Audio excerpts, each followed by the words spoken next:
Let's kick this off with 1941.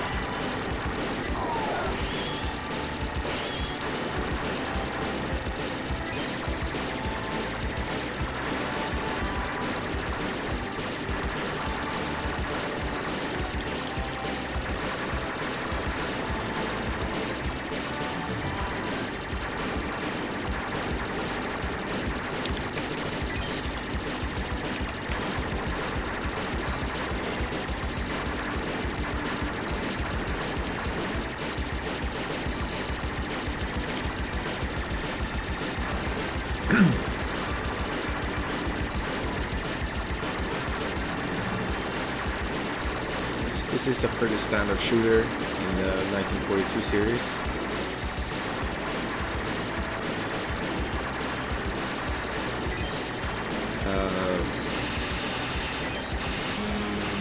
What we want to do is basically kill every enemy on this stage.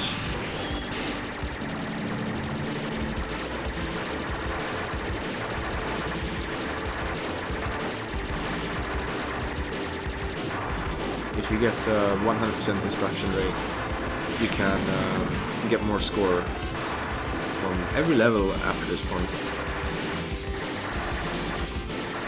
There's that medal in the top left corner that indicates your score values, and the better that medal is, the more things are worth. And if we get 100% destruction rate, we can level that medal up by 2. Whereas we would otherwise only level it up by 1. There's also a rank mechanic. That's why I'm climbing down this boss, is to increase the rank, which is important for the next stage. We want the rank to be high.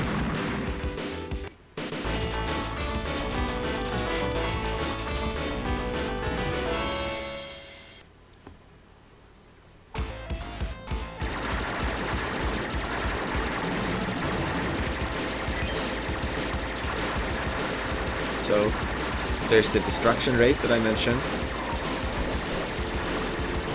The other main thing in this game that we want to try to do is to not take hits and to uncover secret items.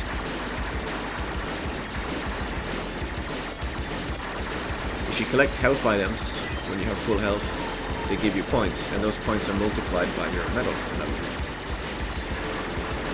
Unfortunately, a lot of the health items are very difficult to collect with max health, especially on the last level.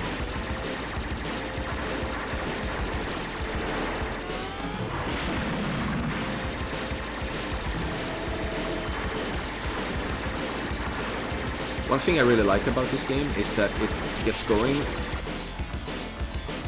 already on stage 2, and yeah, normally I would reset here, but I didn't this time because it's Yolympics, we don't have infinite time.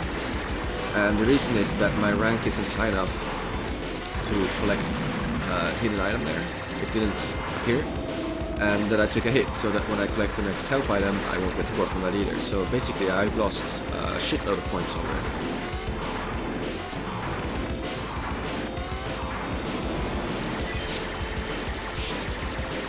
Probably about 200,000 or something.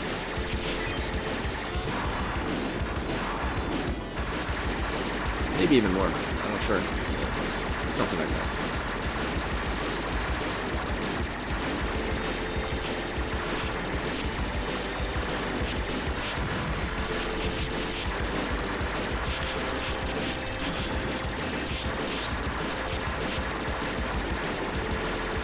You also have it's not ammo, because you can shoot as much as you want, I believe, but your weapon's on a timer before it disappears.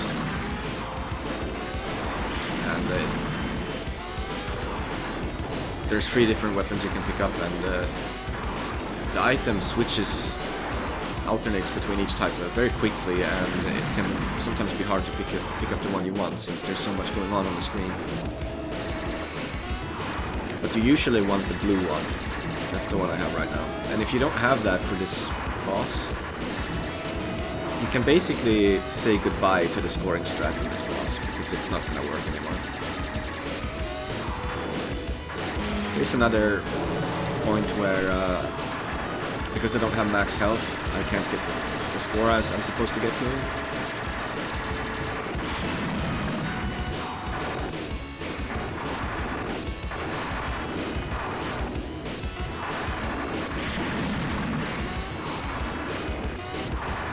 So I think that destroying things that hasn't yet appeared here.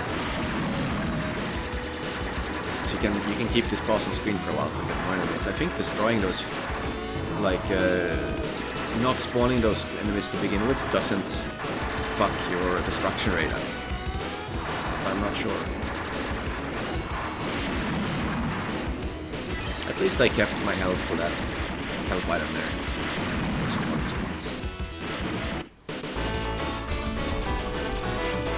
Okay, so once again, we didn't get 100% here, but that's ridiculously hard to do. But we got enough to level up the medal by 2 again. So that means that basically this run is now capable of getting a reasonable score.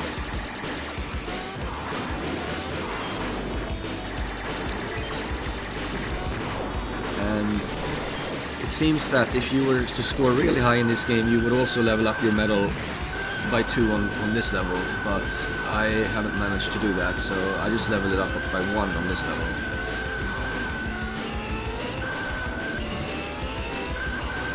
And then you would ideally max it out on level 4, but again, I don't know how to do that, so...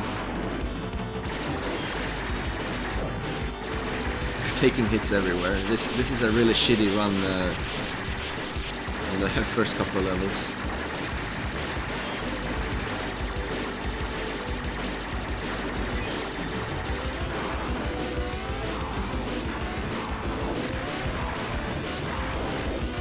But like I said, like the game kind of gets kind of hard on level 2 already, so. It's not weird that would happen, it's just that, you know, normally you would think to reset on a run like this. I'm not really a fan of resets for Yolympics. I try to minimize resets to a reasonable number.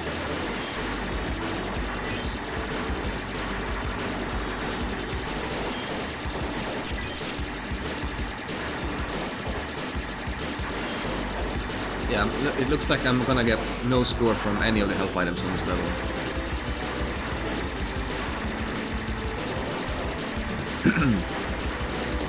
So I'll be behind at the end of this level. I'm gonna have to be behind, but like more than 500,000 than what I would want to have.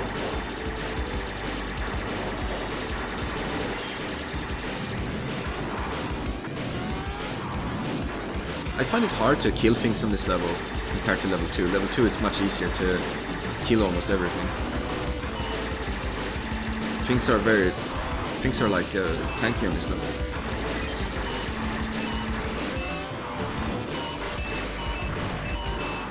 This room kind of fucks with me.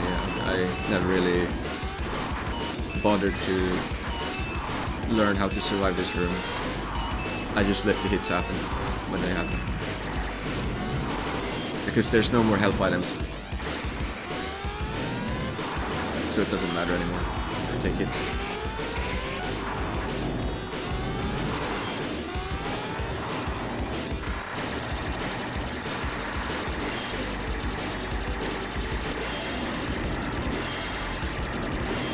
Yeah, like, I had another run where I had like 2.1 million or 2.2 million or something like that here. So this is pretty lousy. But, I mean, it is what it is. There's just not enough time to... Wow, okay. Taking a hit there, that's weird.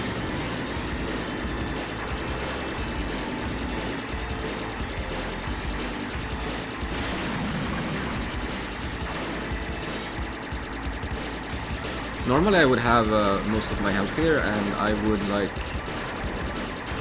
kill the side enemies here before killing the boss, and I would like take some hits on purpose doing that. But with this little health, I think I'm just probably gonna speed kill the boss and just not care about the enemies.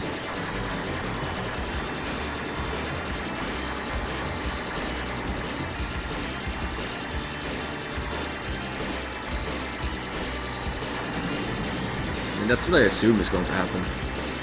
Yeah.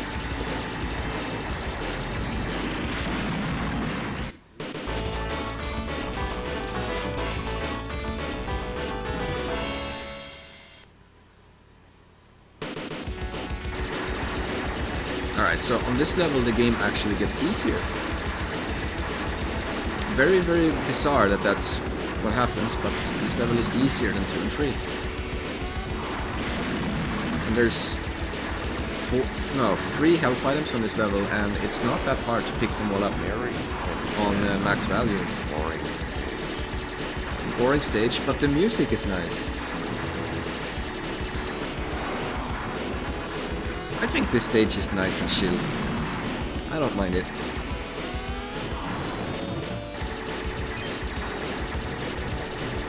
Also, the purple color here looks cool.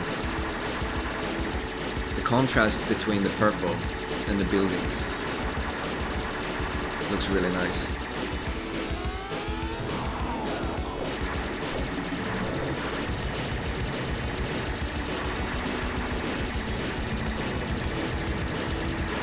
I had to come up with a strat for that part because, like, I don't want to be in the middle because then the tanks will fire at me from both directions, but I have to shoot in the middle to kill the enemy carrying that power item. So I figured out a nice way to handle that.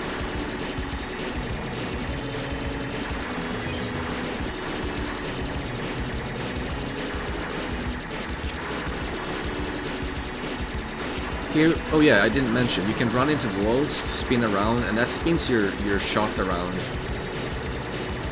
Sometimes you need to do that strategically. Like in that place.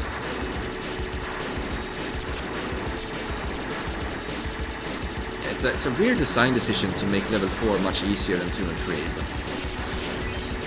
who am I to question the masters at Capcom? We're out of health items now, so if I take hits now, it's irrelevant. It doesn't do anything. I think. I mean, maybe there's... I guess it might reduce the rank. Which would potentially be bad, maybe.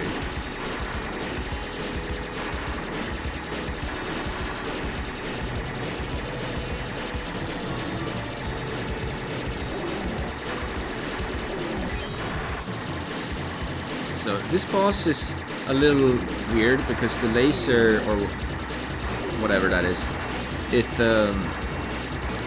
the hitbox sticks on screen for a long time.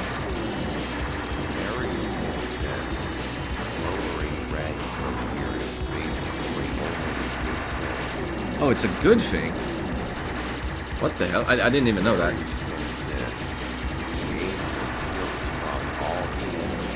Anyway, the boss is very simple. He just fires those bullet spreads in that laser, and you can just macro dodge the bullet spread. And if you can't macro dodge it, you're probably gonna have room to macro dodge it too.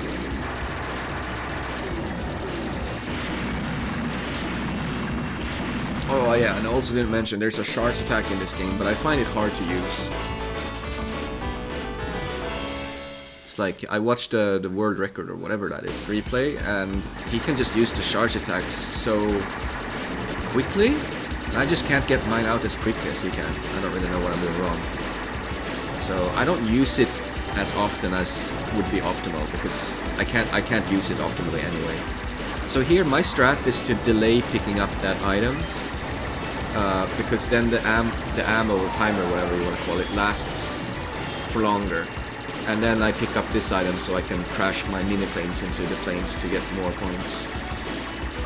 But as you can see, I'm not really using it that well. I'm getting something from it at least. I like this level. This level is fun. And then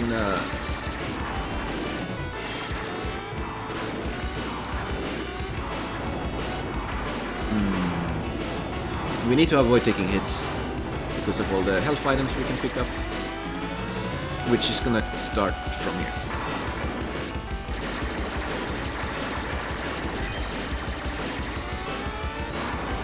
And I never practiced this enough.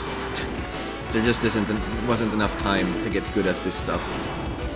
But it looks like it's going pretty well.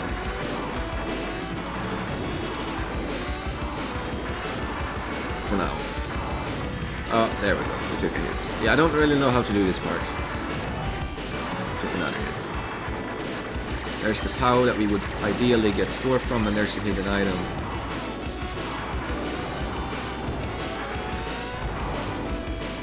And this boss is a nightmare, so you don't want to be too low on health here. And it's nice to have more time left with your machine gun.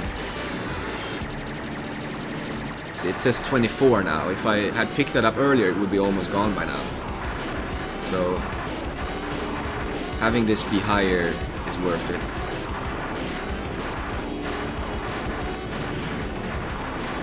I say this boss is a nightmare, but because you have a health bar, you just get here with some health and you will probably be fine. It's just, if this wasn't a health bar stage, a health bar game, and every time you got hit here you would lose life and you'd have no bombs, this would be a nightmare boss. It would be very scary. But we can take hits, so it's okay. And well, the game doesn't have a bomb necessarily, but it sort of has a bomb. It's just that the bomb drains one health bar, and because you need to conserve health for score, you almost never want to use it. Wow, I almost fucked that one up. Like, you can use it if there's no more health to pick up, or if you're low on health anyway, and you're gonna pick up a max health item, and there's no way to get score from it, then you could also use it. So level 6, I never learned level 6. There wasn't enough time. This level is kind of long and complicated. So yeah, I didn't learn this level.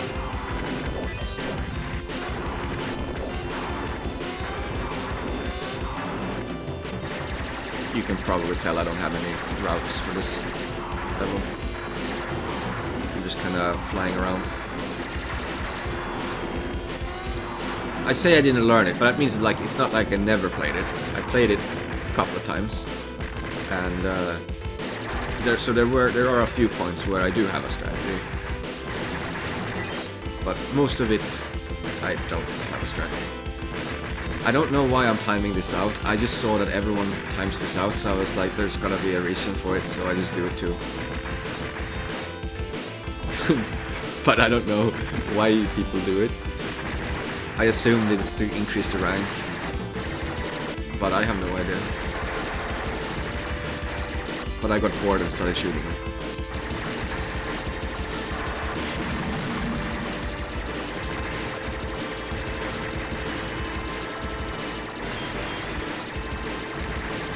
You don't need to worry about the weapon running out, because there's gonna be more weapon items.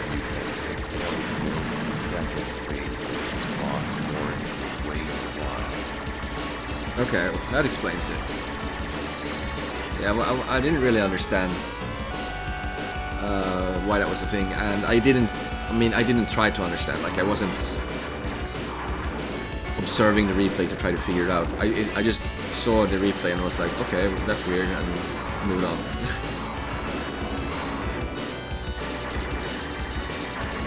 So if you want to get a lot of score on this stage, you have to avoid taking hits for a very long time. Because the first health item comes in like the second half of the level.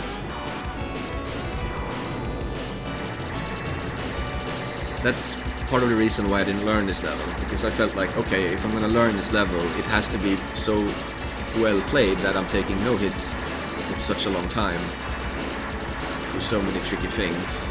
It's like, it just didn't seem worth it to put so much time into learning that.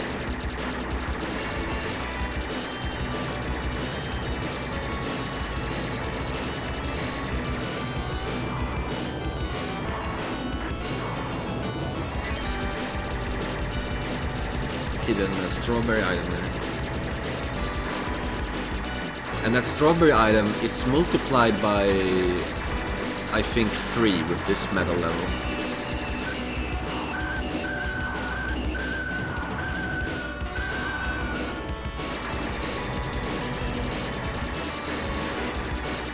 God forbid you pick up the wrong weapon sometimes. You really need it to be the right weapon. So normally I wouldn't be this low on health here, but I've really fucked up this stage. And oh, I remember what happens here. It was so scary when it happened. I was like, oh man, that might actually be it. Normally I would use my bomb right there to kill those red planes to spawn that health item, but I was on my last hit. I got to my last hit right before they spawn, and so I had to move up and shoot them down.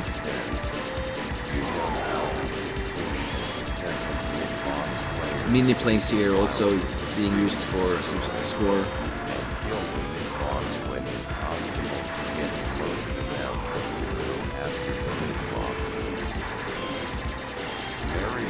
Okay. Alright. Thanks for explaining.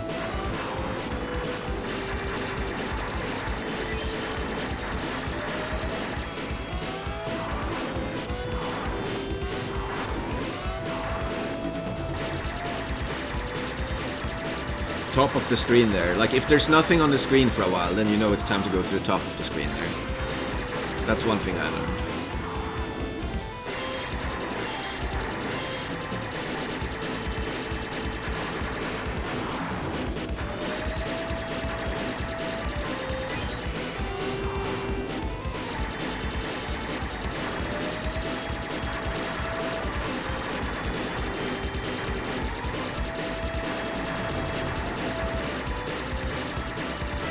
The last secret item.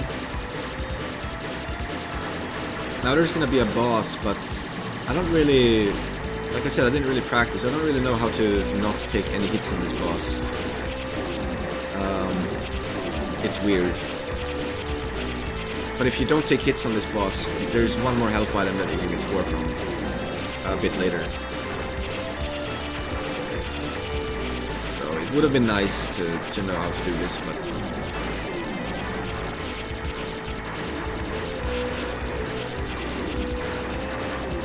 oh, I thought the laser guy was dead, but it looks like he wasn't.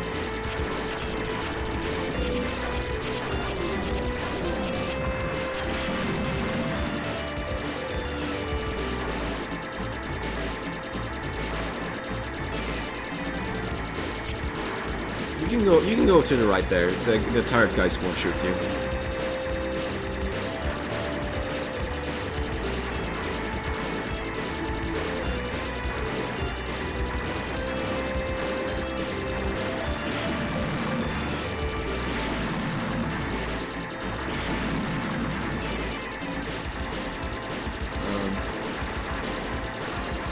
Now the music gets really cool. I like this song. Too bad you can't hear it that well. It's like the sound effects.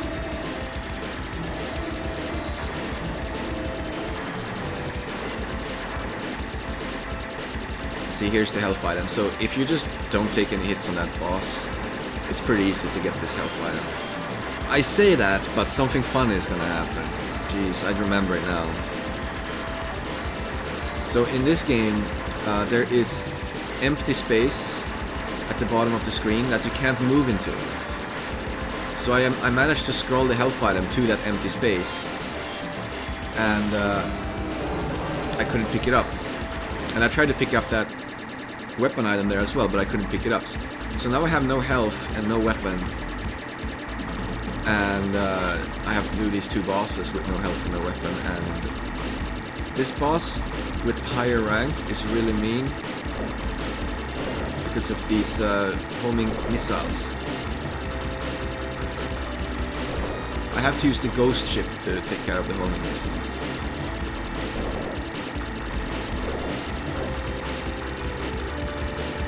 My damage is going to be very low.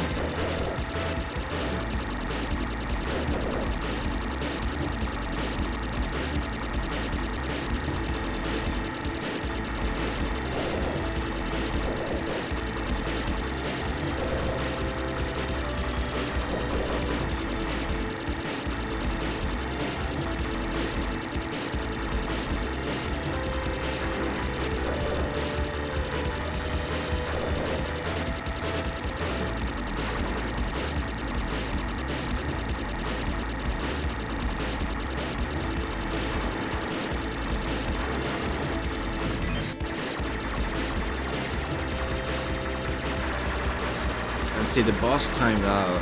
We lost the kill points. That's a lot of points. That we didn't get.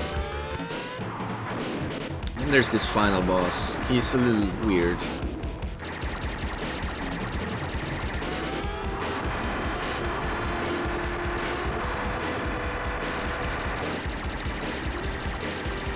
Like, he looks easy, and yeah, he is pretty easy, but like he's a little weird and yeah.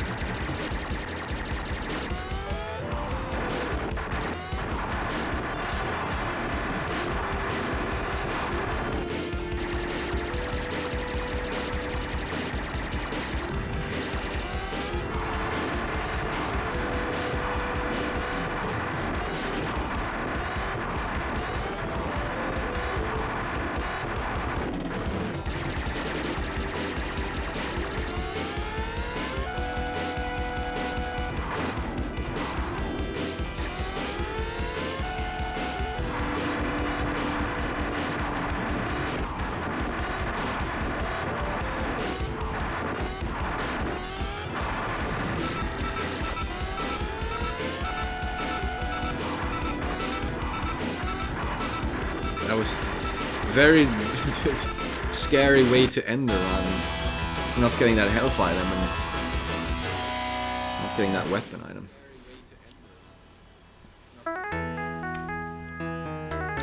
It's what, 1941? It's not the most interesting game, to be honest, but I do like it because, I don't know, I just like that there's a lot of enemies on the screen, firing bullets everywhere and stuff.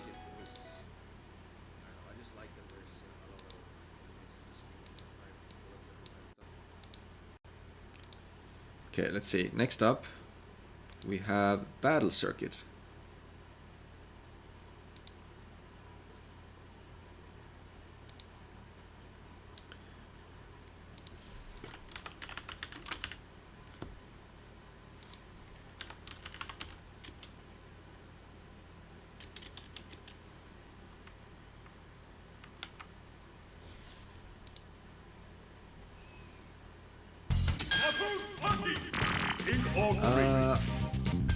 I guess I'll move this. Let's see. How do I...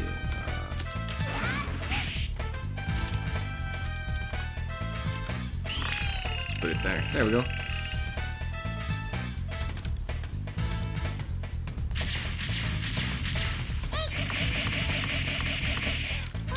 Battle Circuit. Okay, so Capcom beat him up. Already, what I'm doing here on level 1 is everything here is kind of routed. I need to delay beating the level. I don't want to beat it too fast, and I need to make sure I beat it with a reasonable number of coins. That is to control. I need a lot of coins, but I also want to control my score so my score's not too high. Because if you beat the stage faster, you get a better stage clear rank, and then you get more score. But if my score is too high, then I don't spawn the food carrier guy at where I want him to be. So I want a lower score so I can score the food carrier guy on the boss on level 2.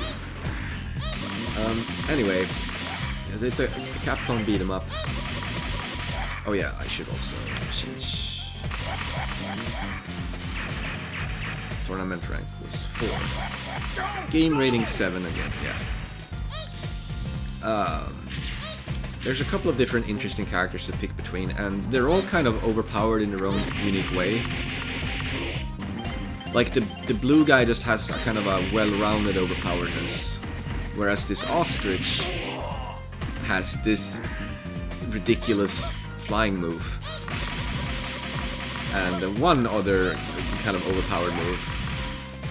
But it's otherwise not that good. Like, it's mostly like it's very gimmicky character.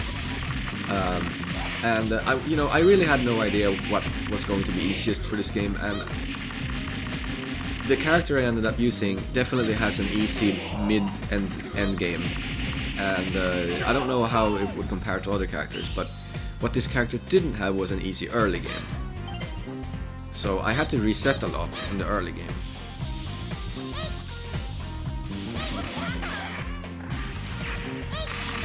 So here we're trying to get as many coins as possible, because this flying move is also good at getting coins. In between stages we can spend the coins to buy moves and other things. I need to finish this level with 400 coins. And this boss is basically the TLB of this game, or of this run. For me, he was like the hardest boss. And it's mostly because I'm trying to get the coins during the fight. And the flying move doesn't really work very well on him. He likes to cancel it after 3 hits, and then he can sometimes hit you before you can do anything as a revenge move.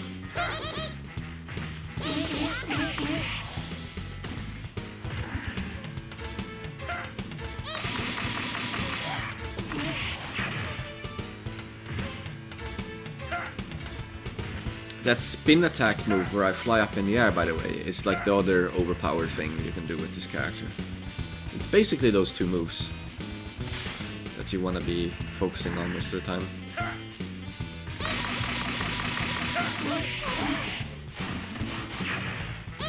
There's the food guy. He spawns on 250,000 points.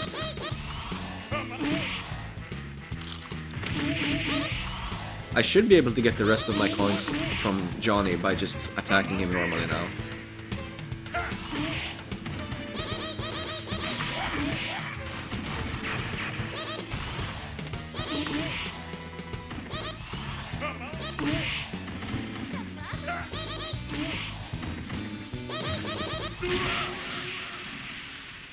There we go. Fucking Johnny. Easily the hardest part of this game with the ostrich.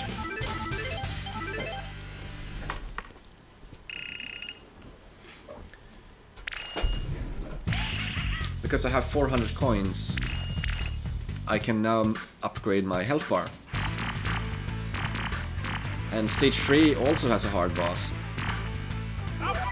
So that's why I thought it was very important that I could upgrade my health bar for this level. So if I didn't go for the 400 coins, of course Johnny would be a lot easier. But then, you know, I wouldn't have all this health for this level. And I would also have, you know, less coins throughout the whole game.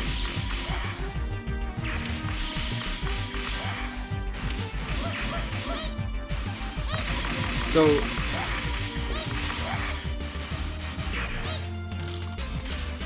this game this game does have like a progression system because of the shops in between the levels where you actually buy new moves you don't otherwise have. And normally I would say that's a bad thing to put into a game like this, but I don't know. I don't think it's that bad. I just consider it to be like a variety, to have a belt scrolling beat 'em up with something like that. You know, most of them don't have that. Here's one that does have that. It's like, even if you don't prefer it, at least this game is different.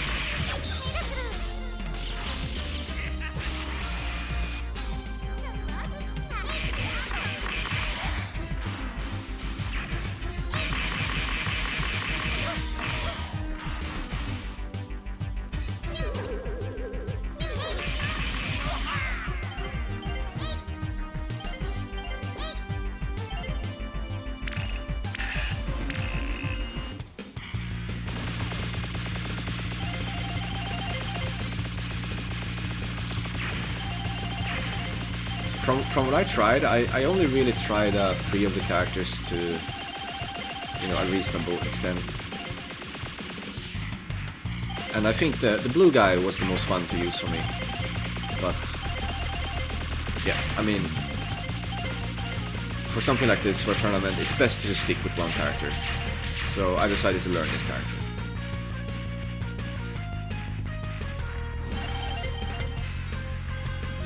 Because, you know, you use another character and the strategies can change completely. So, in the interest of saving time, I'm not sure why that jump whiffed. I've actually never seen that whiff before. That's not good, because we want to save all our health for this boss. So this boss is kind of ridiculous, and I think most people in the tournament didn't get past this boss, understandably. But if you're patient, there is a decent way to fight her.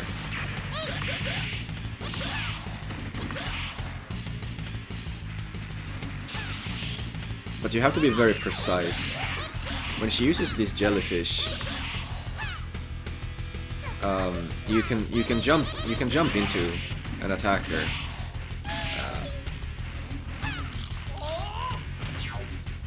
But you have to be lined up just right. You can't be like a little bit too high or a little bit too low, because then your attacks won't hit her. So when she summons the jellyfish, just you see that? Like, I'm just a little bit too high and I can't hit her. You need to try to line up, jump in, and attack her before she starts moving around.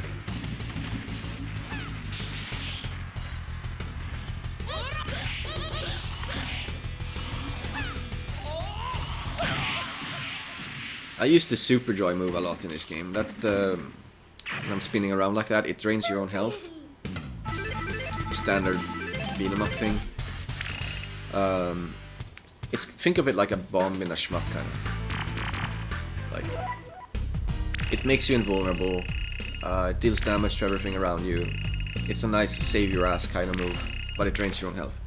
But because that move exists, you can use that move to force a victory. You know, if you have more health than the enemy, or let's say, it doesn't have to be more numerically, but like if you have enough health to win by just using that move and secure a victory, then you should.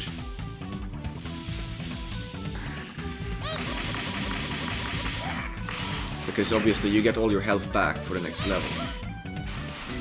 So like there's no reason not to use everything you have. It's like how if you play a shmup where your bomb refreshes every stage, why not just use all of your bombs at the end of the stage if you can, to secure victory? It's things like that.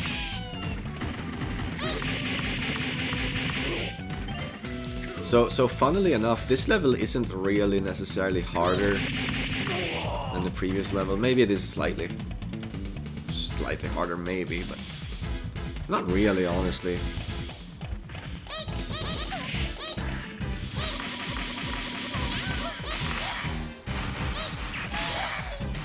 This mid-boss is almost like a boss on his own. He's got a pretty big health bar.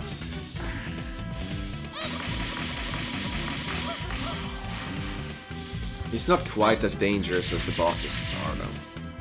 Not quite.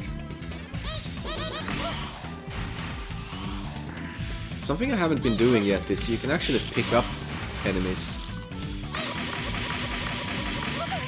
which is sometimes very useful.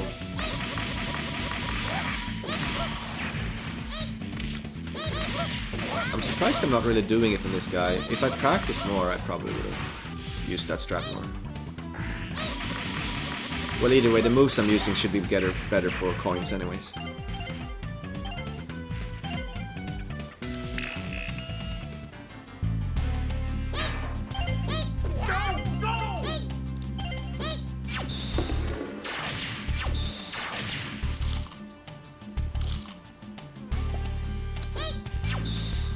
This ranged attack move is very bad for score, I think. So I tend to ignore it. But I'm sure it would be useful for clearing out enemies if I used it more. It probably would be. But other characters have better ranged attack moves than this character, so if you're relying on that move, you wouldn't be playing Ostrich.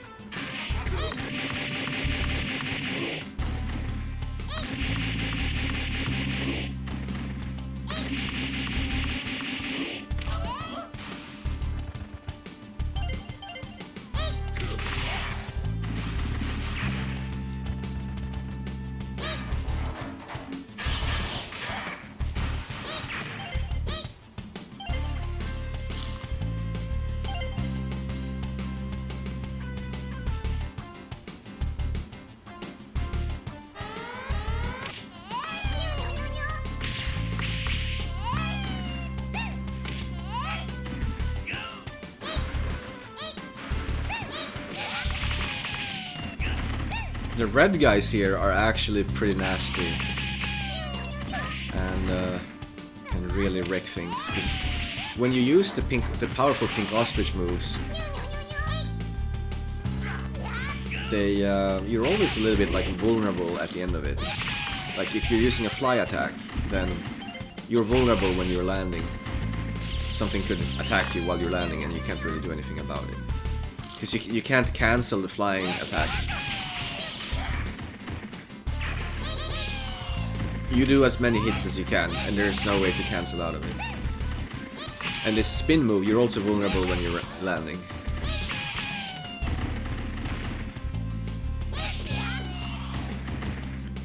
So this game, it does a good job of making you feel overpowered to an extent. You feel overpowered because of your power, but you're not actually like invincible. Like the game, you could easily take hits and get hurt in this game. It's not really an easy game, although it is pretty easy for a beat 'em up. It's not really an easy game, period, if that makes sense.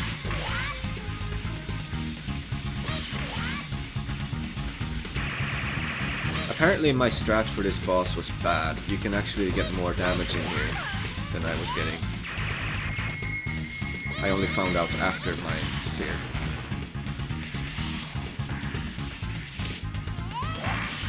Most reliable way to damage this guy, other than using your super joy, like now I'm using my super joy and then the overpowered spin move. But if you want to do this without taking damage, because obviously this damages me, you need to pick up the blue guys and throw them into the boss, and that can be very annoying to set up. Because you can only pick up the blue guys for a very brief period of time before they start flying around. And then to actually hit the boss with them might also not be possible, because the boss has to be, you know, not too high, not too low compared to you.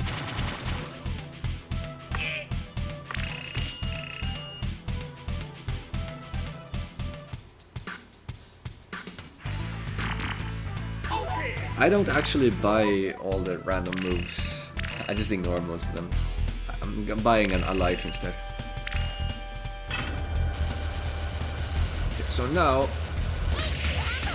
I think arguably the game actually gets easier here. At the end, the last two bosses, you could say the game, well, the last stage, you could say the game it gets a little harder again, but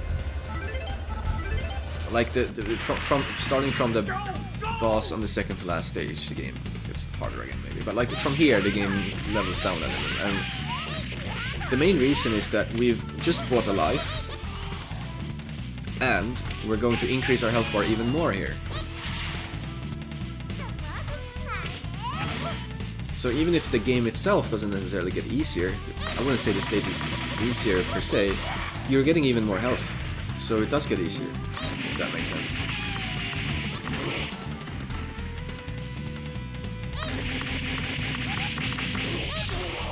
And it's because we save this antagonist. You have to, it's like a secret. If you leave him be, you won't get any reward. But if you save his ass, you'll see what happens. These red guys will hit you if you use the flying attack. They will hit you when you're landing, so you need to handle them carefully.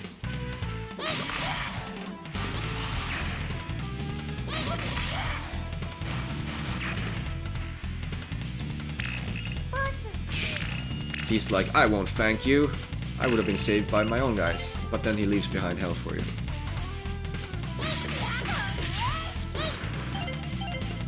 So now we have an even bigger health bar. And we've got another life. And I mean, that's huge, because you start with only one extra life. Now we have 2 extra lives. Going from 1 to 2 is incredible. Now you start feeling really secure when you get this far. That's why like a lot of people that get this far are probably gonna 1cc, you know. If you can get this far, why not go for the 1cc? Because you've got all this health.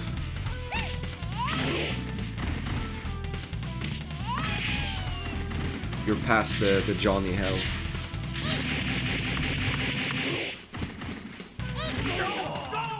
There's a mid-boss here where I think the ostrich is really nice. I'm not sure what other characters would do, but to me it seemed like the ostrich is just really nice on this mid-boss.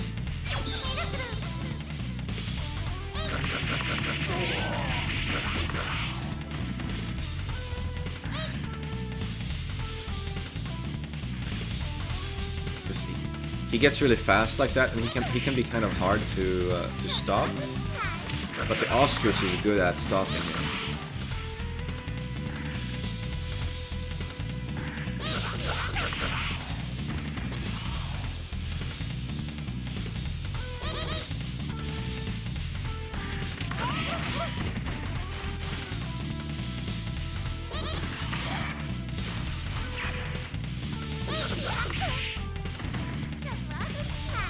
We're not really using the flying move too much here, though. Maybe I determined that it's not as reliable or something.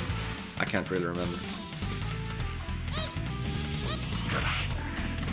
Yeah, I take back what I said. I don't think the pink ostrich... If I'm not using the flying move, then the pink ostrich doesn't have an advantage in this boss.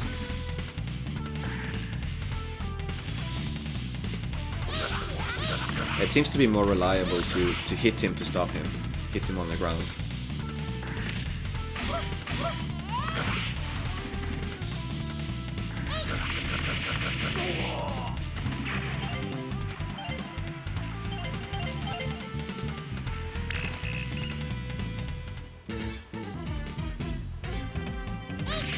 Get some bananas here.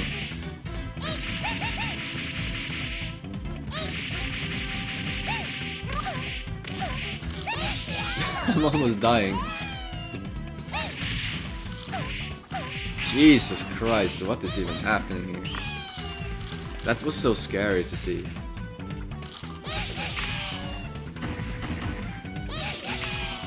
This is supposed to be one of the most secure screens in the game, because you can get all those bananas, and I almost died twice.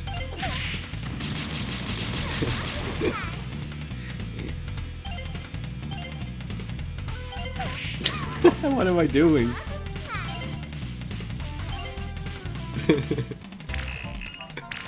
Alright, this boss is funny. He's super weird and random, but he's arguably easier than, like, Barbara. Arguably. It's maybe. Because your health bar is so big.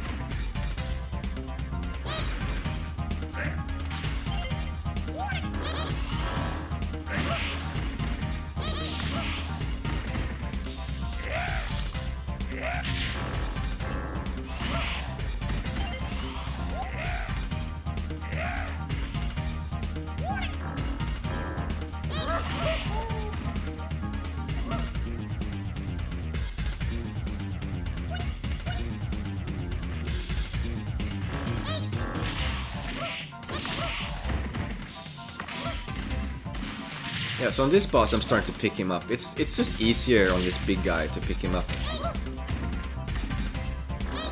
I mean, pick him up from the ground, like when you, after you've used this overpowered move, sometimes there's time to pick him up. You can't, I don't think you can grab the boss, if I recall.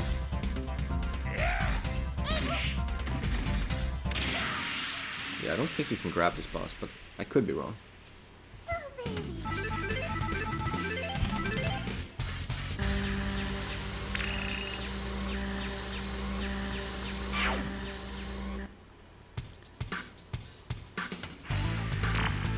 So the game is gonna keep being on the easier side for a while longer, and then it starts to level up again.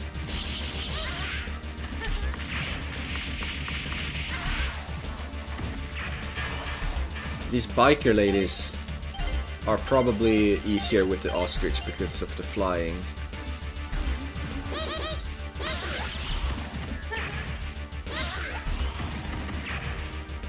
So you don't have to memorize their movement pattern as well. They're gonna bike all over the place later. It reminds me a bit of the Undercover Cops biking stage, but that one is more of a memorizer, I would say, than this one. I didn't really need to practice this level, but again, part of that is probably because I'm using the ostrich.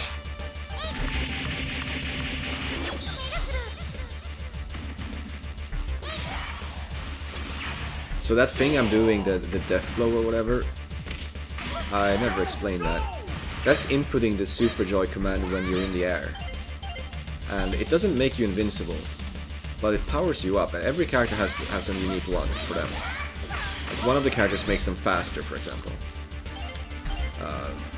The ostrich one seems mostly to be used to like get. I think it makes you do like critical hits, which can be good to kill bosses faster at certain timings.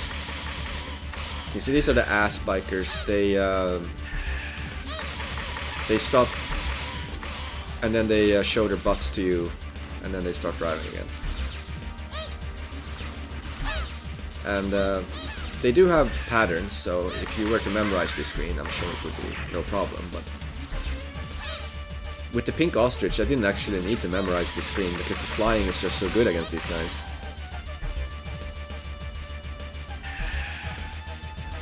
It's very hard for them to do anything against me.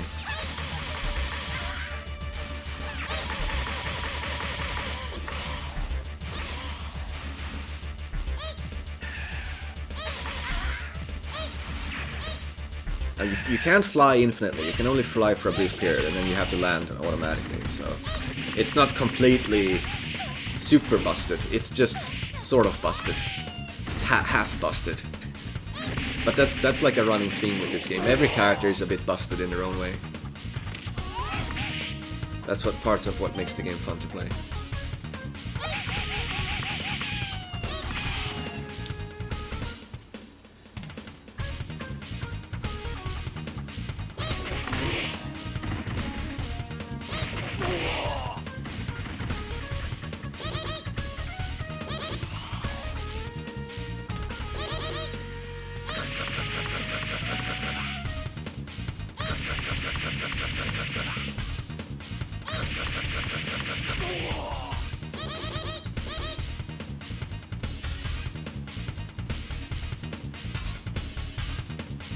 This part is also super easy because there's like food. There's so much food and not enough enemies.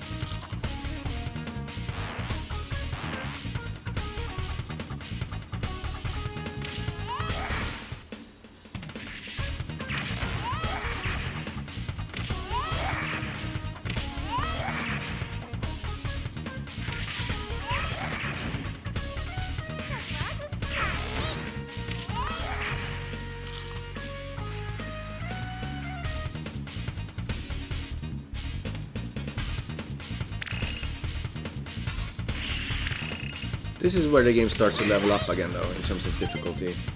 Although there is a lot of food here. This went exceptionally bad for me, and I could have stand to have practiced this, but yeah. I did like no practice to prepare for this. So I'm not surprised that the run looks like this.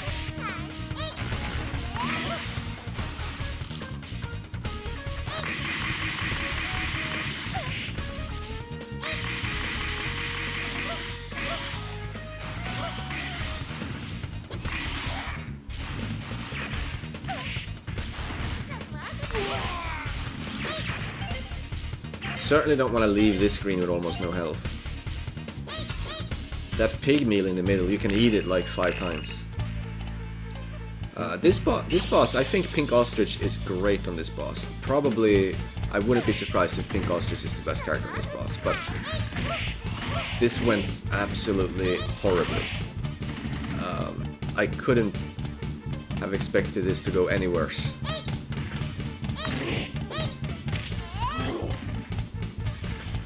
Lack of practice and yeah.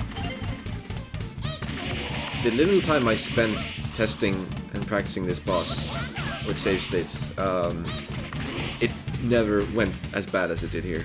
So, you know, I did this boss a couple of times in save states. It went, well, that was pretty easy, and just decided that was enough.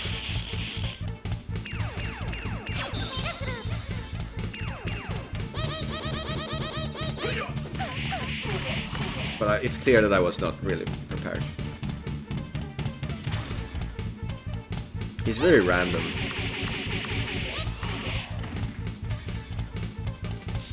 But he's pretty weak to the flying move. Very, very weak to the flying move. Like this, if there's one part of the game where the Pink Ostrich flying move is like clearly completely incredible, it's this boss. But somehow I've just died twice to him.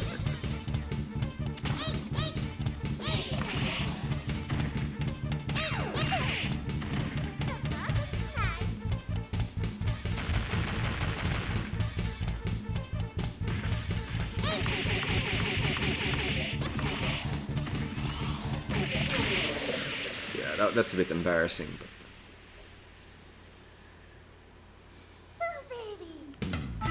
throughout the tournament, I was always considering coming back to this game, but I always ended up prioritizing another game.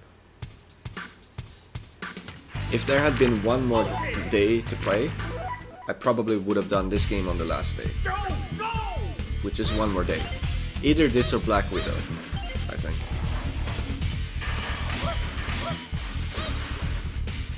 And I would probably have chosen this. No, I know, I'm pretty sure I would have chosen this. Okay, so here we have the last level.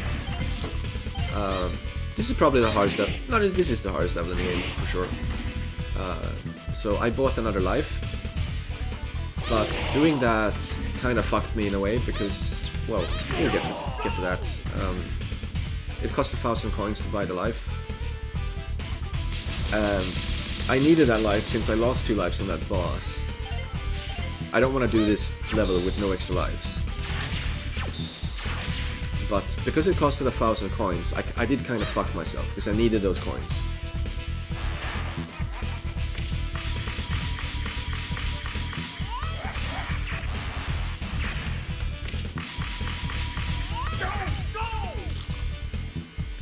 So there's only really 2 things on this level that stand out. And the main thing is the boss. The other thing is the screen coming up here. Remember Barbara? Well, now there's 3 of her.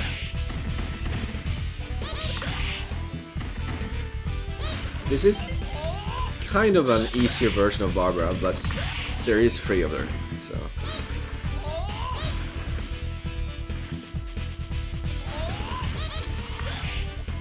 They're a bit more predictable than the original Barbara, I think, these Barbaras. And your health bar is much larger. And in some cases you would have a lot more moves, but you know, I didn't buy most of my ostrich moves because I wouldn't have used them anyway.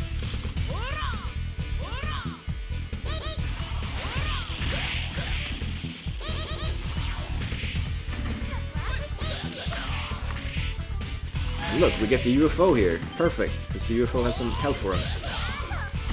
Just what we needed.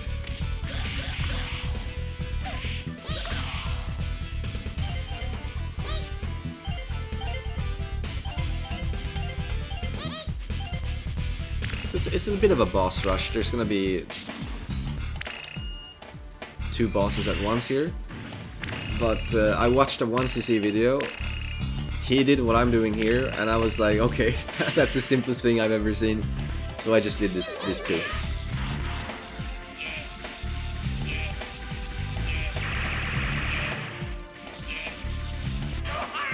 Wow.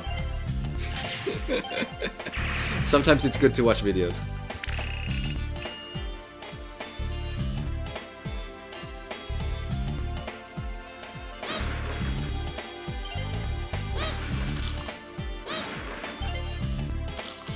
Shitload of food again. Basically it's smooth sailing until the boss now.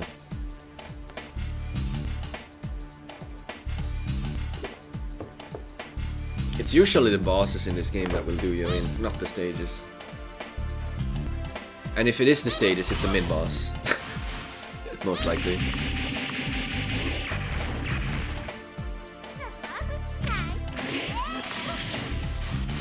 Wow, this is going terribly.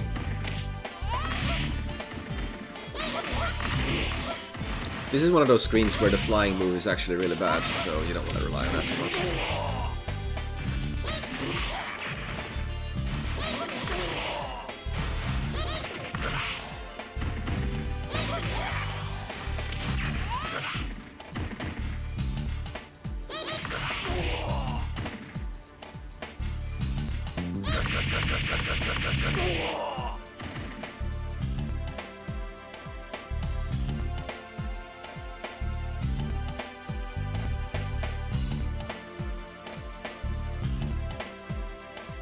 I like the scenery on this level.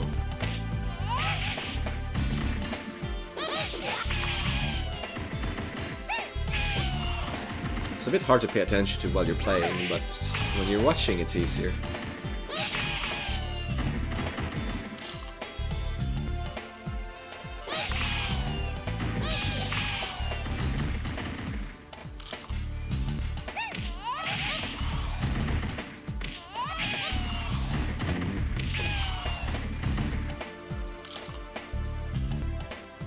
Alright, boss time. So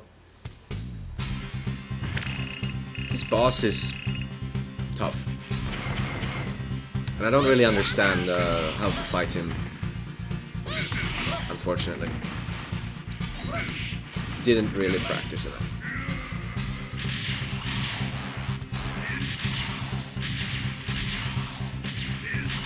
This was a very low preparation type of run.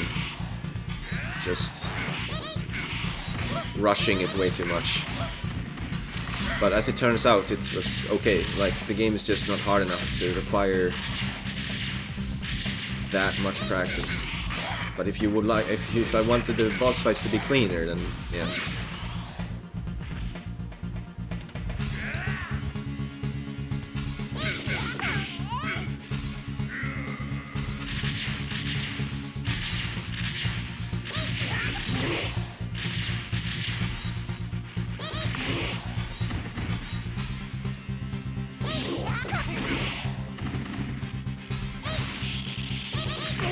So this boss, he like powers himself up in various ways. He can increase his speed, his crit chance, his everything.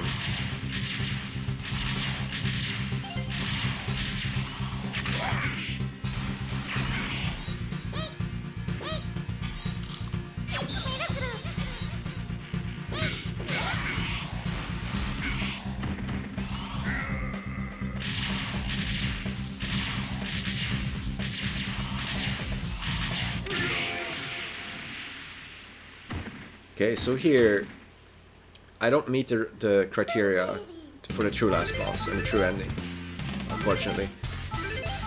It's because I don't have 1,000 coins.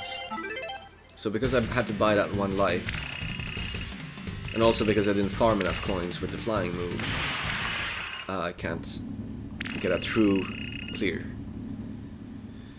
And I wouldn't have had a true clear either, I don't think, because I didn't practice the TLB enough. The TLB is a pretty long fight, and it's basically a memorizer, and I had most of it down, but some of it was a little shaky. So I don't think I would have done it with just one on my last life.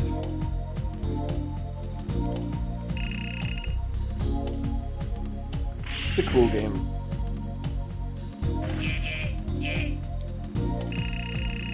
Probably one of the easier Capcom beat 'em up 1cc's to do, I imagine. It's on the easier side. But Capcom beat 'em ups are pretty hard in general, so that's not really saying it's an easy game necessarily.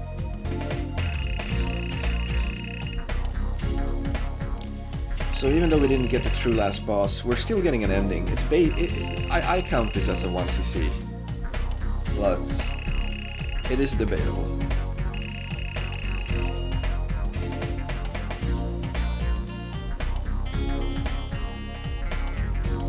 It's Battle Circuits, good game. Next up is Black Widow.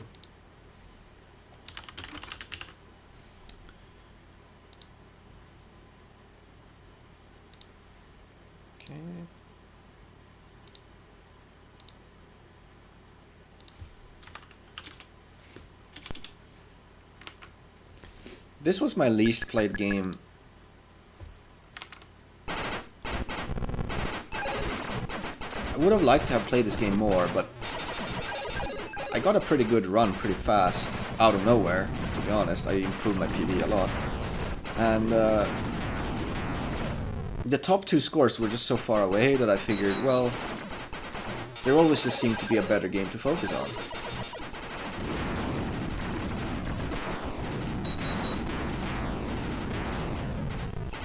So my rank was 4th place. I'm giving this, I don't know, 6 or 7. Let's say a high 6.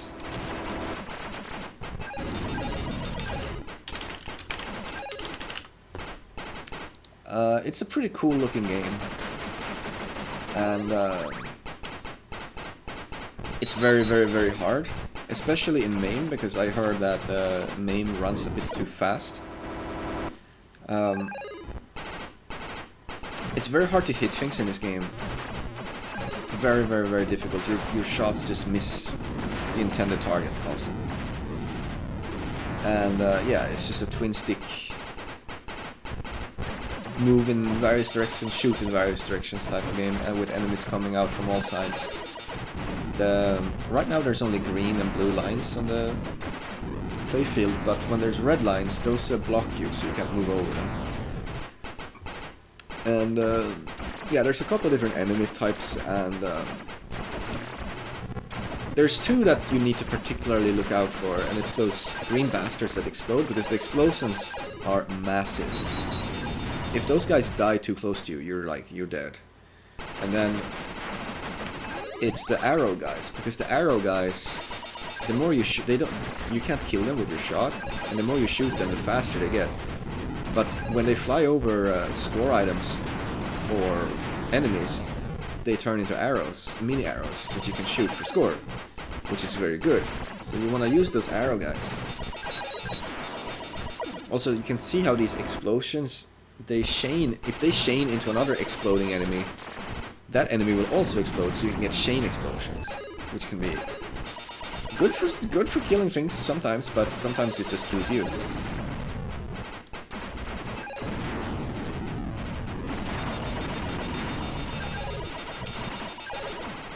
Yeah, this game is insanely hard, and when you get to wave 40, that was weird. When you get to wave 40, you actually get a little faster too, to make up for the difficulty. So we want to get to wave 40, because the game gets harder and harder, of course, but because you get faster, you also get a bit more of a fighting chance to survive the mayhem when you get that far. Plus it gets more fun, because you get faster. So once I get to level 40, I think the game gets very, very fun. But when I'm stuck in like the level 20s and stuff, I don't like it quite as much.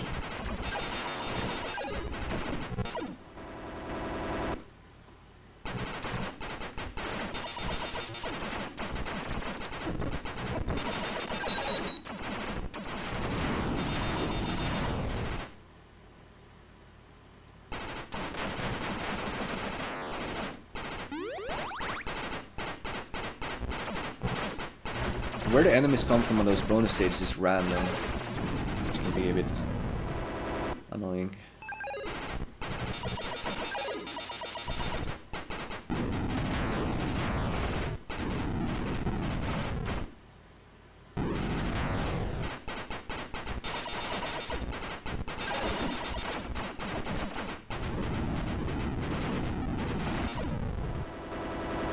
Also, eventually those arrows start curving. Then the game gets really insane.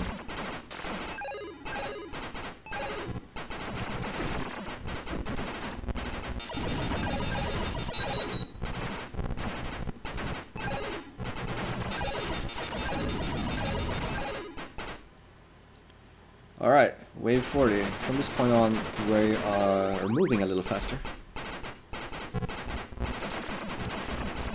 This makes things more dodgeable. Now, of course, the game is also getting harder and harder to compensate, but I don't know, just being able to move around more makes the game just better for me. You can evade. You can try to evade these explosions. You can just do more things. You just get more options.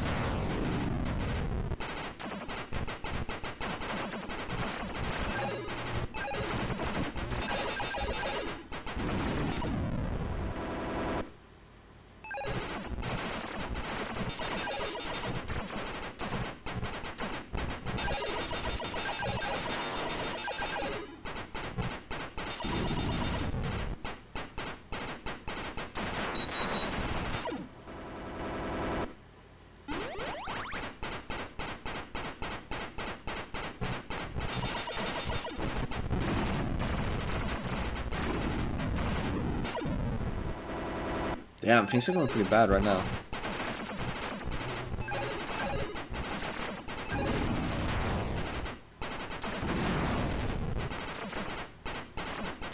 I have no memory of this run. I just didn't play this game enough. So I have no idea what's gonna happen. It's all just so random.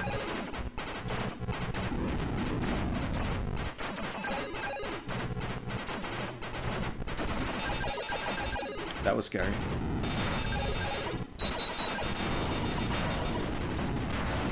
Wow, that level went really well. And that one not so much. Fucking bonus stages.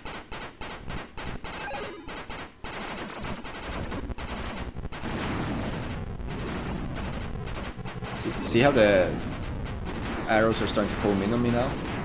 The mini arrows? They started curving and shit.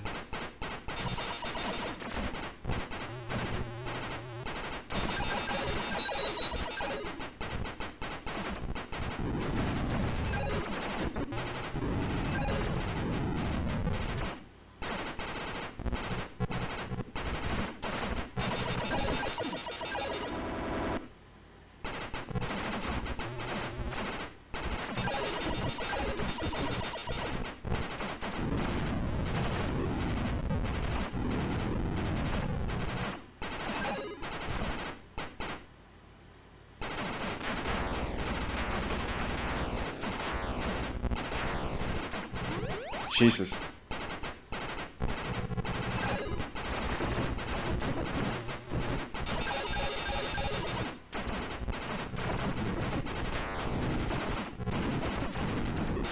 This is mayhem.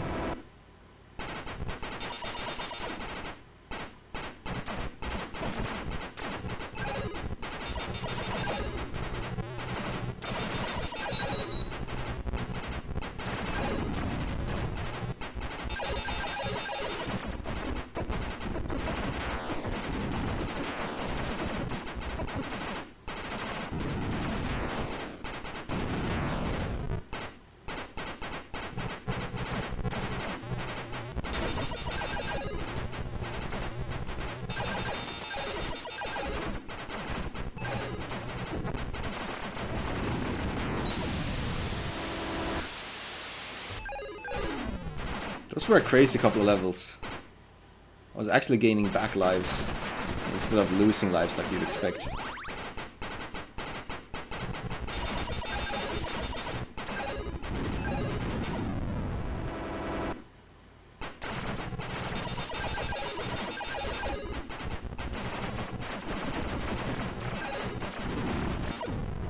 Aye, aye, aye. Last life. Oh, I gained one back.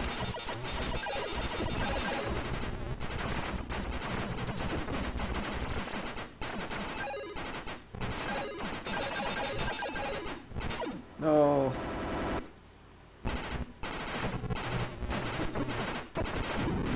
No. GG. Alright.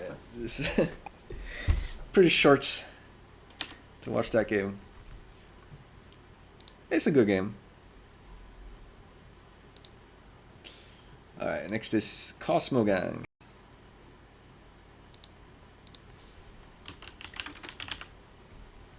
A lot of shooting.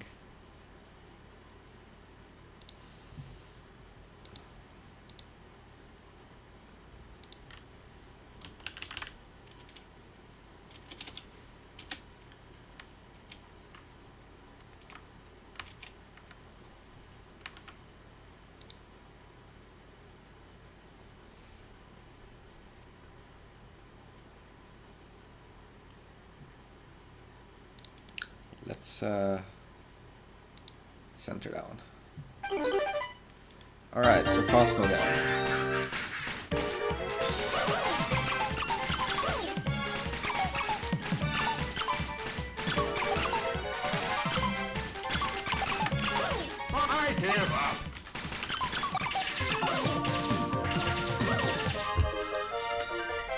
I'll give this a 7. This is a very good game.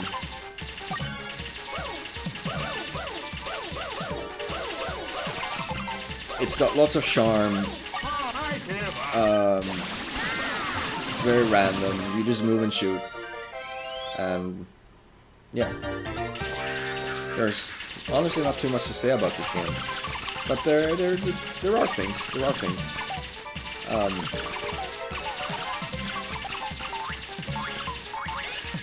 This game is very hard to 1cc because the difficulty isn't too bad up until the end game, and then the end game, the game just goes apeshit. It just goes crazy, absolutely crazy. So you need to have a lot of patience and just play up to the end game over and over until you can pull through.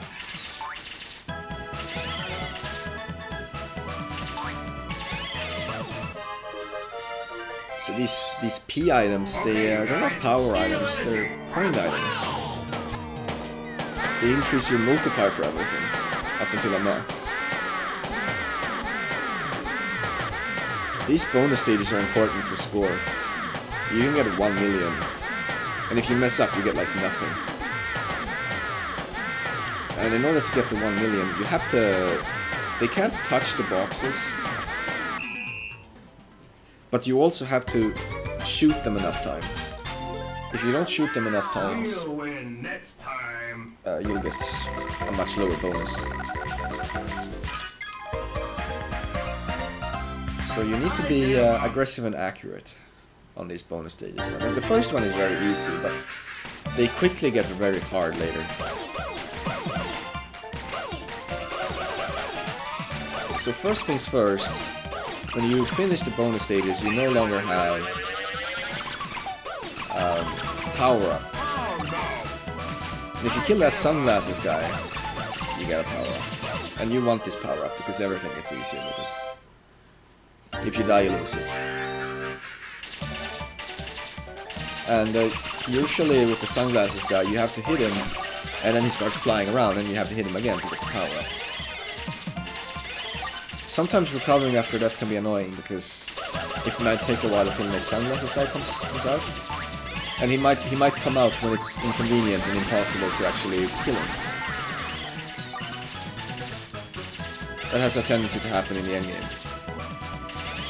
So you'll have to play on low power.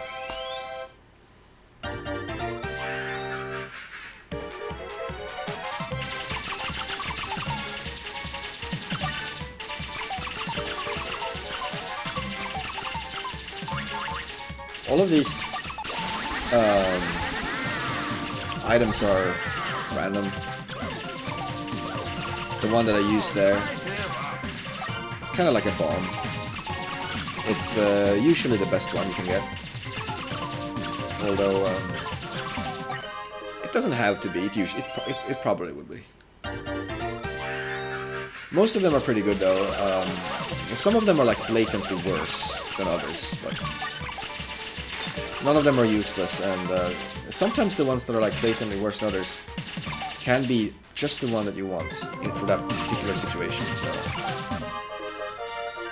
the balancing of those is pretty good. It's just that that one bomb item is clearly a bit overpowered.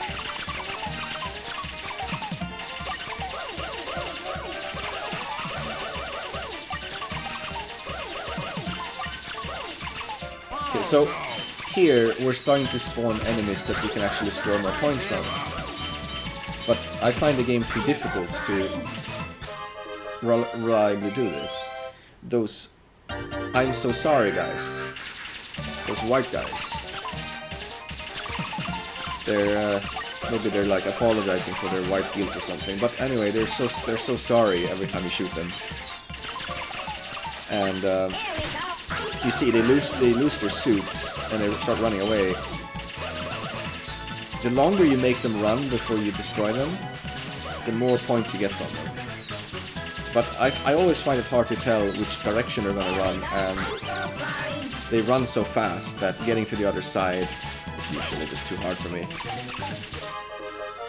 So I don't end up doing a lot of scoring in this game. But there is another enemy you can do a similar thing on. And the amount of points you can get for each individual enemy for doing these tricks is actually very high. It's very, very, very high. With an X16 multiplier. Like, from this I'm so sorry guy, I think you can get like almost 100,000 points per enemy if you do it perfectly. Something like that. I'm not entirely sure, but it was something very high like that.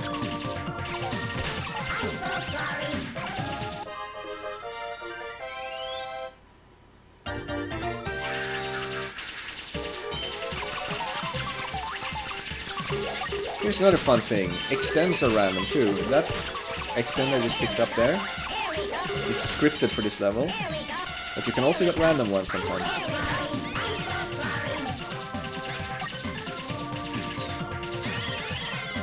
Now, thankfully, extends don't equal more score, so Okay, you guys. you also can't have more than 6 lives in stock. So it doesn't matter that much. This bonus level is random. You can get 2 different ones. And they're significantly harder than the first one. But still reasonable compared to the ones that come after this.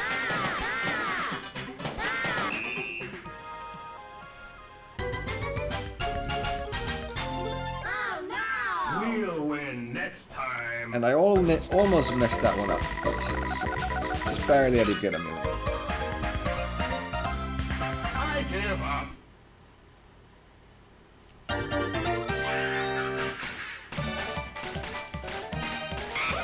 I give up. On this level I like to go for the power up ASAP. Hear that sweet I give up sound. That's a random extend.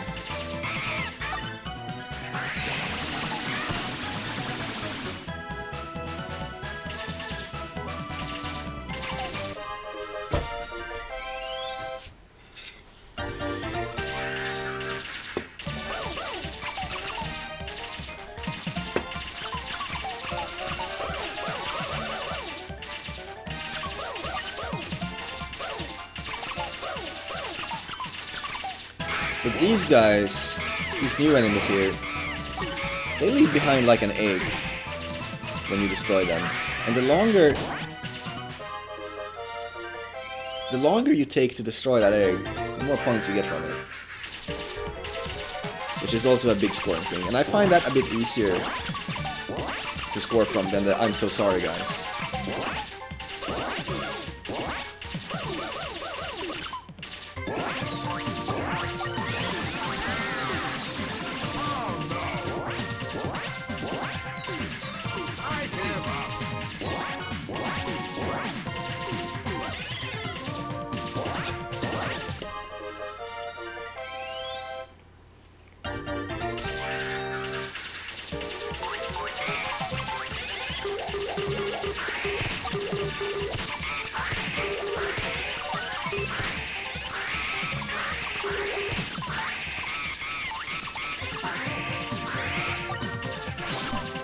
Actually, what the fuck am I doing?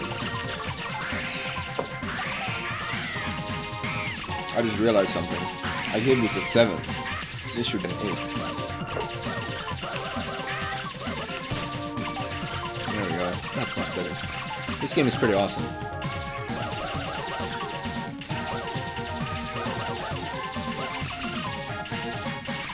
And this is the first stage in the game that goes on a bit longer. That you start hearing the song loop over and over. But the game isn't nearly as hard here as it gets later. Not even close. Not even close. But when you get to this level, you do feel like the game's starting to pick up a bit.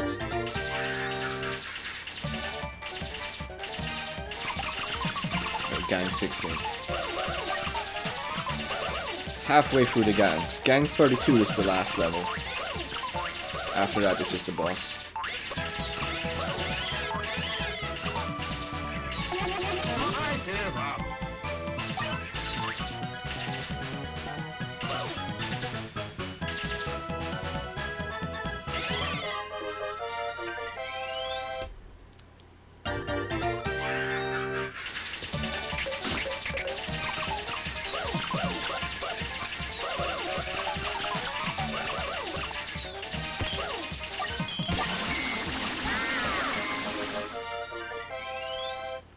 Never understood what that level's all about. Gang 18.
That's not a scripted extend, I think. So now we have max lives.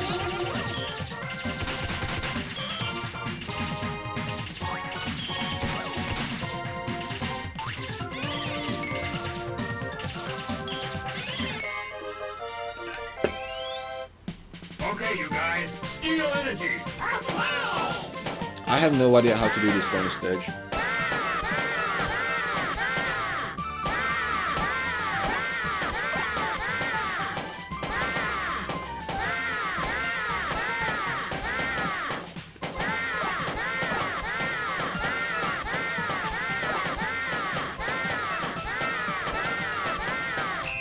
Finishing the bonus stage doesn't matter. You get fucking nothing from it. You have to do it perfectly or almost perfectly to get something. 30,000 points. Woohoo.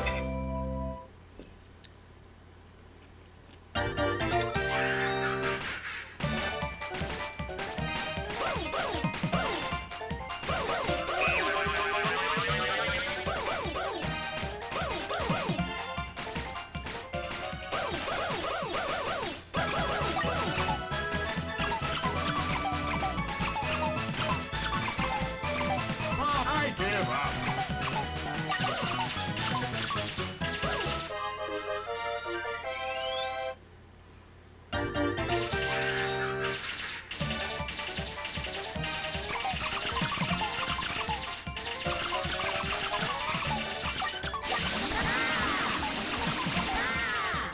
I didn't use that bomb very well. You do want to aim it a bit.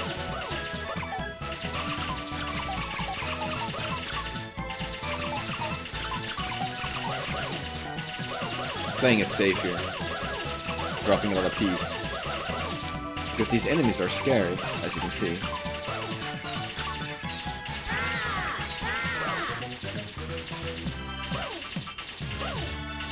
So when you clear this game, you actually get score depending on how few times you died, as opposed to how many lives you have.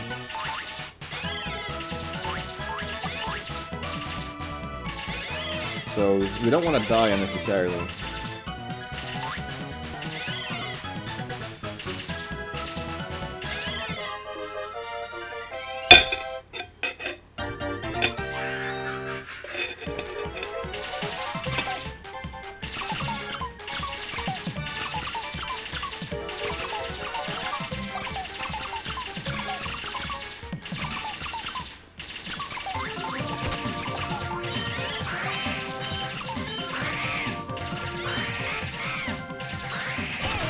This is a trickier level.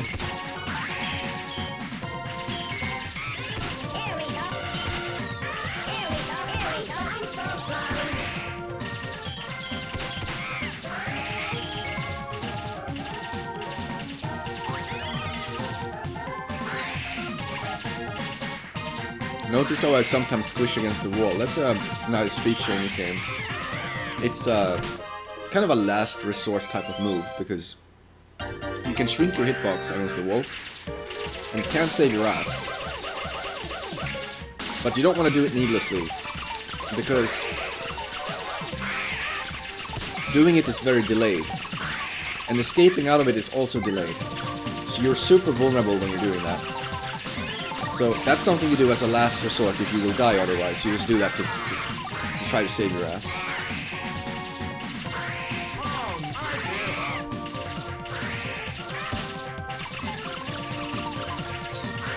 So it's a nice feature that exists, but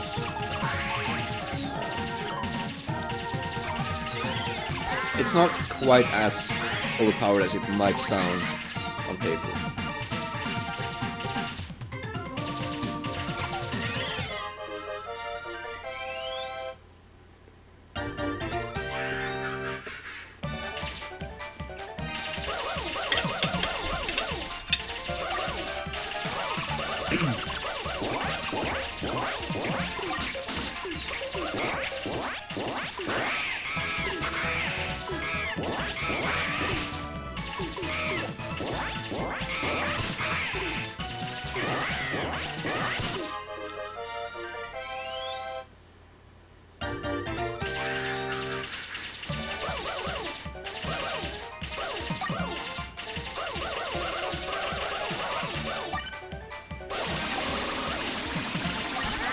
That was brutal. That's how you want to use that item.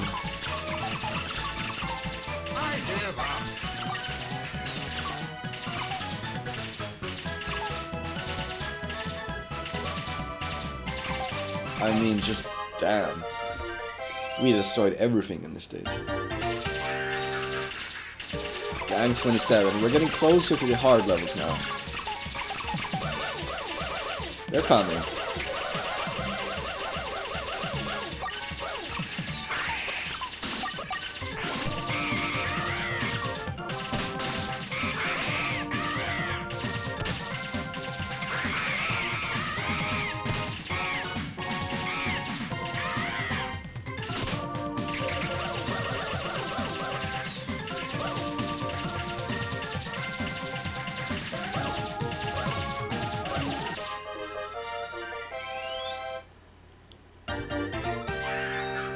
This level's a bit disorienting because of the background to me, but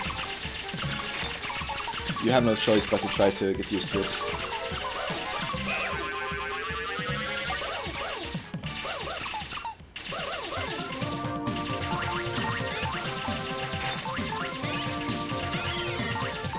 The level itself isn't very hard to make up for the disorienting nature of it.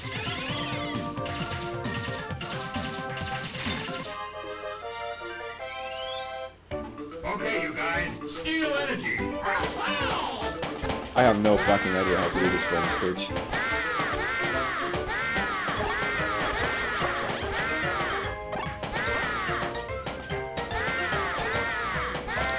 You can also get like 4 different ones on this level, so they're all totally different. We got energy.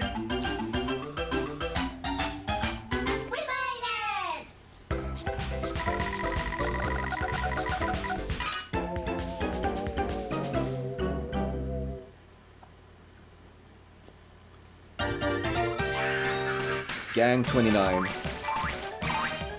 So this level is special because this level has much faster bullets.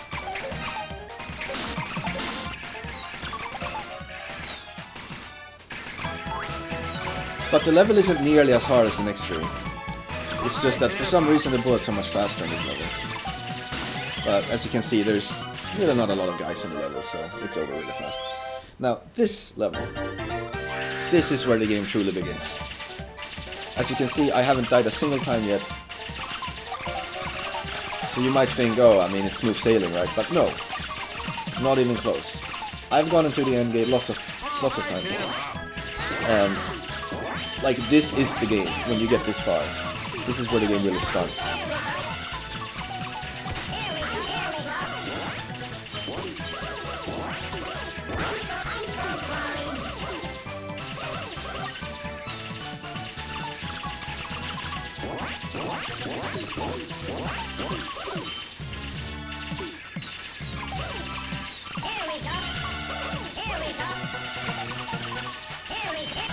Those lasers stay on screen forever, by the way. That hitbox stays on screen for a long, long time. Can't believe we no missed stage 30.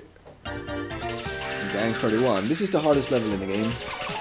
Only really the final boss can compare, I would say. Level 32 is almost as hard as this one, but I think this one takes the cake. I got really lucky there with that item. On the previous level I got no random items at all. It was just complete trash. But on this level I'm gonna get luckier. Thankfully.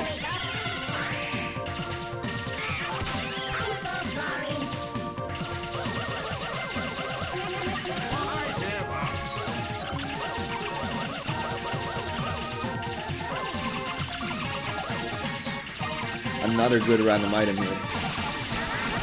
Very nice to see.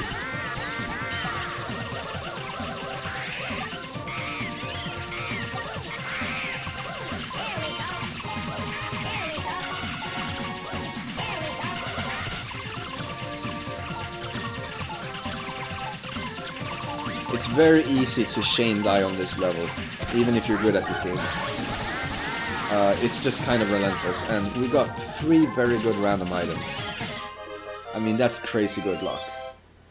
And then Gang 32. This level is slightly easier than the previous one, but it's hard in its own way. It is also an extremely difficult level.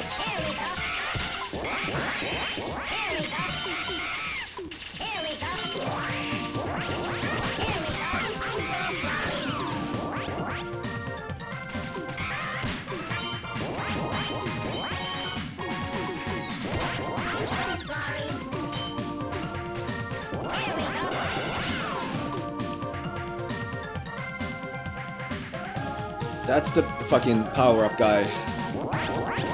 We kind of needed him, but the game didn't want to spawn me until he's left the screen.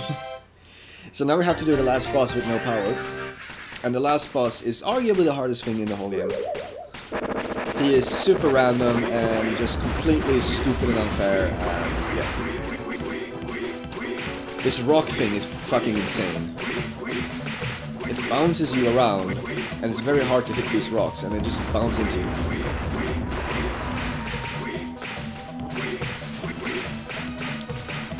Sometimes hugging the side is good, but you really just have to read the... kind of try to read what's going on to decide where you want to go and what rocks you want to aim for. One of those rocks, it was a huge fluke that one actually died. One of those was so close to killing me. Okay, phase 2. This phase is a little easier than the previous one, but it's still pretty fucking crazy.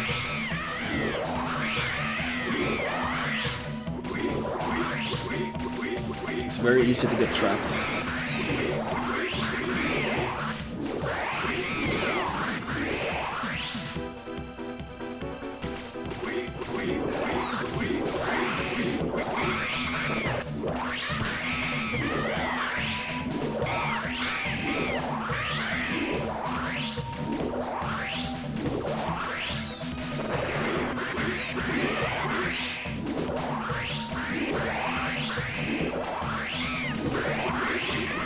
Alright, phase 3. This one is about as crazy as the previous two. Very, very random. But I would say I think this one is a little less unfair than the rock one. But yeah, that death was very unnecessary. There was no need to die there. I just wasn't being careful enough. Those laser hitboxes are pretty huge.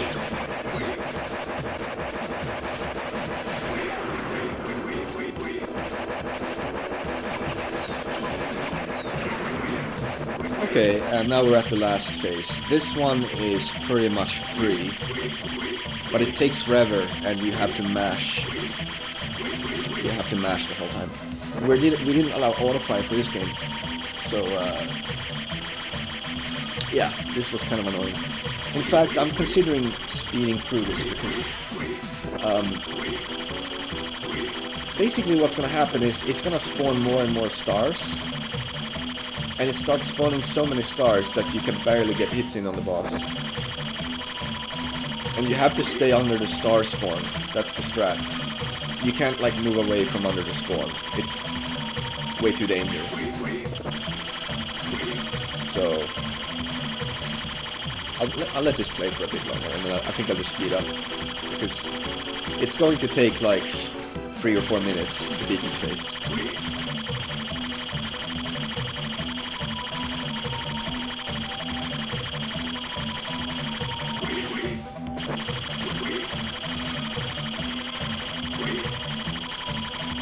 It's not speeding up now.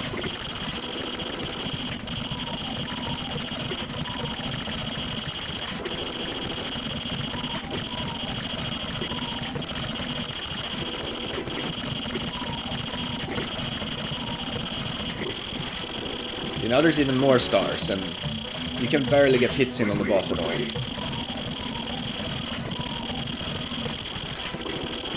Because they do block your shots, of course.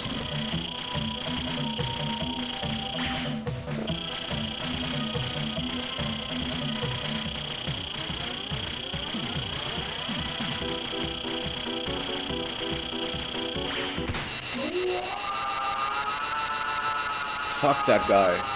Fuck that fucking boss. He is such bullshit.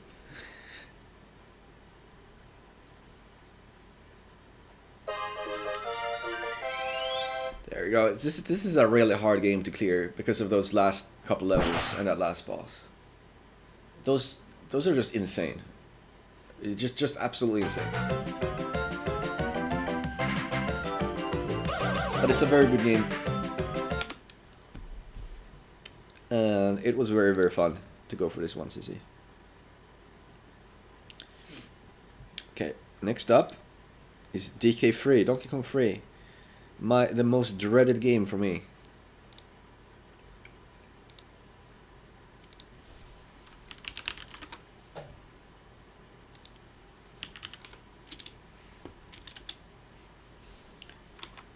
DK Free.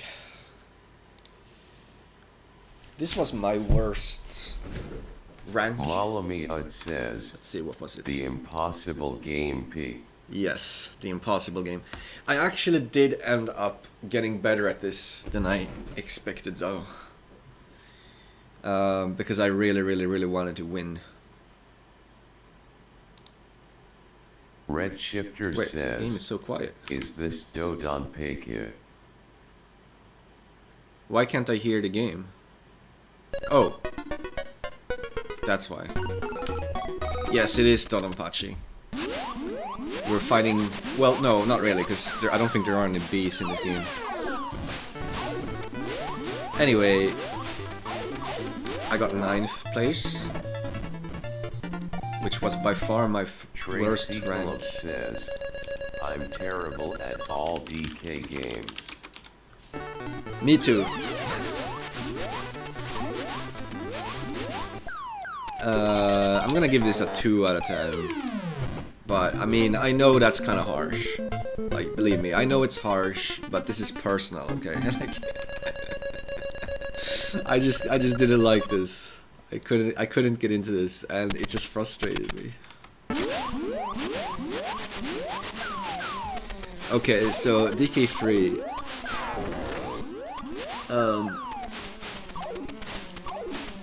The number one thing in this game, the absolute number one thing, don't fucking miss your targets. Hit everything.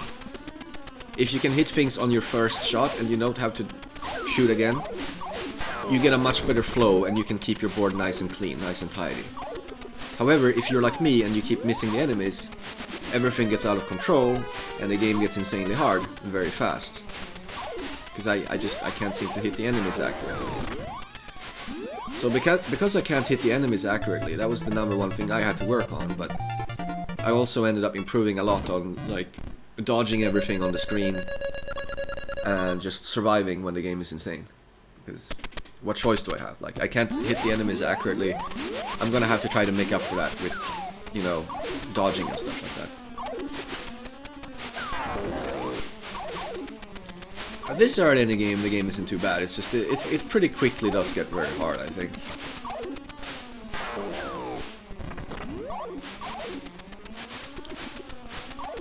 So we're shooting those worms to make sure those don't end up taking over. Eventually, you will have to have some worms take over eventually, because the game starts spawning like four worms climbing down all at once, and you just can't really get rid of everything. So you will eventually have to let some worms slip through later in the game, but for the most part, you should get rid of them.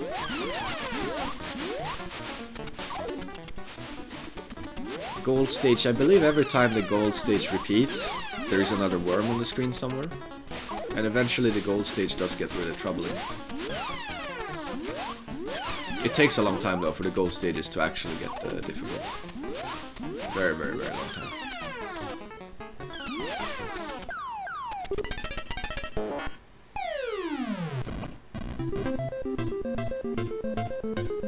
We're playing this with only 5 lives as well, which kinda seems to change how this game is approached.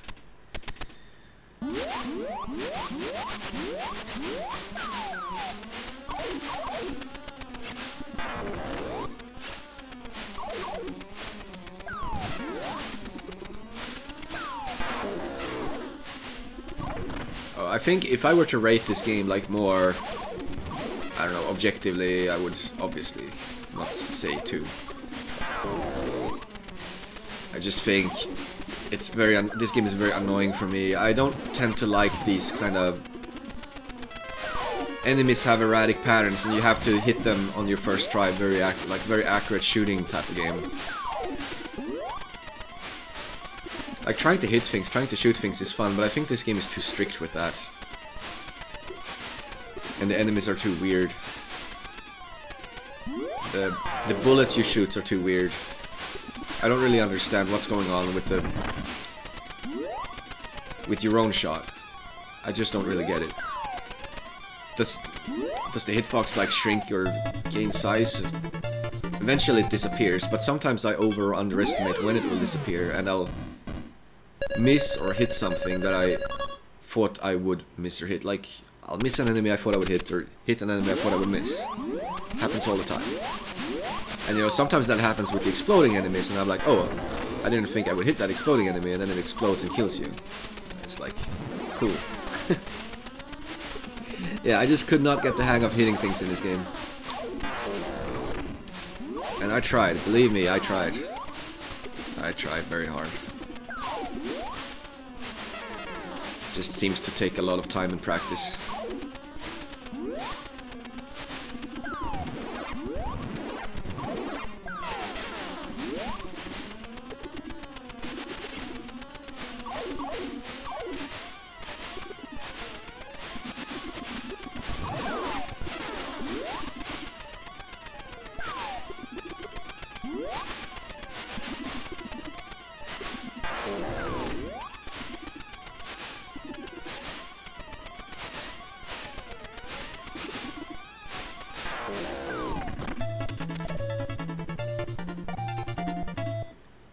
It's going to be pretty smooth sailing for a couple of loops at least.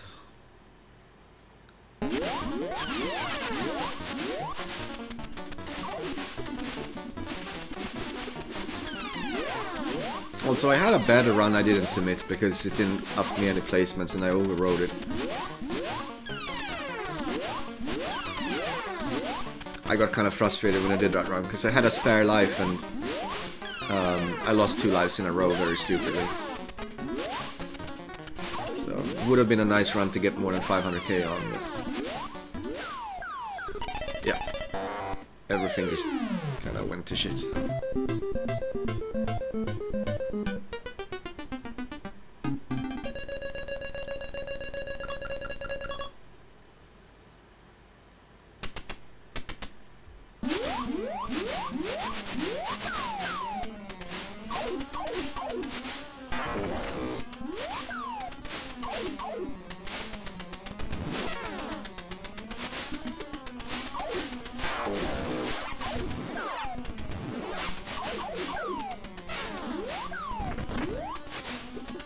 You wanna let one worm go through, apparently.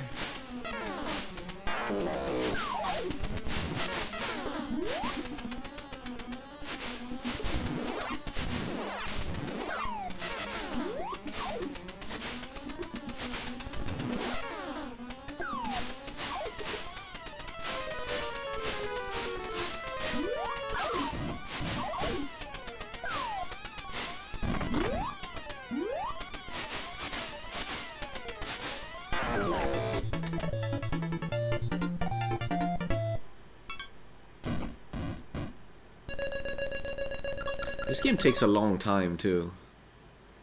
That just made it even harder to perform in this game. Always takes so long. With limited time.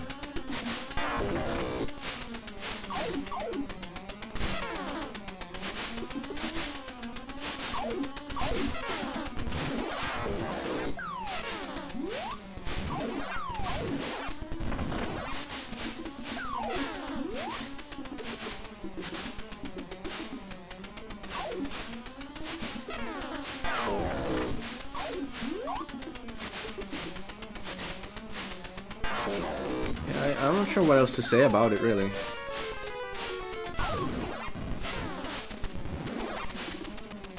It's an interesting game, but like my subjective views are really just what they are.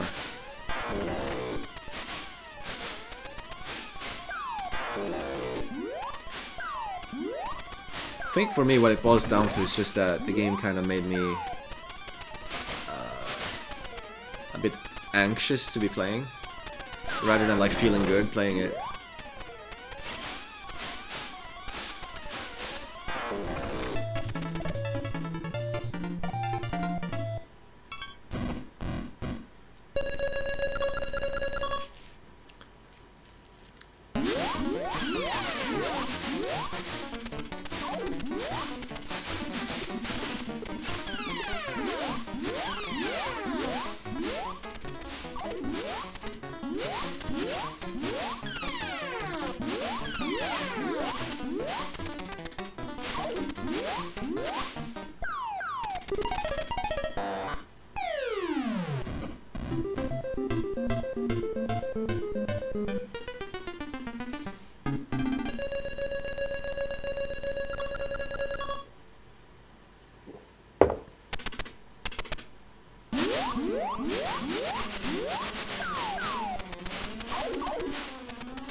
Damn, that guy almost shot me.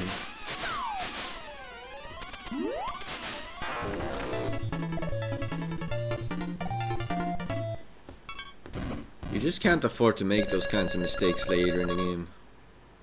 The game will punish you too hard.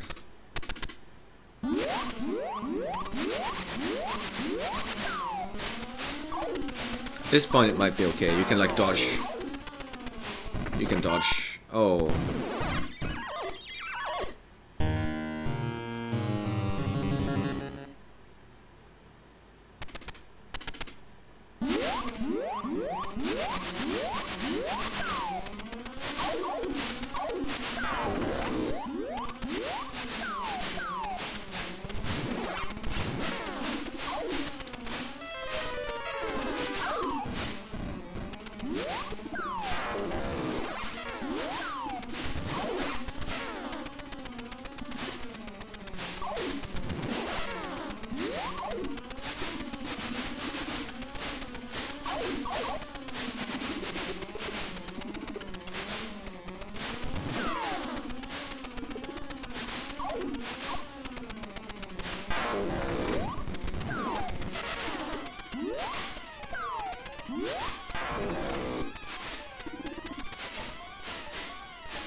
Man, this game sure is long, isn't it?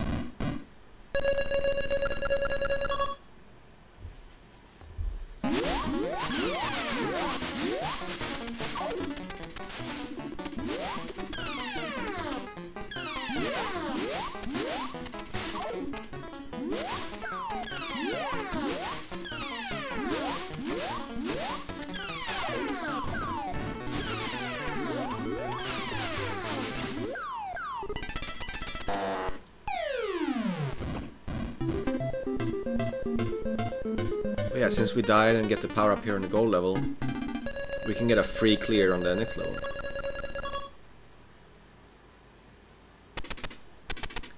And apparently that changes a bit on level 27. You can still get a sort of free clear, but you have to do a bit of extra stuff to get it. Which, that's not knowing that is what did me in on another run. And ruined the 500k pace.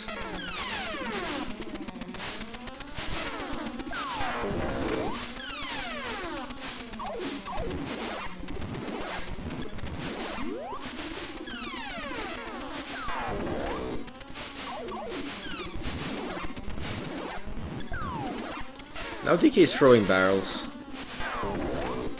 and at this point,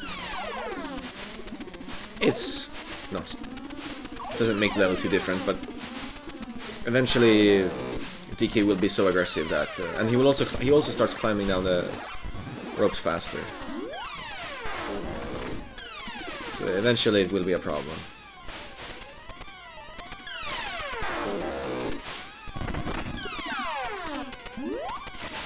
Right now it's only a mild problem that DK behaves this way. It's not so different from before.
The game is introducing a new enemy. It's those red guys. They still chase you, but they start chasing you right away, rather than delaying it.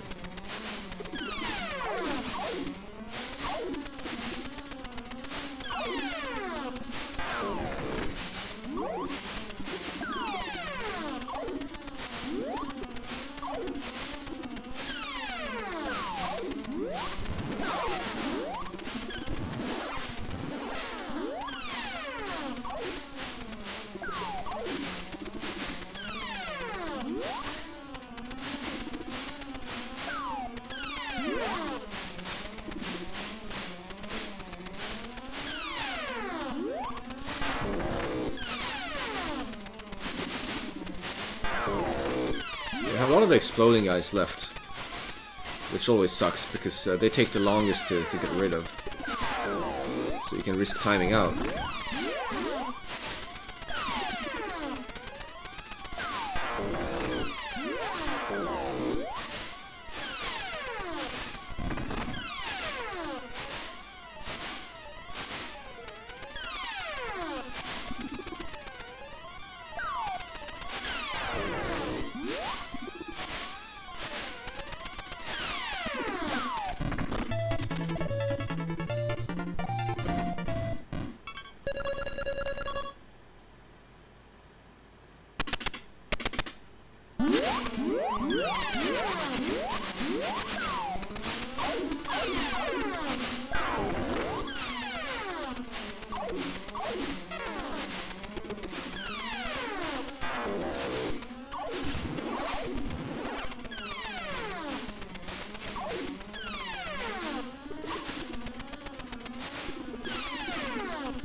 At this point, the game is starting to get kind of relentless.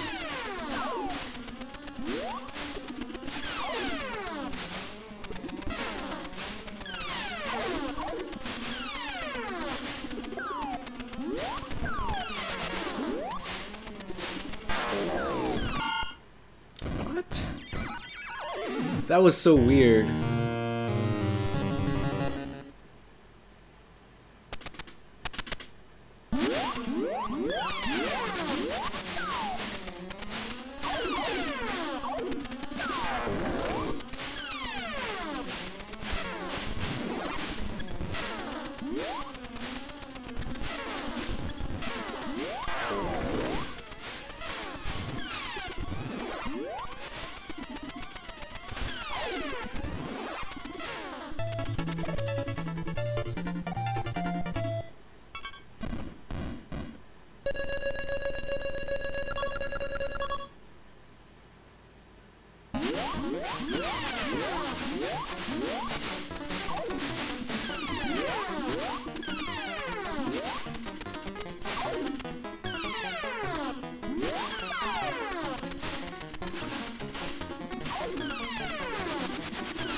Die on the gray stage, power up on the golden stage, free clear on the purple stage, die on the gray stage, repeat.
Oh my god.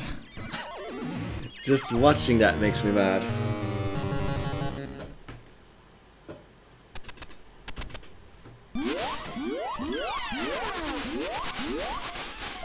I knew that guy was there, but I didn't think I would actually hit him.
Game is almost over.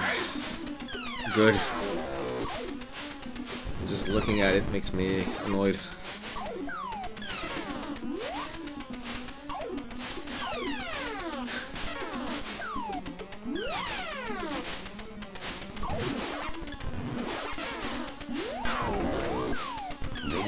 Says, shit game. I can't help it. That's really how I feel.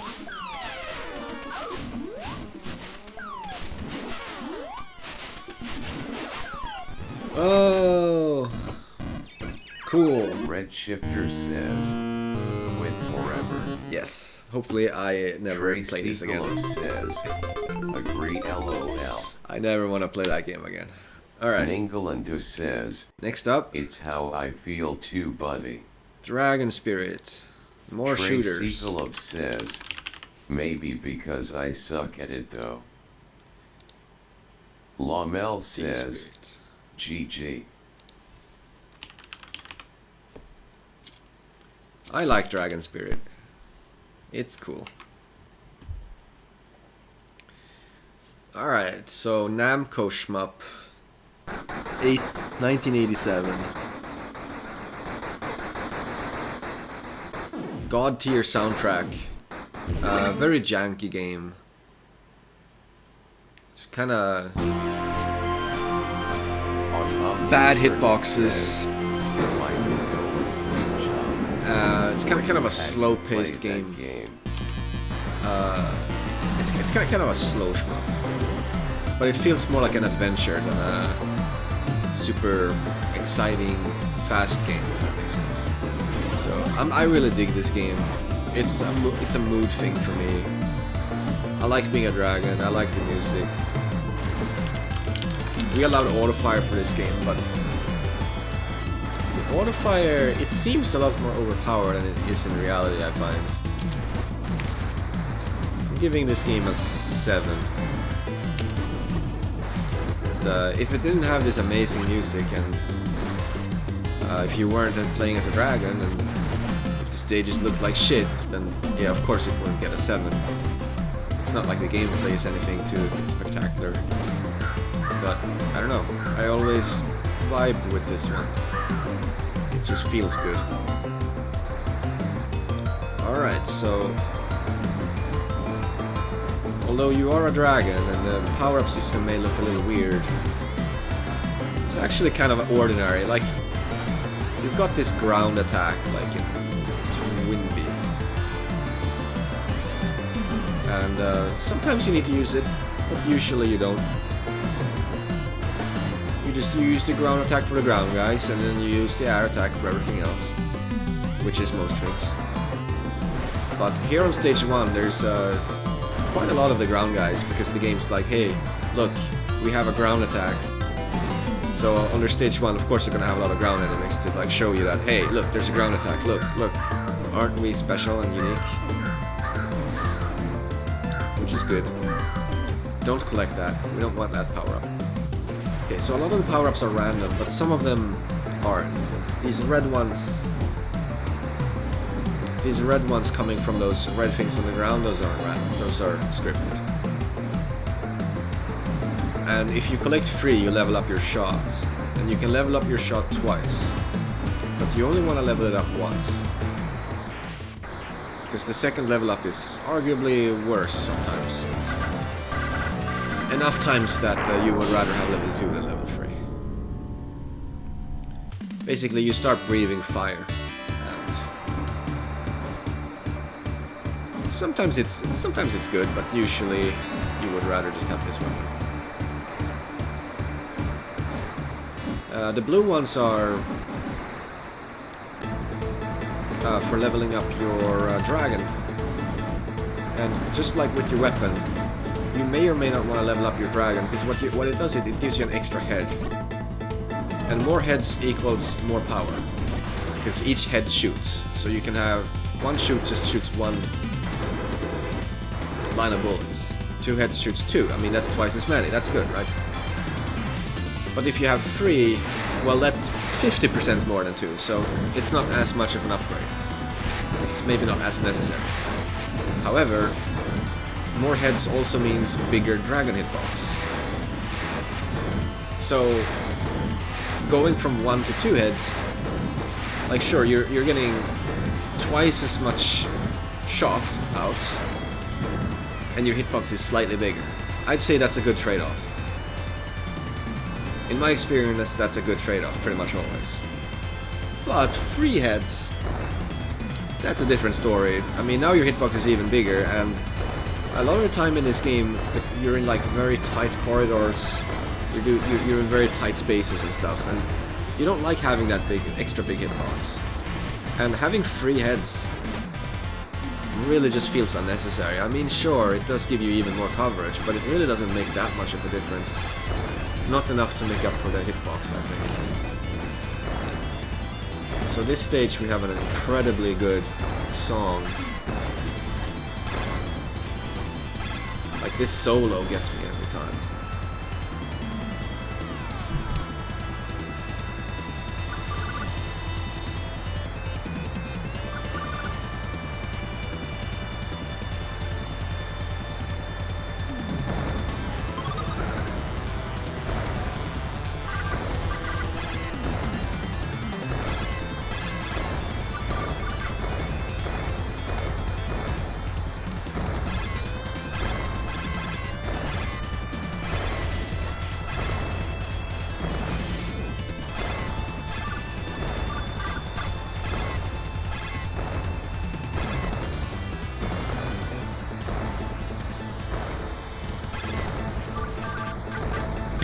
I mean, jeez. 1987, what the fuck were they doing? For game music to sound like this back then. It's incredible. Anyway.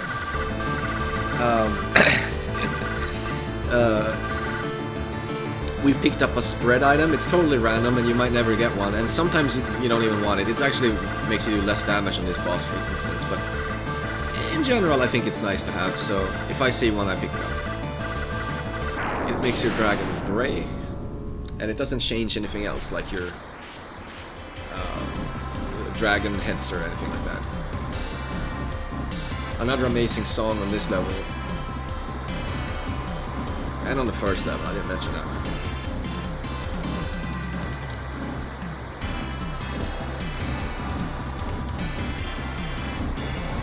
I'd say this level is where the jank kind of starts to come into play a bit more, and on level 4 as well.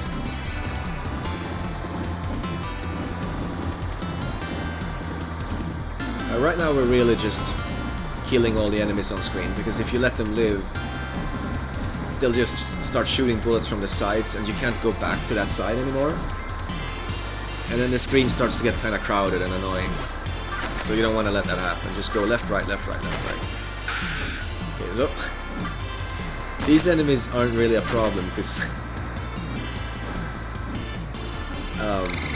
it takes a while before they start shooting, and during that time you can kill them. And if you do let them fire, you can always just go to the other side of the screen and avoid everything. But I didn't do that for one round. I was being dumb. And you do get a health bar of 2 in this game, but there is no way to fill it back up. There are no health items. And there is no way to level up your health meter to 3 or anything like that either. So it's really just basically an extra life, and it's kind of like an extra life that doesn't send you back to a checkpoint like a normal life would. There's also like close to no iframes. I think you have iframes for like 1/10 of a second or something ridiculous like that. So here's where the first point of the game where you start to wonder if this game is okay. The slowdown gets kind of intense, the slowdown and flickering, and these things can also get kind of glitchy. These vines get glitchy sometimes.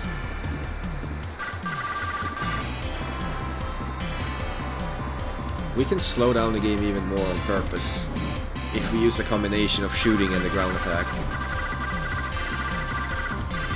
Also, if you have fire breathing, you can kill the vine spawners with it, but you can't kill it with a normal shot.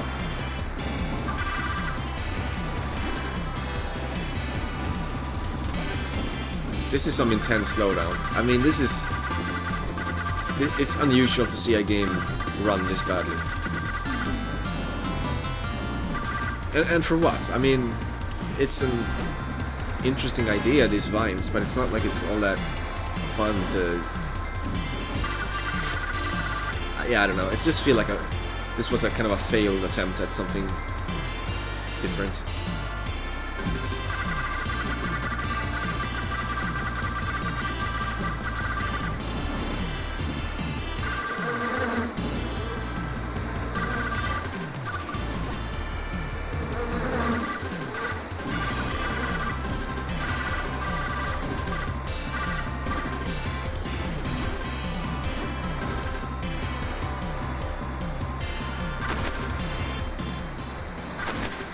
See, you don't have to kill all of them. You can just like escape them to the other side of the screen. They can't reach them. Malamino says, another game, please. Yeah, you're right.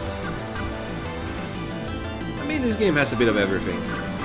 It's got seals and prehistoric mammoths and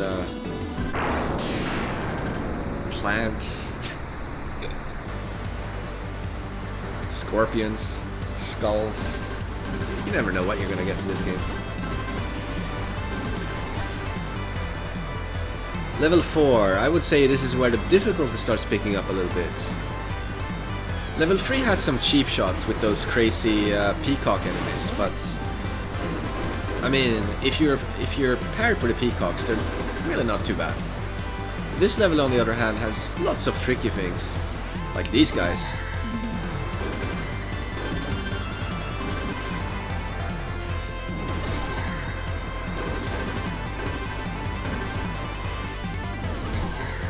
Ooh, a heart. Collect 3 hearts for a life. Ooh, another heart. Look at my luck here. See, they're just random. You could go for 4 stages without seeing a single heart if you're unlucky. I've had a couple of hearts so far this run. It's better than average luck.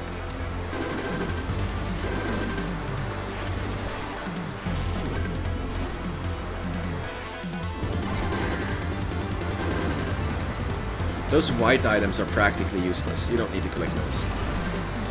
They just give a very tiny amount of score, like 100 points or something. If you can collect them, you may as well, but if you don't feel like you can, you should just let them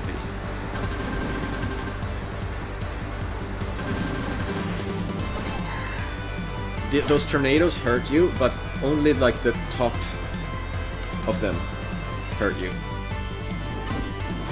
It's a little weird.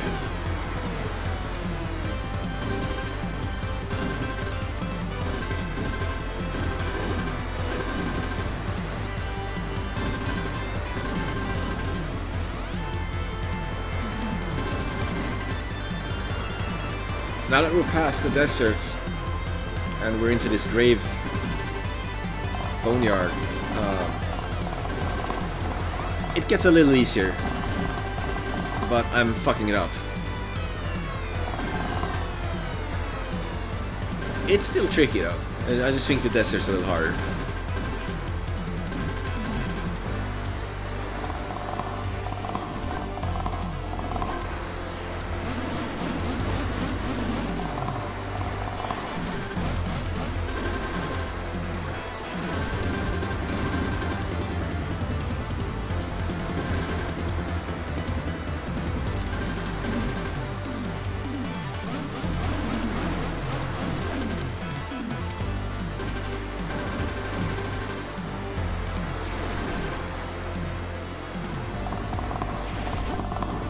Now it's just skull guys on the ground for the rest, until there's some of those suddenly spawning green. I don't even know what those are. These guys coming up.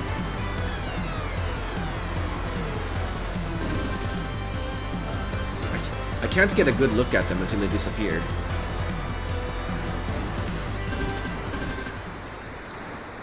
And I'm focusing on dodging the bullets when I'm playing. So. This boss can kill you because of a glitch if you use auto fire. So you need to stop using auto fire for this boss when he's in his skeleton form.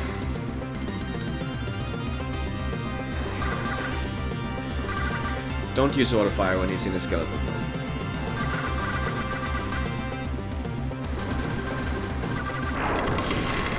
And you're good. No glitches will happen. Okay, so now that we've done some normal open levels, the game starts to decide, hey, like we like R-type and shit like that now, where you can't really move around and you just kind of sit there in a tight corridor. So that's what this level's going to be, and there's going to be more stuff like this after this point. And I'd say that makes the game harder. That there's so little space does make the game harder usually than the more open stuff. Usually, not always. But I wouldn't say this level is harder than the previous one. I think level 4 is harder than this one. This level is just a bit unpredictable because, for example, those spiders, they may or may not respawn. It's totally random. Sometimes you kill it, it respawns, and it just can keep respawning over and over again. And that can cause problems. Because you can't just keep killing them forever. Eventually it will just scroll down the screen with you and keep firing at you the whole time. The bats also all have random spawn points, which can be very unfair sometimes. I can't even grab that heart.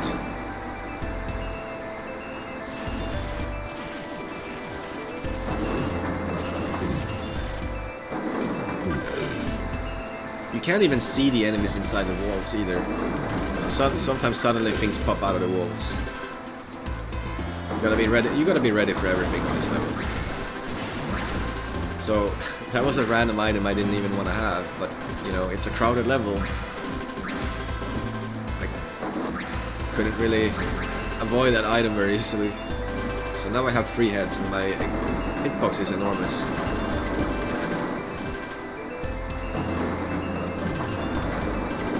See, like that spider, if that spider respawns, you have a problem. Because you can't kill it a second time. It will just keep firing at you from the side.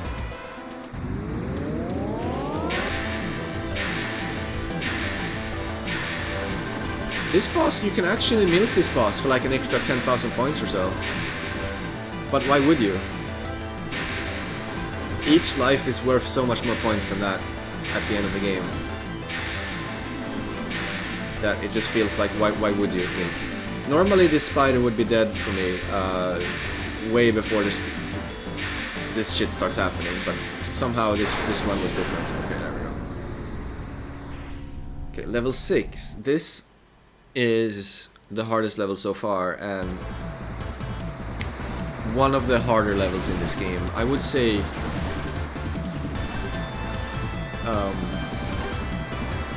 if you're very well practiced on this game, this might just be the hardest level, other than the final level. I mean, the final level would be the hardest, I guess. Because well, it depends on how you look at it. I mean, the final level is always going to be the hardest because that's where all your scoring is going to happen. But if you're just looking at like one CCing, this might just be the hardest level in the game in terms of execution, like things that can go wrong, checkpoints. Checkpoints on this level can be very, very, very, very fucked.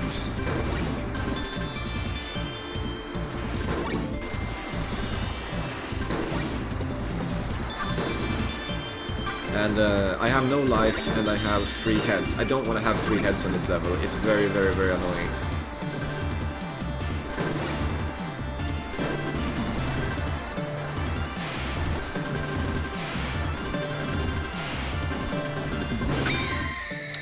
That was fun.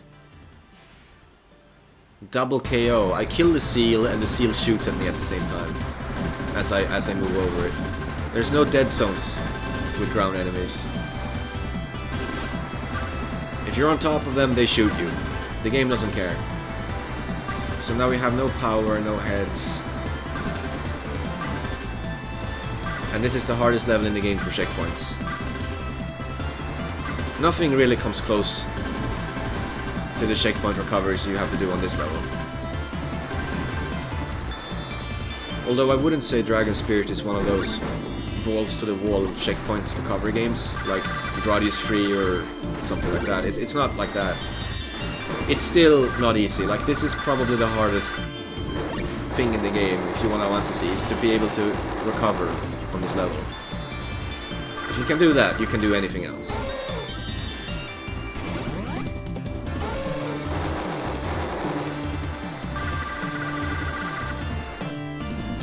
And the hardest checkpoint is the one I'm going through here. Now, I'm back on 2 heads, and I'm back on level 2 power now. So I'm good to go now. But if I die again, I would have an issue. And it would be scary to do this checkpoint.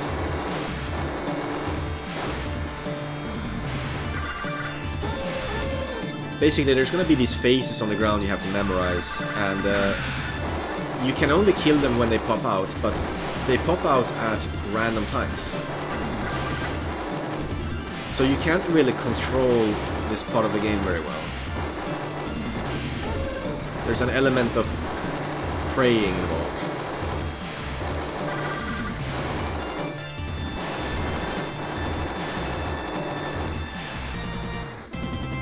Like, I did memorize all the phase spawn points, but that's not enough to make it a comfortable checkpoint. Alright, now we're past the hell part, and the rest of the level isn't quite as dangerous, but this part of the level can also be tricky with low power and stuff. Like, I don't have power and heads right now.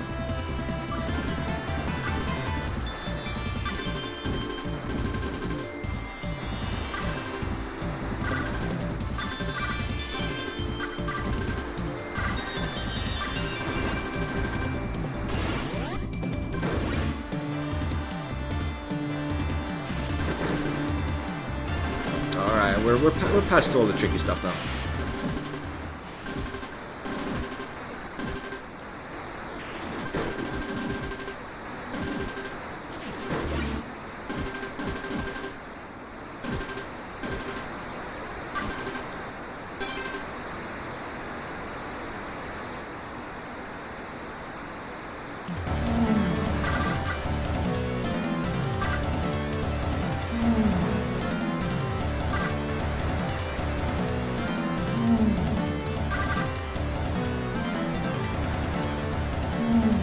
This dragon just does not shoot if you keep doing this. He just won't shoot you when you go up like that. So we can kill him pretty safely.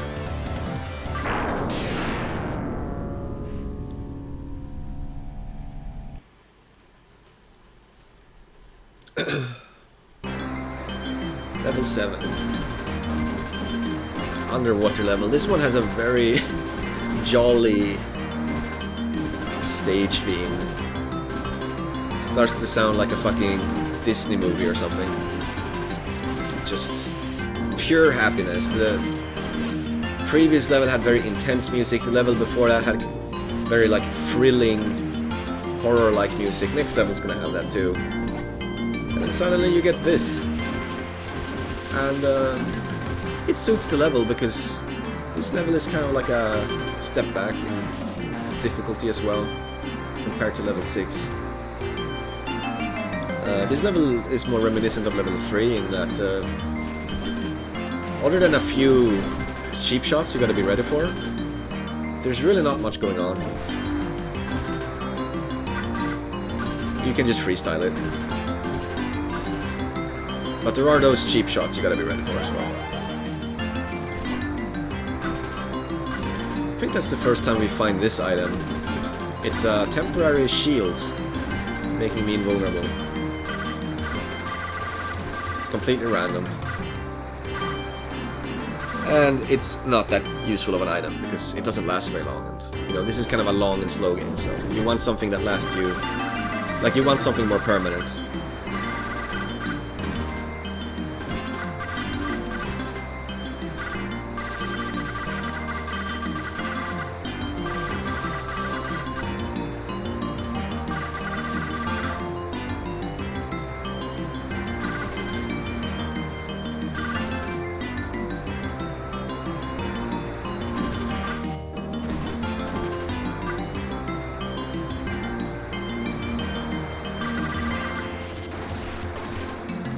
heart.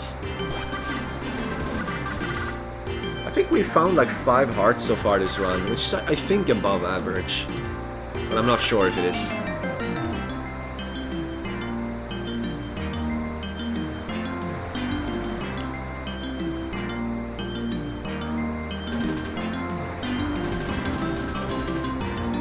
Okay, so the memorization part is coming up. It's these these creatures. There's lots of different things you can do here, as long as you do have a plan that works.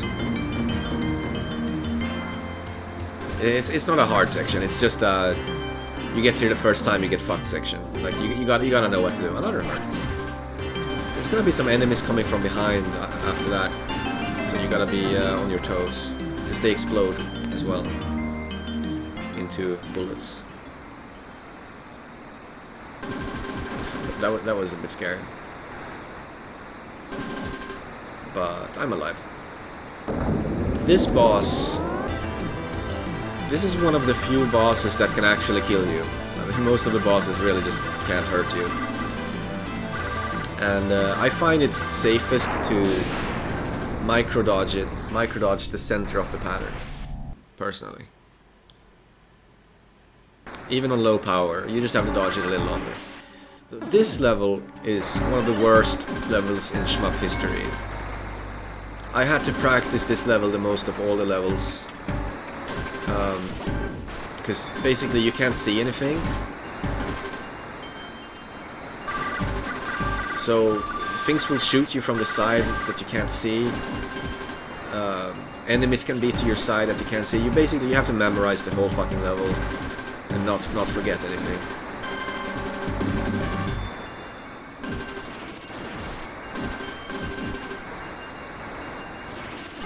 Zilla Beam says, this looks this level is disgusting. It is absolutely fucking disgusting.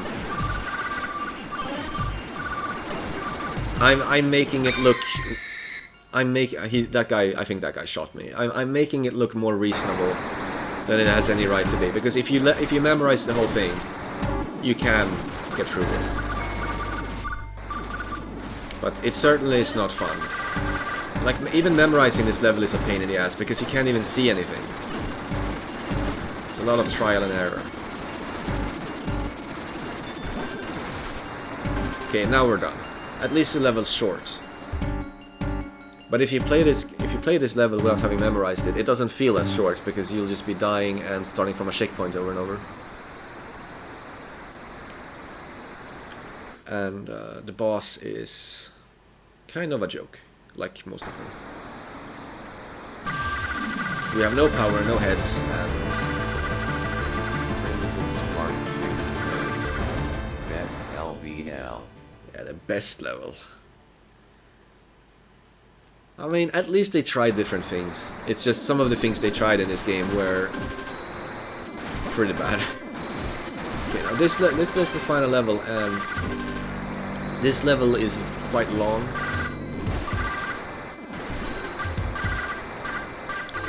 And I guess you could say it's the hardest level in a sense, because it is the longest. It doesn't have the highest concentration of difficulty, it's just... it is the longest level.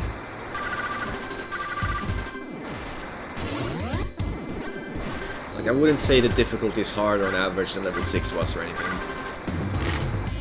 But it's long.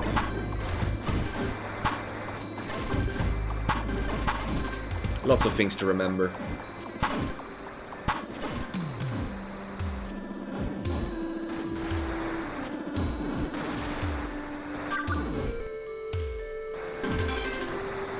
You can also glitch through walls on this level, which is sometimes pretty convenient, like here.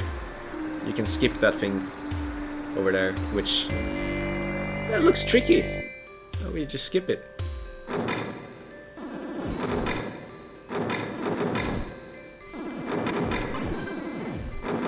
These spikes coming out of the walls, there is no real need to skip this, I'm just being extra safe.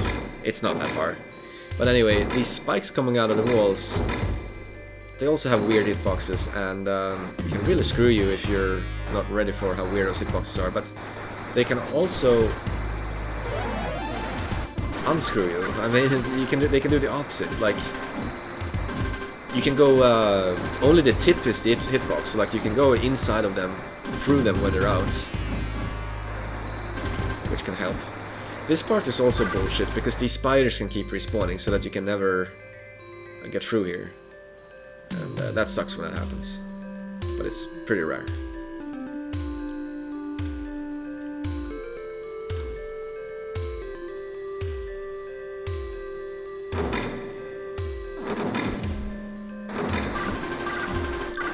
This is one of the trickier parts of the level coming up.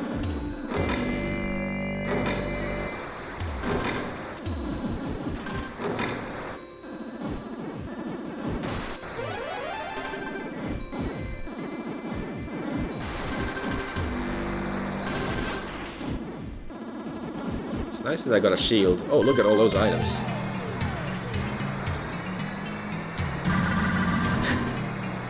This place is funny. Remember those guys from Maho Daisakusen? Well, that's these guys. Except in Maho Daisakusen there'd be like other things too. And here it's just these spike ball guys over and over. And that's it. A bit lazy. They had a cool idea for an enemy, but like they didn't put these enemies anywhere else. They didn't combine it with anything else. Okay, so now we're at the final checkpoint. This is where step 2 of Dragon Spirit begins. Step 1, play through the whole game. Step 2, get here. And you'll see what happens.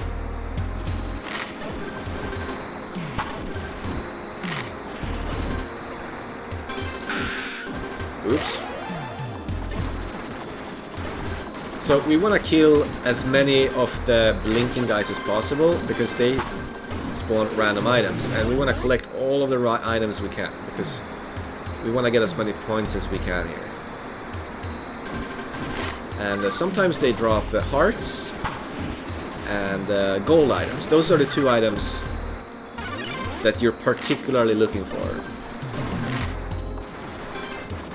3 hearts equals a life, and gold items equals 10,000 points. Both gold items and hearts are fairly rare, but because there's so many blinking guys, you will be getting a lot of them here. Probably an average of 1 or 2 hearts, somewhere between 1 and 2 hearts per checkpoint is what you can expect to get. And we're just gonna do this level, get to the end, kill ourselves, and then repeat the whole thing as many times as we can.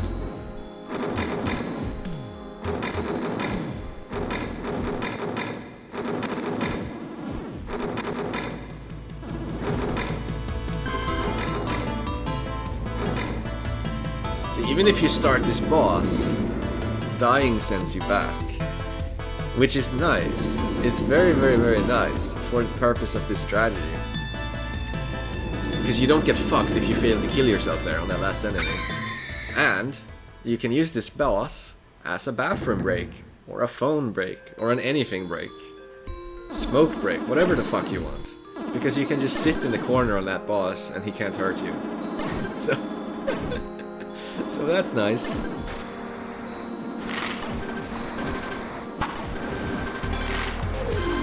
Two gold items. That's pretty awesome. 3 gold items. Heart item. No, I missed the heart item. See, unfortunately, I wasn't very good at this strategy. I didn't practice it enough. Another heart item. This would have been an amazingly lucky 3rd heart item. This would have been an amazingly lucky checkpoint 4th heart item. What the fuck? If I would have actually executed properly. If you're getting 3 heart items, you're breaking even. And you can do the checkpoint again for free. Statistically, that can't happen forever, because it should average out to like 1 to 2 hearts per checkpoint. And because of that average, you're obviously not going to be able to to loop this forever. You just can't. Statistically, it's impossible. However, if you get good luck concentrated long enough, that's how you set world records.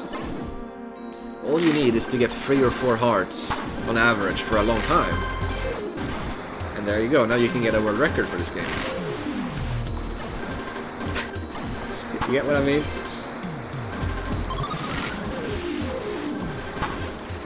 It's just luck. It's just luck, and I mean, we're also doing it pretty badly, but that's because I didn't practice.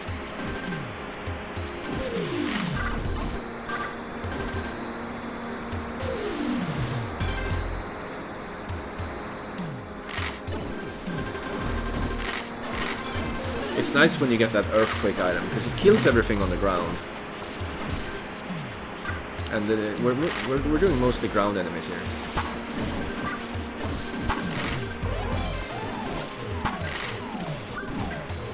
Anyway, I'm just gonna let this run for a bit while I go on a break.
It looks like my score didn't budge too much since I left. Oh, what? Yeah.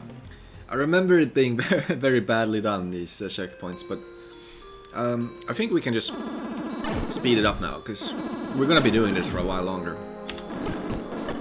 And move on to the next game sooner, because I mean, you get the idea. I'm just repeating the checkpoint.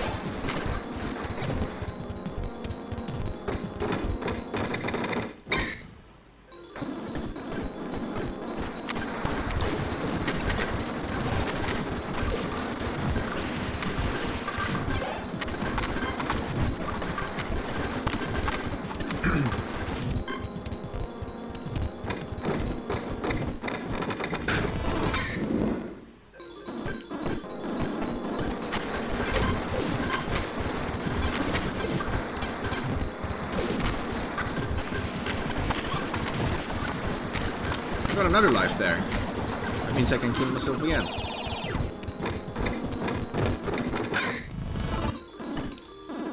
Alright.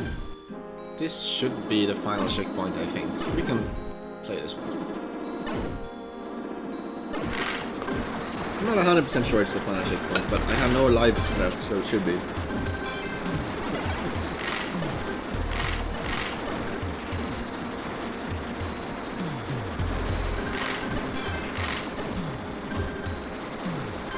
Gold item.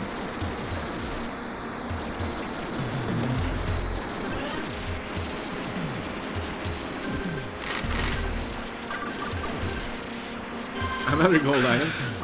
Why did that hurt me? So the hitbox in this game is really bizarre sometimes. I'm sure everyone who has played this game for enough time has noticed that. Every once in a while, the hitbox makes no fucking sense.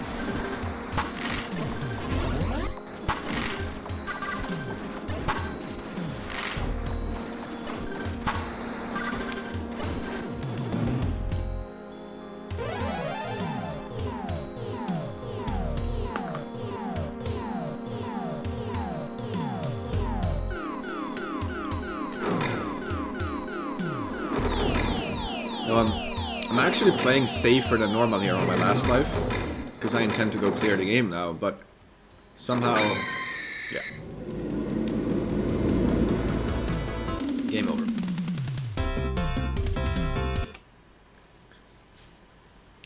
It's a shame to end the run that way, but it still ended up being my PB, because the only other run I played up there, I just went for a clear. I didn't do any checkpoint milking. So I did want to see this game, just not on this run. Okay, next is Espeluda, even more shooters. We have all of the shooters at the beginning. Alphabetical order. Oh. Let's see.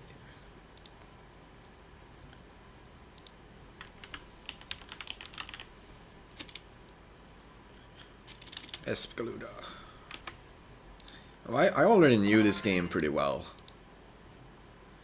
I'm not a super player or anything, but you know, I've done this before.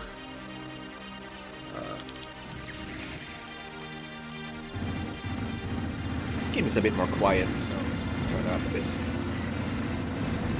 Okay, so Cave Shmup. Oh yeah.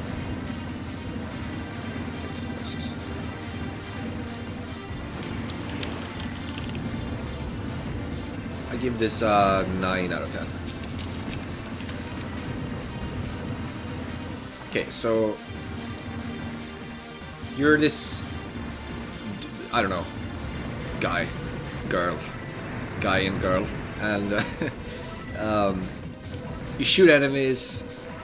It gets you gems. You can see the gem counter at the top. It says 0, 2, 4, and now it's going ticking down. And the higher up on the screen the enemies are, the more gems you can get from destroying them. And then when you press a button, the bullets change color, everything slows down, you change gender, and your gems start ticking down. And now when you kill enemies, it depletes gems for doing so. But you get gold from all of the bullets that they fired, so you want to like get them to flood the screen with bullets to get that gold up. And the sooner you get your gold to 1,000. Only 9/10s. Yeah, I mean 9/10. It's almost a perfect rating. I think that's fair for this game. It's one of my favorite cave shmups. You want to get that goal to 1,000 ASAP to maximize your score from doing these cancels, and then oh yeah, you see their bullets were red there as well. If you have no gems left when you're in that time slow mode, it does the reverse. It speeds up all of the bullets instead, and that's usually a bad thing, but it can be used for a couple of perks, which we'll get into on you'll see that in this boss. When you do that, you also don't cancel the bullets and get gold for it. You just get gold for killing the enemies instead. So it's pretty fucking bad for score for the most part. But here I'm doing it because, well, there's this circle around my character, and this is kind of a weird extra mechanic in the game that's a bit unnecessary, but basically we've had that circle finish spinning around us, and now that it's done that, we're gonna be getting a little bit more gems from killing things for the rest of the game, or for the rest of this life, and then we have to do it again if we die. And it's not a huge difference, it's very minor, so I didn't recommend like beginners to do that right away, because you have to know how to do it and stuff, and it will only last you one life. It's a few extra gems when you kill things. You'll get maybe like 10% more gems or something. I don't know, something along those lines. And the other thing it's good for is, well, you can get gold for killing enemies. So if you know you're gonna overcap on gems, you can be in it's called Kakusei Overmode. You can be in Kakusei Overmode to get some extra gold because there's nothing better to do, and you can also be in Kakusei Overmode on bosses to get more points from shooting the bosses, because you get more tick points. There was one other reason, but I kind of forgot how it worked. It's like some frame points or something. So that's more or less how the game works.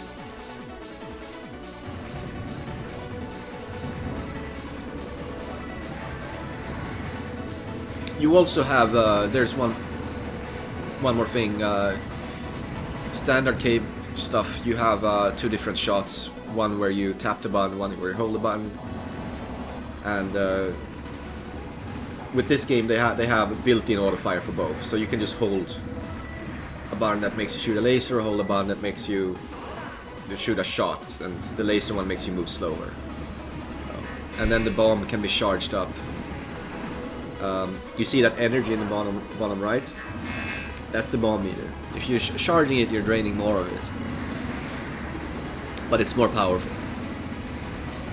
And you're also invincible while you're charging it. So I'm using it to skip the mid-bosses so that I can spawn more enemies and get more gems. It's a scoring technique. If you're playing for survival, you would probably just rather save the bombs for, yeah, survival. So, if we're getting into the scoring some more, there are some things I didn't mention. So, obviously we want to build up the gems and then spend them on big cancels.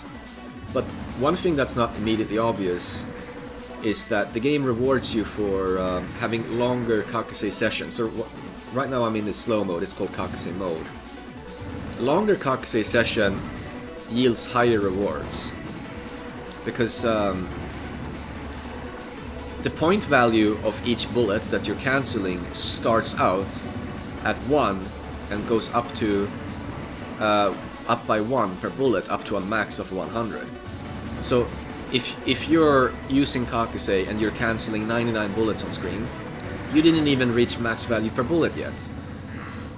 But if you keep staying in Kakusei mode and you don't switch out prematurely and you just stay in Kakusei mode and you keep canceling things, eventually you will cap that number out at 100, and then you can just keep getting 100 from everything.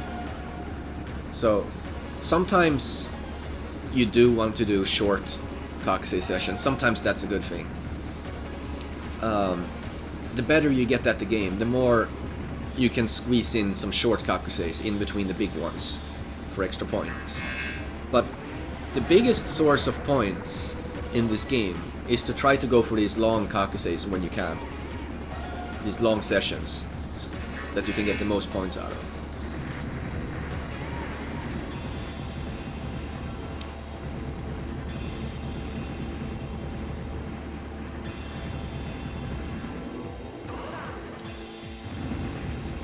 there's no real need to bomb this, but I'm a very...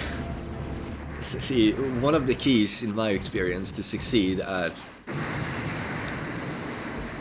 goals with extreme time constraints is to take as many shortcuts as you can afford to take. In this case, there was no real reason for me not to bomb that, because I'm gonna get bombs back when I need them next time. So even if I have a 95% rate to pass that pattern, by using that last sliver of bomb, I turn that into 100% with no real setback. So, like, why not do it?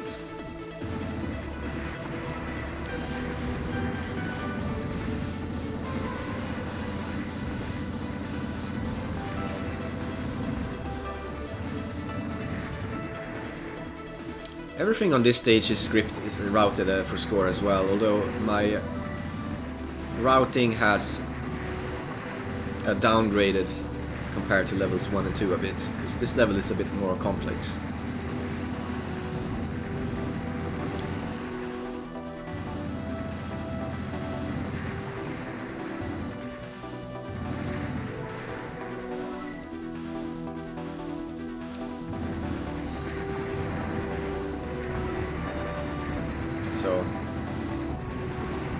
So it's a very basic score route that skips some of the score potential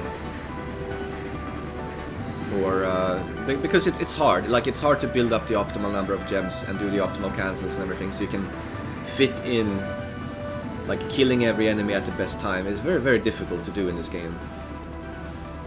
It's very precise. Okay, so this mid-boss right here is the only reason I'm playing as player 2.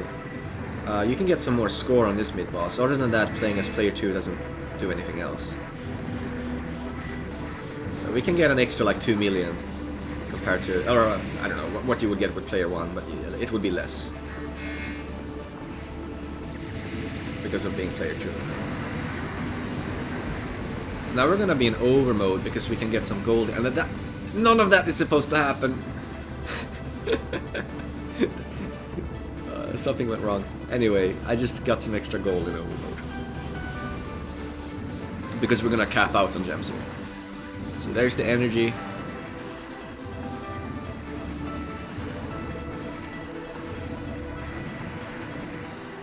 Okay, I made a big mistake here, but it is what it is. Sunshine Fun says, what is good hashtag of gems to bring to L3 mid-boss? 260, 270-ish. I mean, bringing more is fine for safety, for sure. But I think like world record route would bring about the same number I brought in. Maybe slightly more, maybe very slightly more, because they would kill a few more enemies at the top of the screen than I did. But they would have like the same time when they used the last Kakse before the last mid-boss, and they would just get a few more gems from it, I think.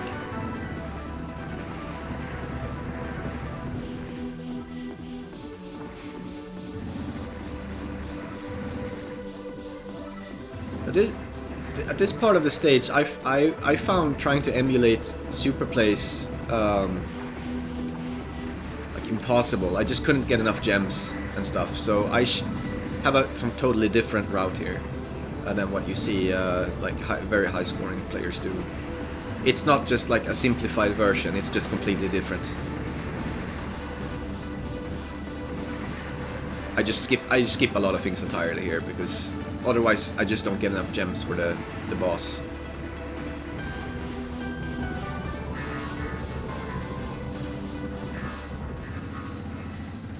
I have a bit too many gems now though. Like, normally I think there were 2 enemies I normally would have cancelled that, like, I don't know, they died when I was in Kakase and I couldn't cancel them.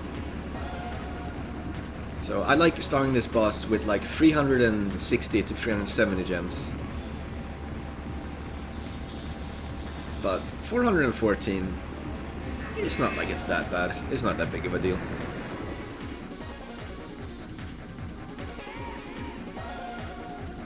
We're gonna be doing a boss milk. You just let some of these guys be, and then you kill like the second half of them. Is the best source of points. I could have killed a few more, since I have more gems than that I'm supposed to. I think I could have killed a few more.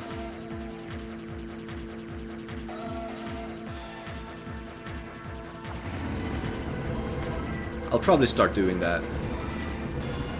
I think I killed like one extra there. Oh, it's important that I don't use up all of my gems doing that, because I need some left over to cancel the boss pattern too. Oh yeah, I didn't mention this, canceling boss patterns. The game is very nice. It gives you like a kind of a robotic voice when the boss is getting low on health to help you time the cancel. Because it can be kind of hard to look at the health bar at times. There we go, got the cancel. So here's a point where if you've died, you can level up your circle, whatever that was called again. Again, on this pattern if you want to. It's not entirely risk-free, but it's like probably the best place to do it.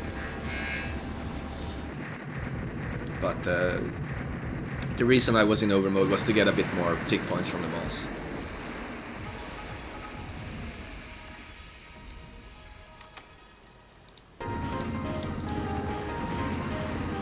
Oh, this level is very fun, but this is where my routing kind of stops. I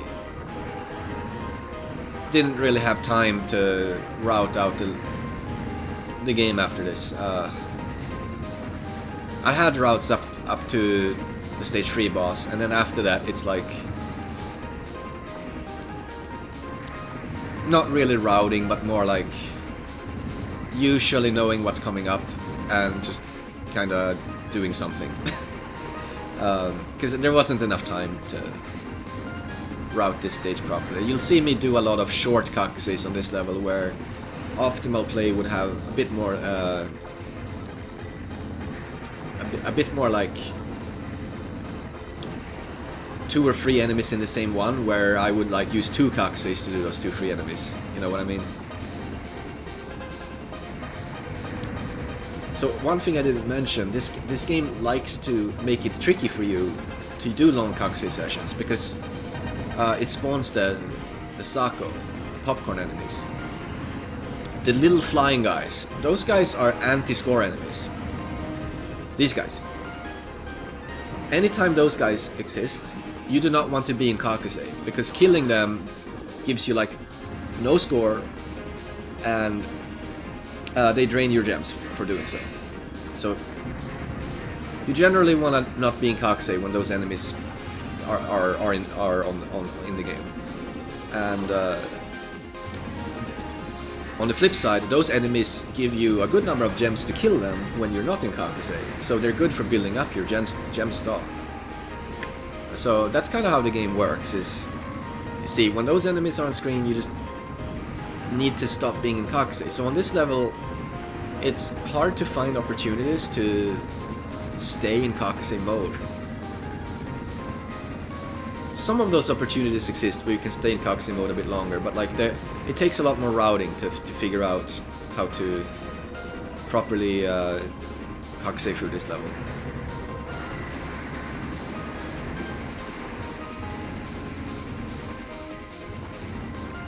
So like I'm getting some scoring, but it's not quite on the same level as the previous 3 levels were.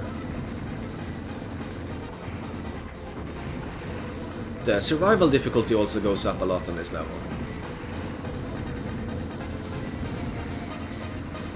And you can use your kakusei cancels to help with that.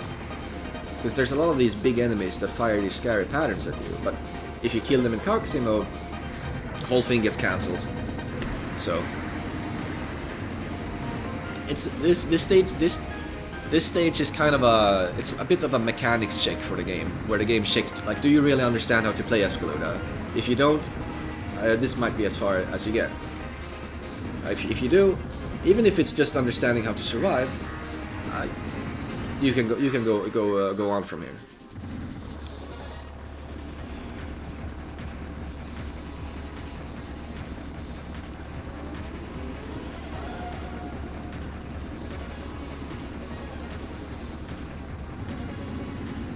I kind of suck at this boss. What the I didn't even know I was gonna die. I was just about to mention that I suck at this boss. Yeah, it's not that it's a hard boss, I just have been very lazy. Lamel says, hardest boss No, in the no. game. This guy's easy. I just have been very, very lazy.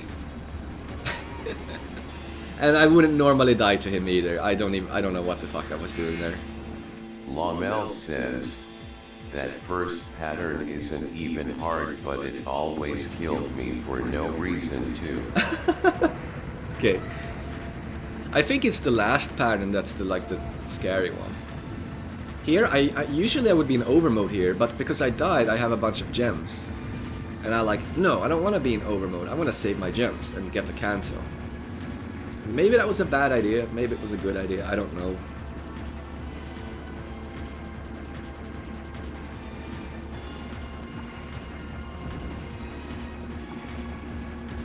Lamel says, yeah, last pattern is legit harder than anything before the last boss emote. Maybe. This pattern feels a lot like a Toho pattern from Perfect Cherry Blossom era. You got all these slow bullets all over the place, and then some aim bullets you have to stream and restream with very tiny timings in between the streaming and restreaming.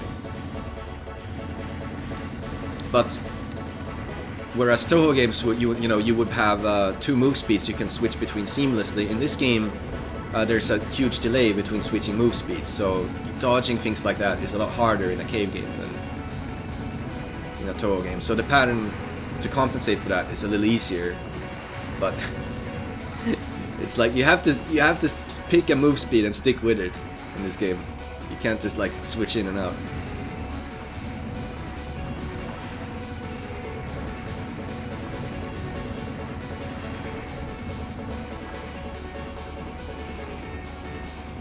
This stage is pretty short, and it's a bit of an anti-score stage, because at the end of the stage there's a constant stream of Zako, and you have no choice but to kill some of them in Kakusei mode, even if you're scoring as high as possible. You have no choice, you just have to accept it. It's either that or doing nothing. Basically what you want to do is you go into Kakusei mode when it's time to kill these huge turrets, and you just let some of the Sako die during that. Okay, I messed this up totally. Now I'm gonna have way less gems than I'm supposed to.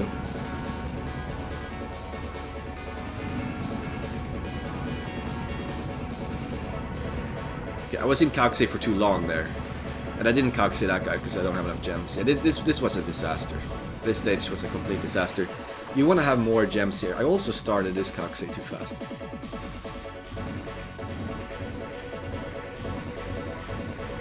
And I killed a lot of those soldiers too early as well, but that's because I didn't have enough gems. And I want some gems left over for the boss. Okay, so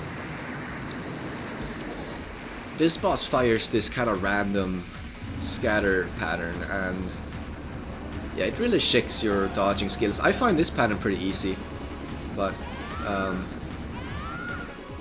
because it's so erratic and random, it's like if you have trouble reading the bullets, it could be one of the hardest things in the game.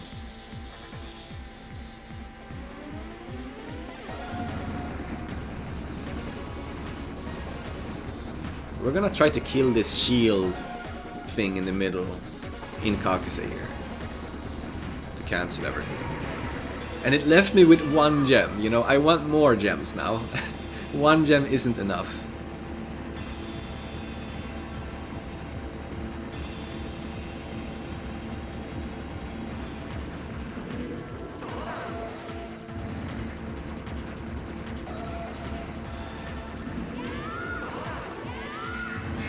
Let's just use those bombs. Why not? There's gonna be another bomb item on the next stage.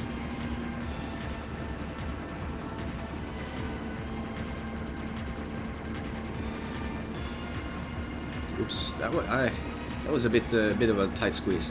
This pattern is kind of scary, but it's really just because of that cave thing I mentioned, that you can't seamlessly switch in and out of move speeds. That's the only reason this pattern is scary. You have to stay in slow speed. And if at any point you're like, man, I would like to speed up now, it's a huge risk doing that. Because you can't slow back down very quickly, like you could in a Toho game. Stuff like that is just why I think like Toho games are better than cave games. That you can do a lot more skillful things in them. These games have kind of archaic design in some regards. There's not really any reason for the move speed switching to be delayed. That's just not allowing you to dodge things as skillfully as you otherwise would be able to. So it's a bit sad, but this game is easy enough that it doesn't really matter that much. It's a pretty easy shmup.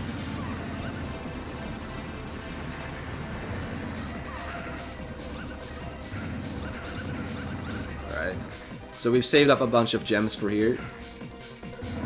And we're gonna kill all of these like Alice clones. The spinning ones. The spinning ones are the best ones to go for here. When they've spun around a lot. And then we're gonna build up some gems again, and then we're gonna spend them again.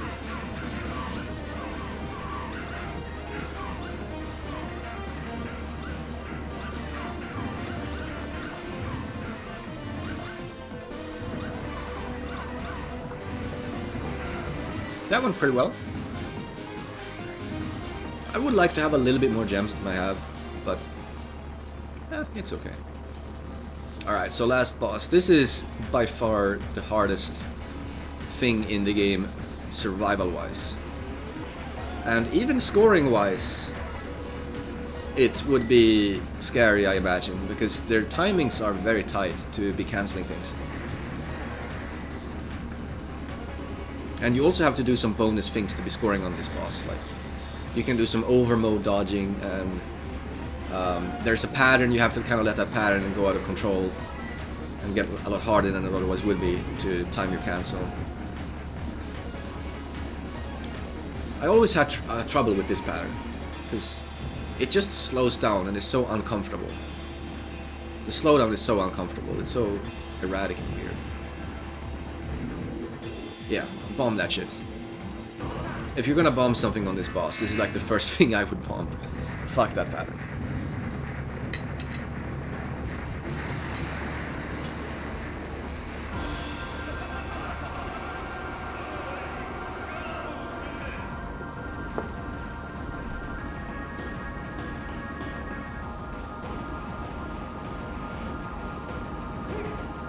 Most of this boss fight is... Okay, I didn't need to bomb that, but you know, I don't regret it, because if I did die with bombs in stock, would be sad. This boss is a step up in difficulty, but it never reaches like insane levels. It's just a moderately difficult boss throughout the... Oh! I didn't mean to finish him with the bomb, that didn't get me any gems. It's just like a moderately difficult boss throughout the whole thing. But there are a lot of patterns to deal with.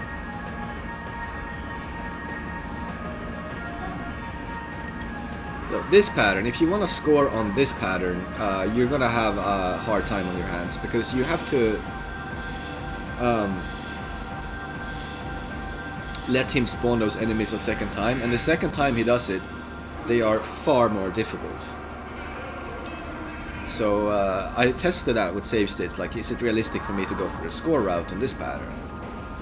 I just decided that it was kind of a scary thing to do, and I didn't really want to do it for Yolympics. I think I may have tried it on a run or two. I did a couple of runs.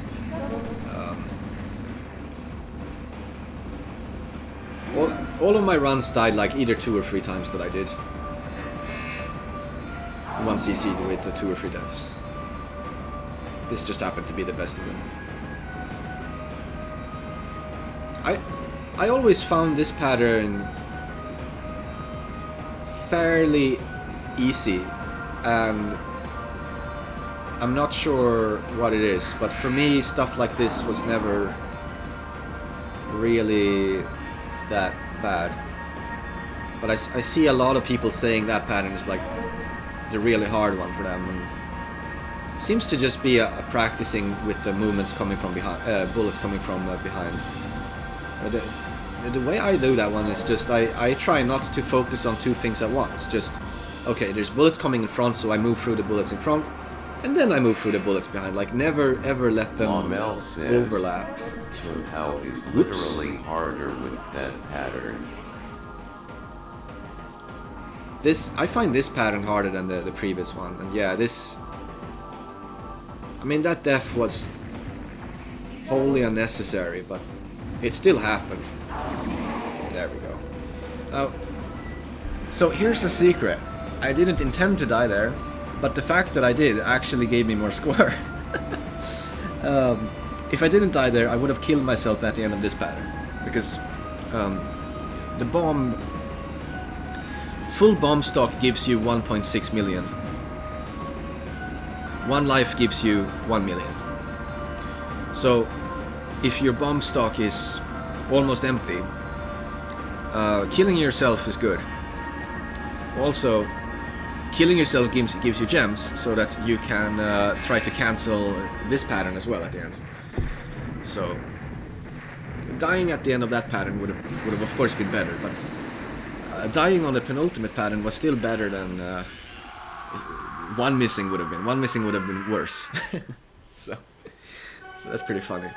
Of course, that does mean that if you want to be really optimal, you need to no miss and have a full bomb stock at the end. Which... that shit is gonna be scary. Alright. We can speed through this just to see what the final score is gonna be. Because the credits are kinda long.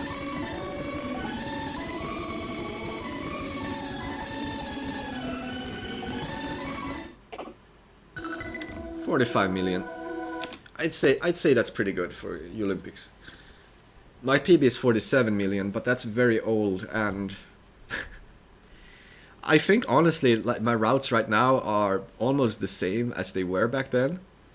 Almost coincidentally, because it's kind of hard to remember like exactly what you were doing, but like I remember it was kind of similar. Like back then, I was fairly decent up to end of level 3, and then from level 4 onward my routes were a lot shakier, and I would like freestyle a bit more. And that's why I didn't get to 50 million, was just I didn't really have enough routes after level 3, and also I mean the first 3 levels could have been better as well, but it's mostly like level 4 onward that was kind of the scoring problem. Alright, next is Gunbird 2, another shooter, and then after that we're finally gonna be running out of shooters. We have all of them at the beginning. Gunbird 2. I was practicing this with save states because I think that's fun to do. Let's see. But in terms of doing credits, I did like nothing. I did like nothing. I did 2, I think, 2 credits. One at the very start, and then one more in the middle of the tournament, and that was it. Oh. GB. And other than that, I was just save state practicing the second loop to like remember old strats, because I did do the second loop back in 2016, it must have been. And yeah, it was a lot of practice. Basically, I had the whole thing potentially no miss, no bomb, but with lots of things that were just so unreasonably inconsistent that I did end up needing to bomb through it. But I had the strats, no miss, no bomb. It's just like I would say like 3 or 4 things in the game that were almost impossible for me. Like I couldn't really realistically do those without a bomb, but yeah. Gunbird 2. This is gonna be a clown run. But it's gonna be a clown run with some practice on some things, if that makes sense. No practice on loop 1, nothing. Oh, 2, tournament rank 2, game rate 8. Alright, so far we've picked Tavia. She's a nice character because she doesn't have a lot of blatant weaknesses. She mostly has strengths. So she's just a good, well-rounded character to pick. You know, there are other characters that are better than Tavia at like everything. But the only thing Tavia is straight up bad at is that her melee does very little damage and is very like narrow. And that is a big weakness, but that's her only like weakness. So you can pick basically anyone in this game. The only one I would say is kind of shit is the carpet guy, the fat guy. He has mostly weaknesses. Everyone else is you pick more because you like something about them that's really good for that particular character. Like Valkyro the robot has insane damage potential with his melee, with his charge attack, and his normal shot is pretty strong too. But he's very slow, and that slowness can be very bad for him in Loop 2. Alucard is also quite well-rounded. I was trying to trigger the gem head there, but I must have forgotten where it is. This game has secret guys you can uncover that if you shoot them they start spawning gems you can collect for points. But you have to be in an exact part of the screen at an exact timing to trigger them.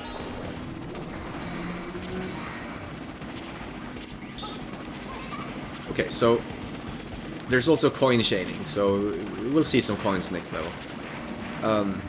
There's a meter at the bottom left. If you shoot things, it builds up. The higher level it is, the slower it builds. So if it's up to level 2, it's gonna build ultra slow, and you don't want to build it anymore. You don't want to go above level 2. Using a melee uses up part of the meter. And using a charge attack uses up a full meter for how high level the charge attack is, if that makes sense. So a level 1 charge attack would use up a level 1 meter. Level 2 charge attack would use up a level 2. But if you have a level 2 meter, you can use multiple melee attacks from that. So a level 2 charge attack can be quite expensive on the meter, but Tavia's level 2 charge attack is very strong, so sometimes you'll see those in the route. Whereas some other characters would use more melee attacks instead.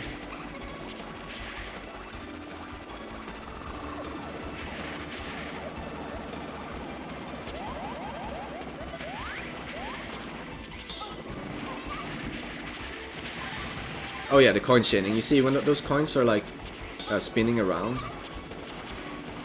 they don't move, but they like the animation is spinning. If you collect them when they're flashing white, so when they're facing towards you, the player, you get them at max value. And the more times you do that in a row, the more the value goes up to a max of like 4,000 or something. And I'm very bad at the coin chaining, so I'm not gonna be doing too much of that. It's a nice source of points, but it's not huge. Like, it doesn't double your score or something.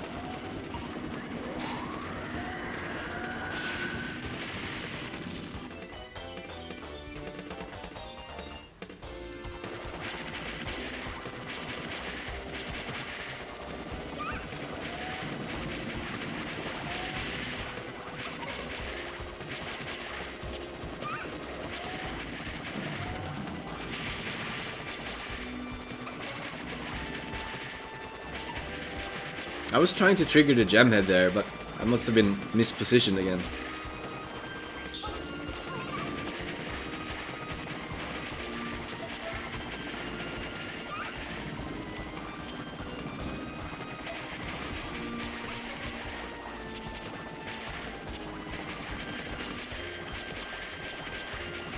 And like I said, no loop 1 practice, so from around here, that's gonna be an issue, somewhere around here. Only loop 2 practice, and loop 1 can change a lot of things quite a lot, enough that you do want to be reasonably good at loop 1 as well, even if that's easier to be, of course. You can't just skip out on loop 1 entirely. And, like here, we need to shoot those things and then melee the turrets when they appear, because when the turrets start firing, the game gets very angry at you.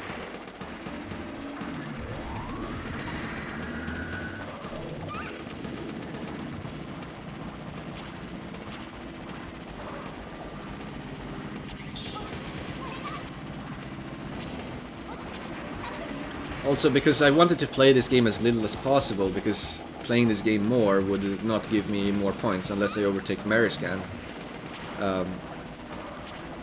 I didn't care about conserving my bombs. I'm just gonna be using all of my bombs all the time. So that this is the only credit I need to do, if that makes sense.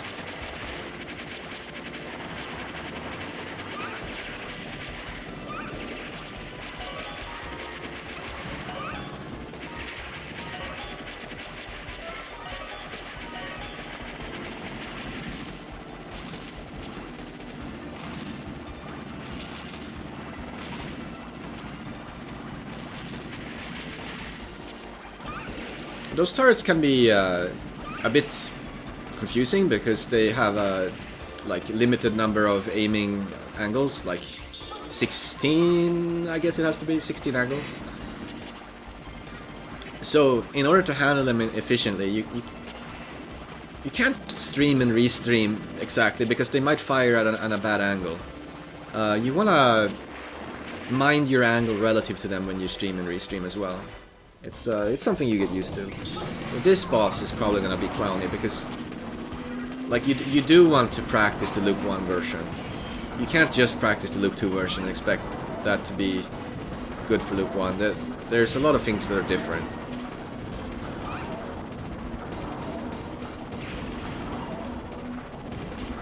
So this is probably gonna be very bad.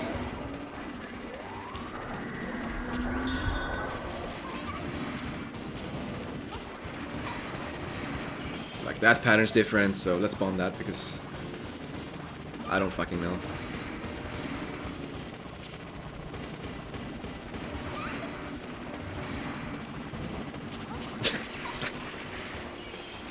You shouldn't be needing bombs on this if you're on the second loop, you know. You shouldn't be needing to bomb that boss 3 times, no less. But that's what happens when you don't practice anything. Okay, so. Level 6, this is like the hard level in Gunbird. I mean, lots of levels are hard, but this is like the trouble level if in the game, in both loops.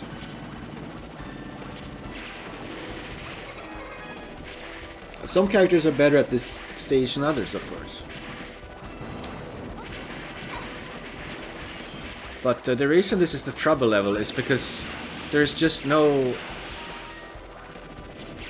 lulls in the difficulty. The difficulty just keeps going throughout the whole thing, both the stage and the boss, but the boss is especially nasty. And I'm talking mostly the second loop here. Like, the second loop is it's hard all the way through. Whereas on all the other stages it's like a couple of difficulty spikes.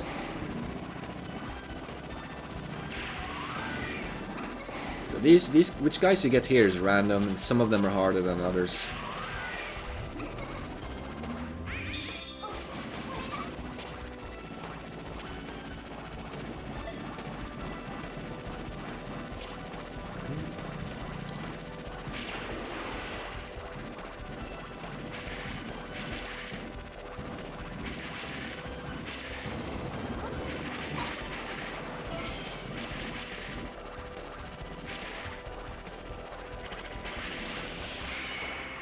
Like I said, we're gonna be using everything we have, just all the bombs, all the time. This is a Psycho game. You do not just fucking react to things. You just have to know Okay, that pattern is not supposed. You're not supposed to move doing that. You need to know exactly what you're doing at all times, and that quite often involves going to very exact save spots and then tapping at an exact timing and tapping for an exact length, stuff like that. It's just ultra strict. I'm not sure why I needed to bomb these lasers, because I know the lasers, but I don't know. I think it's because he moved right. Normally I would get him to move left, but he moved right, so he would have walled me.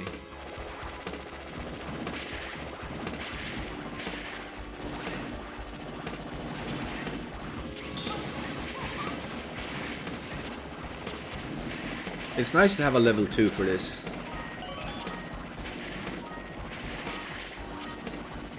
There's so many enemies there that kind of flood the screen otherwise.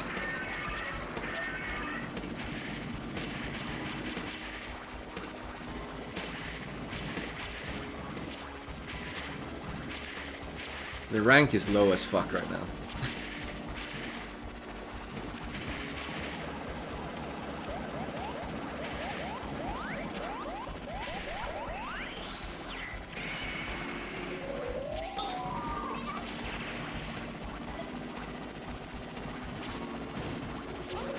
Fuck that pattern. That's like the hardest pattern in loop 1. Like the hardest thing in all of loop 1.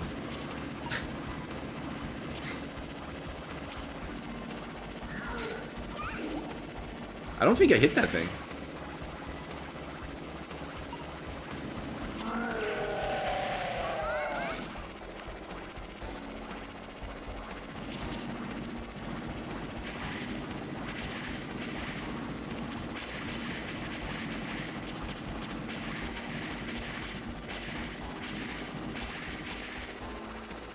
And don't worry, loop 2 is gonna be just as clowny. I'm just gonna have more strats. I'm gonna have actual strats for loop 2, but I'm gonna be so out of practice that I'm gonna be failing at half of them.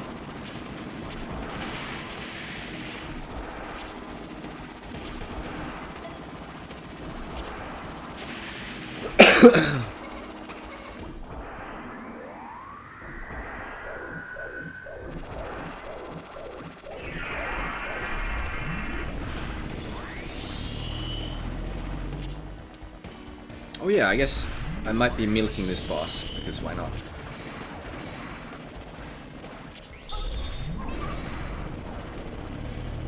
Looks like I don't remember how to milk it either. I mean, that's not something I practiced.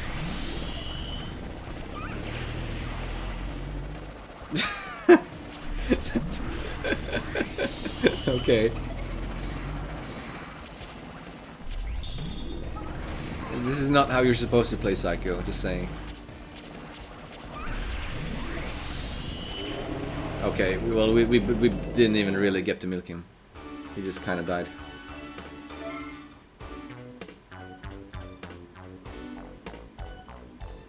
This game has great endings, by the way, and most of them are locked behind multiplayer.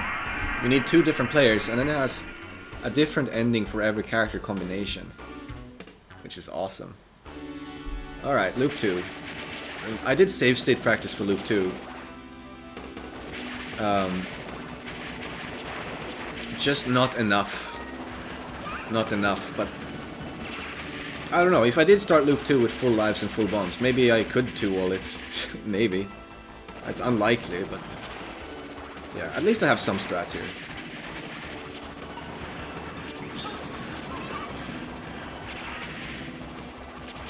I think I spent like 2 afternoons practicing second loop.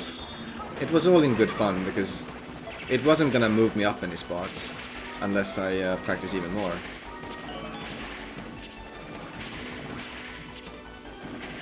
This is the one thing on this level that I always found hard, so yeah, we use that bomb there.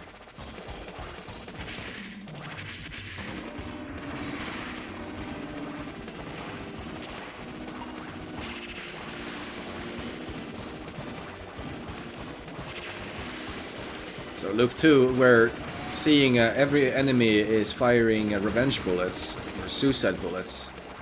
I mean, revenge bullets is a better name. Kind of makes more sense for what it actually is.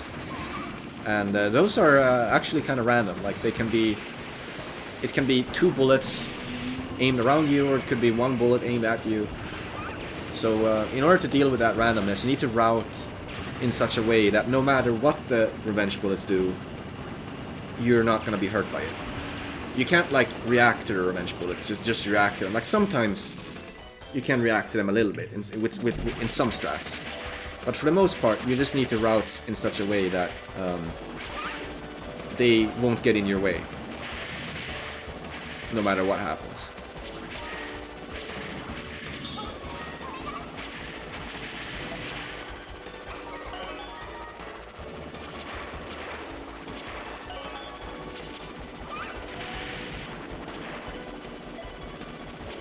This level is kind of a hell level because of the second half of it.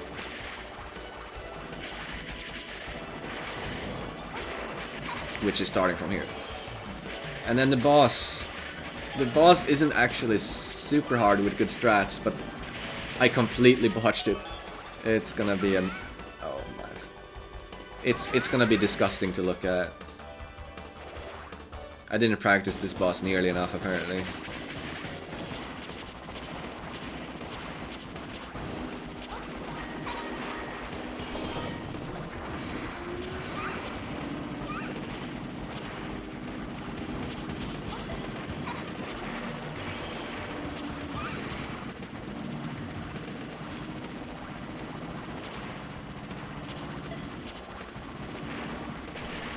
Yeah, it looks like my meter is kind of low right now.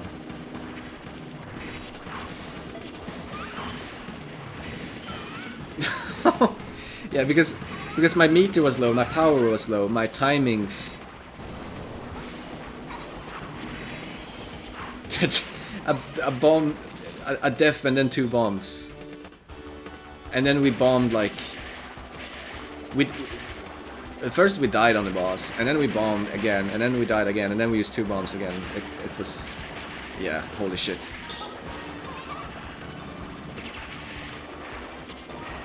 It's pretty ridiculous.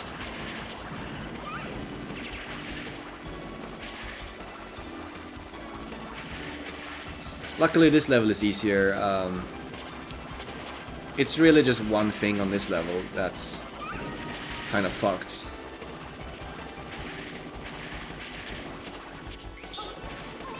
But there should be a bomb item for that. Yeah, there it is. It's right here. These fucking robots.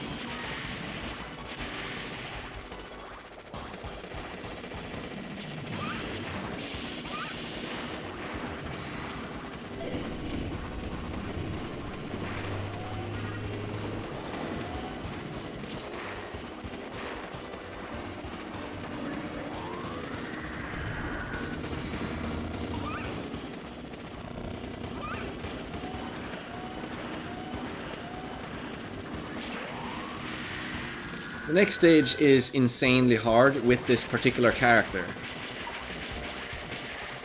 If you don't want this stage to be insanely hard, you need to pick another character. There we go. Number 2.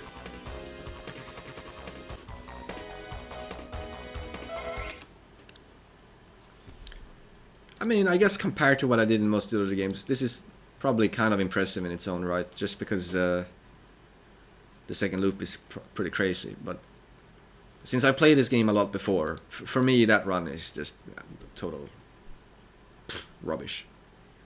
It's just a throwaway run. Intrepid is next.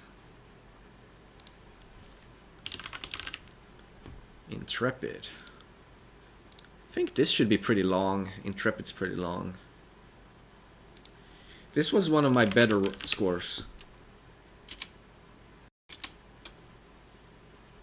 I think. This was one of those games, like most of the games, I started this game from scratch. I didn't know anything when we started. It's a couple of games I had past experience in, mostly Escaluda, Gunbird 2, Outrun. Yeah, those 3 games. To a small extent, Dragon Spirit.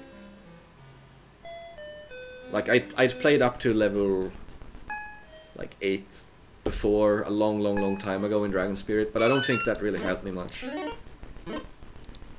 Because I just don't think Dragon Spirit's hard enough that really made much of a difference. Alright, this game has a great sound. When you run around, it's like... You just listen to that.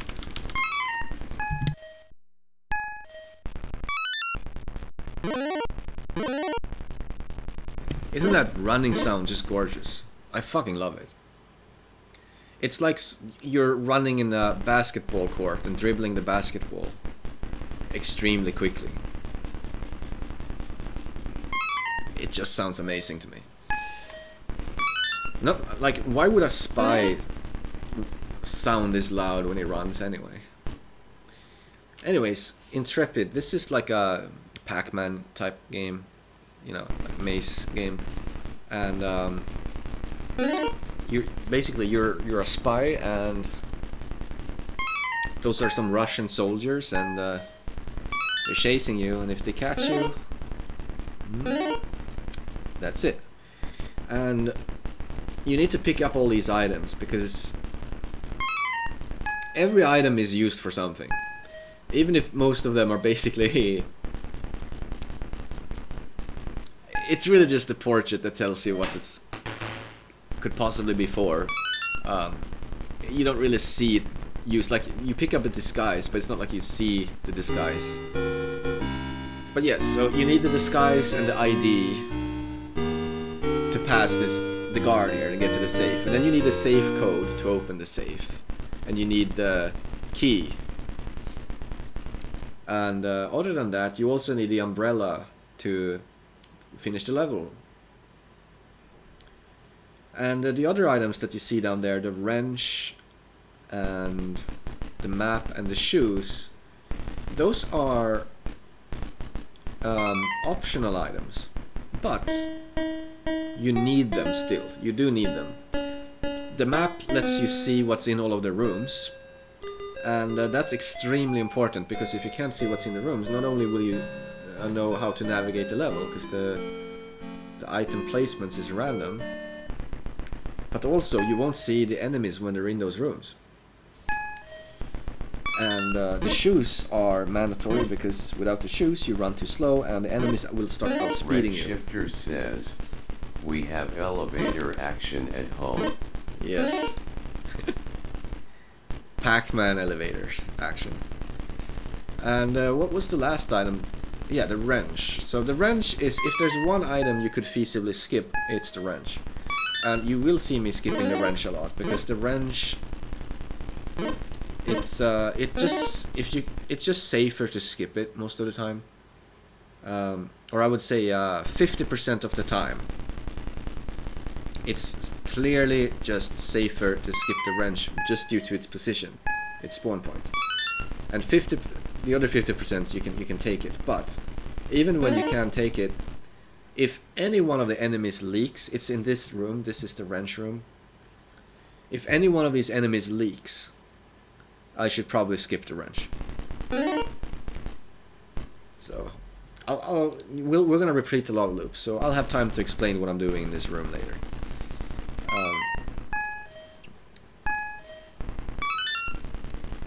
The start of this game is very slow. Like, the enemies are slow and kind of easy in the beginning, but eventually the difficulty will pick up.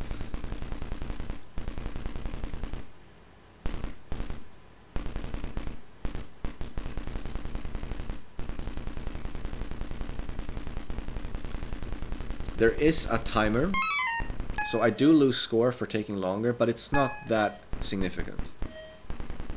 Okay, so the wrench, you use the wrench here to cut off the elevator cord when there's an enemy inside. You just kind of drop the elevator.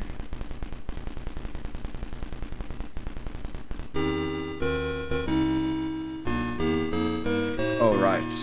The text. Intrepid.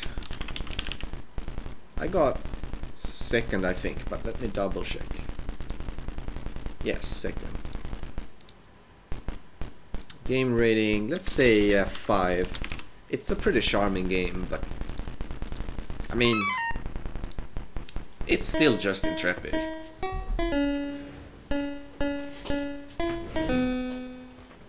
I wouldn't necessarily say it's a good game, but I do think it has enough charm to earn a 5. Alright, so the order of rooms is always the same. Lock door last, and otherwise we go from top to bottom.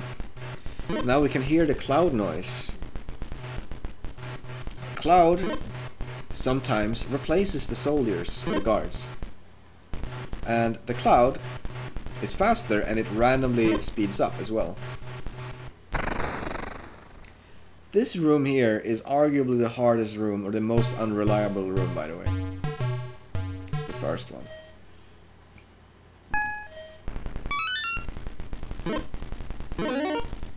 Now if you die, that messes up the enemies, by the way, so dying actually makes the game harder.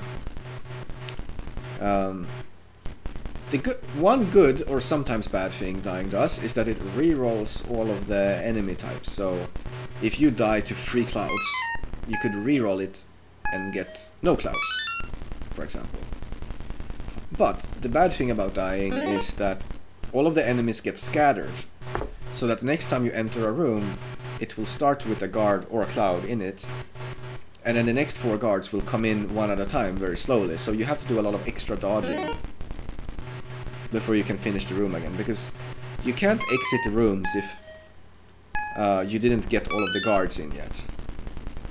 You can, but it's you shouldn't, because if you do, guards will wait at you outside and kill you immediately, or they will come in while you exit and kill you immediately and stuff like that.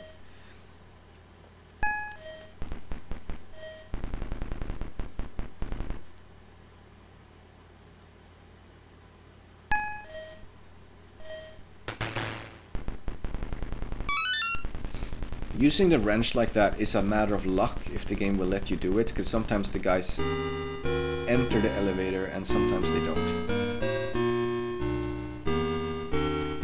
And it's nice when it happens, because you get extra score and you get rid of one of the guys, so you only have to deal with 4 guys instead of 5.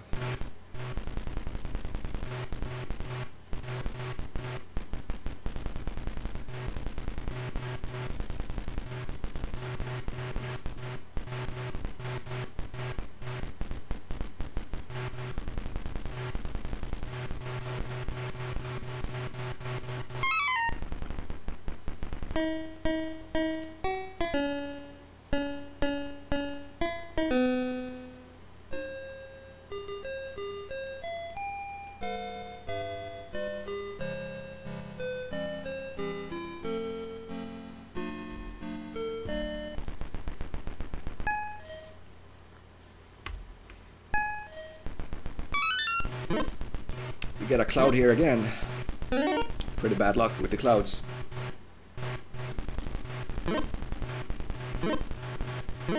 Two clouds. On level 4. It's unlucky. More often than not in these levels you get 5 soldiers, in my experience. Not even 1 cloud, usually.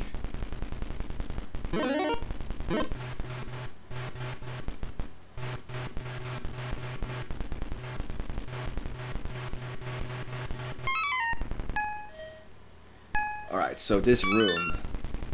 Basically, when I enter this room, I immediately hold left, because the code can spawn in any of the in any of 4 boxes.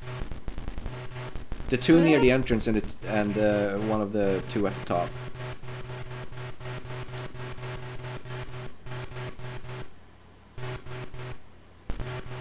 And if it spawns in one of the 2 near the entrance, you need to go grab it immediately, so that you can get up here as fast as you can to manipulate the enemies. Now on later levels the enemies will come in so fast that you can't manipulate all the enemies in that room if the code spawns in a bad spot. You're just gonna have to deal with some enemies leaking. Hopefully at most 1, but you never know. We're getting a good wrench luck this run. A lot of enemies are going into the elevator.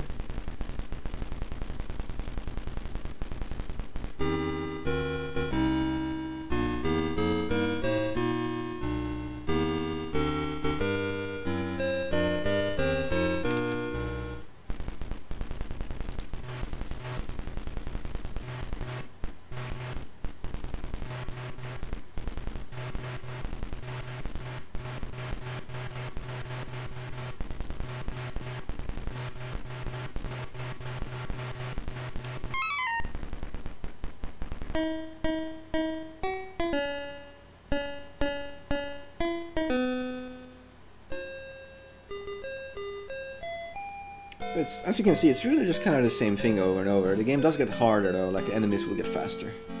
And the game is quite random. But, see, that's why I think as much charm as this game has, it's just not...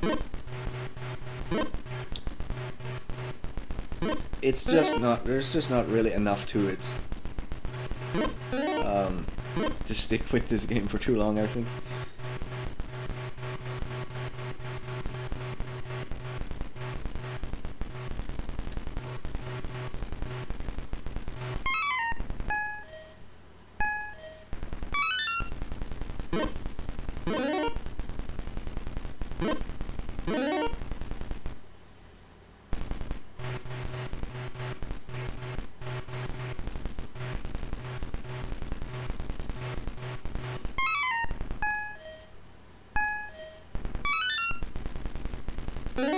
Okay, so if the wrench is in a bad spot, you can still grab it on the early levels.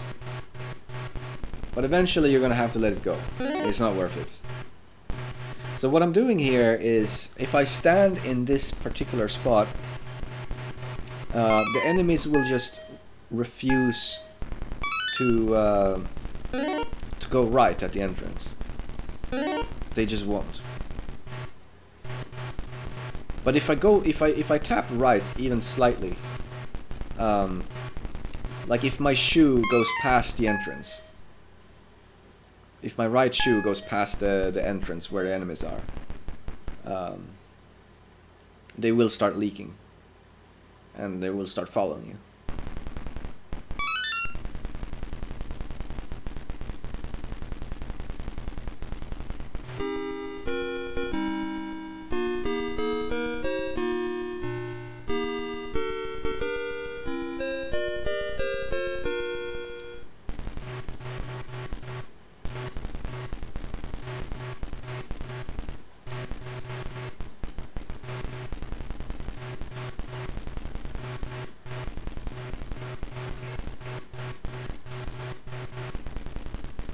That soldier is trolling. Oh my god. That was fucking scary.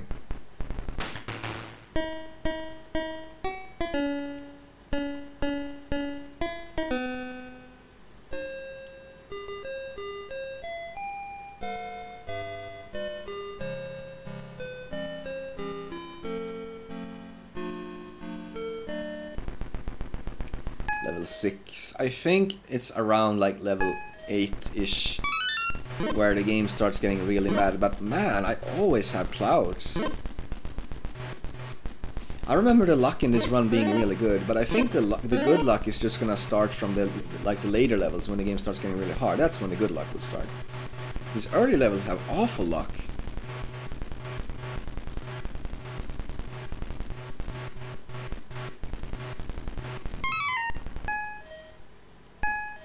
Well, maybe not awful. I mean, a lot of the guys did go into the elevator, actually. Good luck with that, but bad luck with the clouds.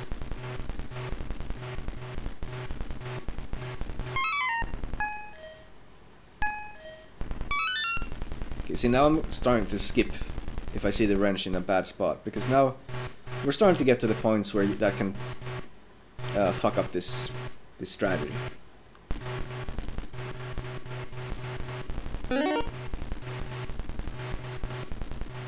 And I hate it when that strategy doesn't work. It can be nerve-wracking. Best to make it as consistent as possible.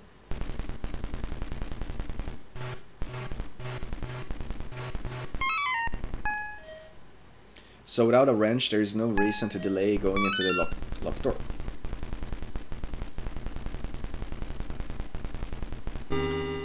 That means that the enemies will come into this room later. And that can mean that you can actually go down from this room and spin them around a bit. Which is what I'm gonna do. If there's time to do it, you should go down here and spin them around here.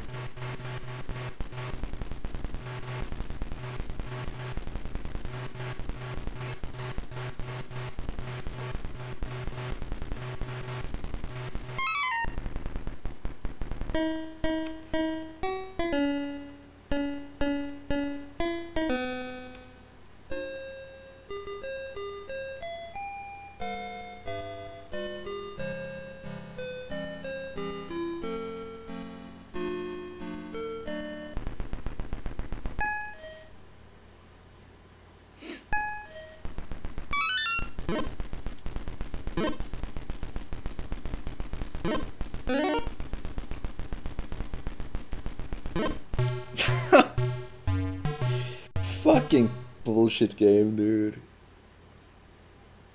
Oh my god. Just watching that, I can feel the pain.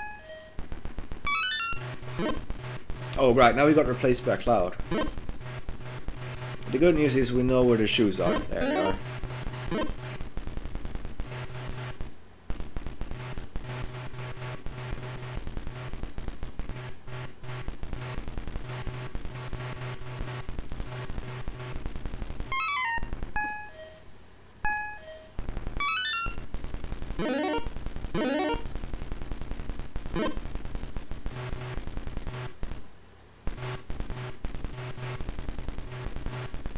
This is the easiest room, by the way.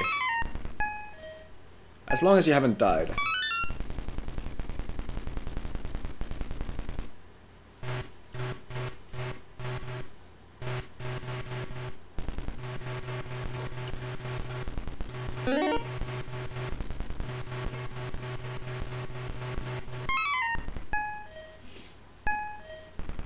This room's kind of hard because this room depends a lot on where the items spawn.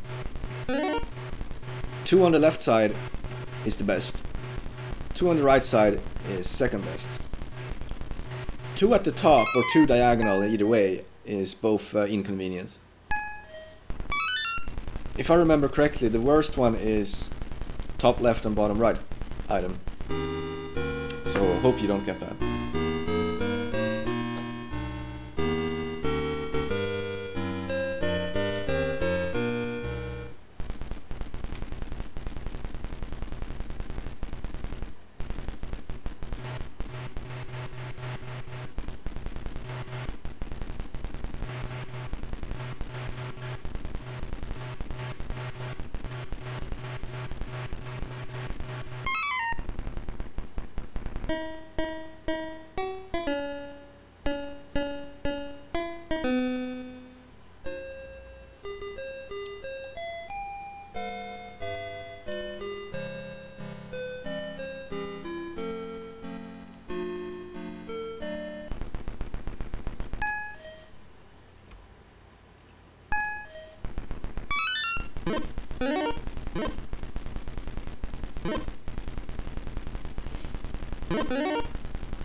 Wow, I've already lost 3 lives. Damn. Yeah, like I remember the late game of this run was kind of insane, but I don't remember losing this many lives here. Like before the late game.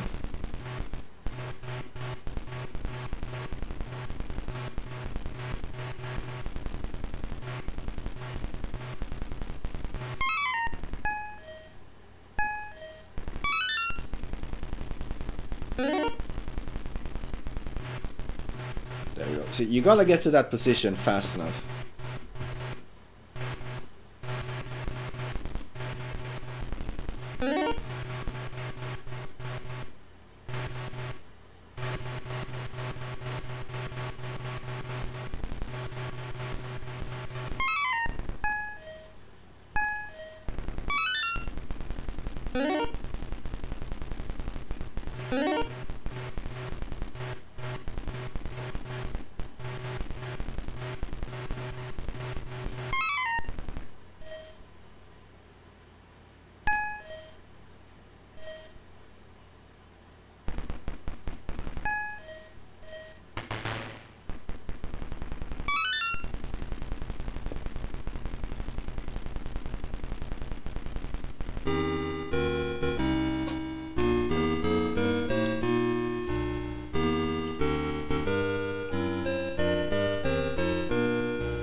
Zilla Beam says, a storm cloud taking an elevator is pretty funny concept.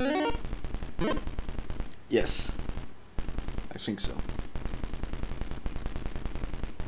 Now the guys are fast, and getting storm clouds kind of sucks.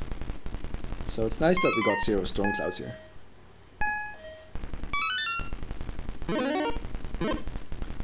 I think getting 0 storm clouds is more likely than getting storm clouds in terms of just pure statistics. But I'm not really sure what the chances of storm clouds are. Ignore that wrench, because if you grab that wrench, you will leak, guys. And just pray you don't get a code in there, because you have to grab the code.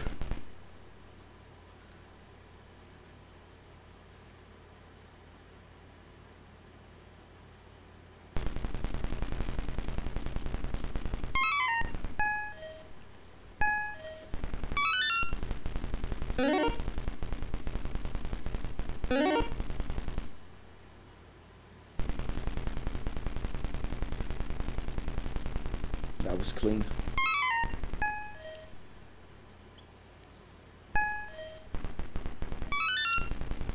The last room is like the second worst room, I think, maybe. Because there's so much that can go wrong in this room. It's not as bad as the first room, though. And by last room, I mean this room. If we just do all of the 5 rooms in order.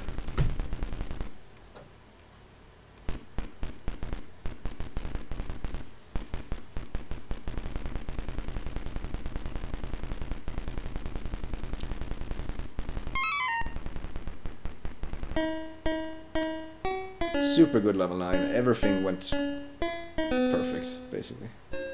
Except we didn't get the wrench, but we can't really control that anymore. Even using the wrench, if you get it at this point, at this late in the game, is kind of unlikely. Because the enemies will probably just ignore the elevator, and they chase you so fast that you can't just sit there and wait for them. Because then you'll fuck up the locked door.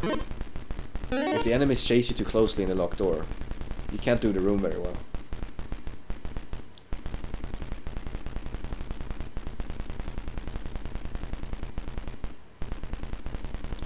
No storm clouds again. 2 thumbs up for this luck. We got all of the storm clouds early on. And now there's no more.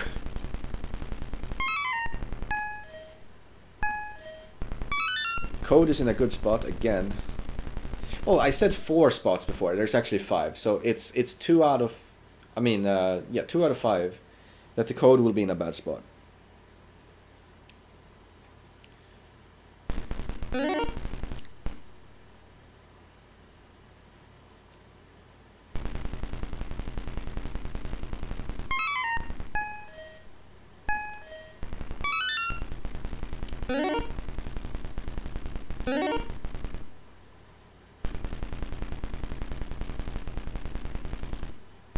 Ooh, fucked up this room. Okay.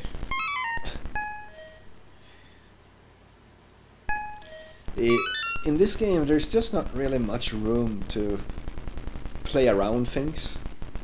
There is some room sometimes, but like if you take a bad route, or if one enemy does something you didn't expect him to do, you could just kind of be fucked. Okay.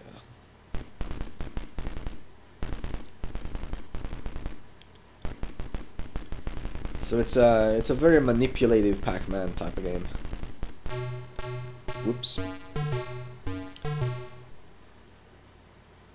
More than a free-form one. It's a much more manipulative type one.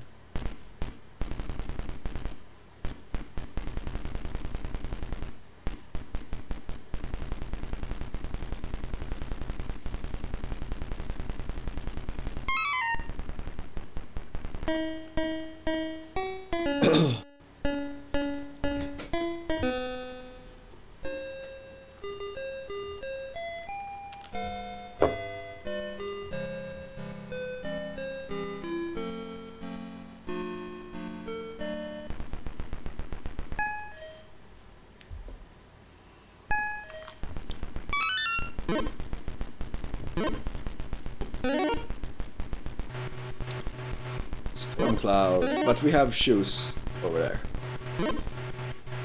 It really sucks to get shoes in the last room this late in the game, by the way, so just hope that doesn't happen, because that can fuck you completely.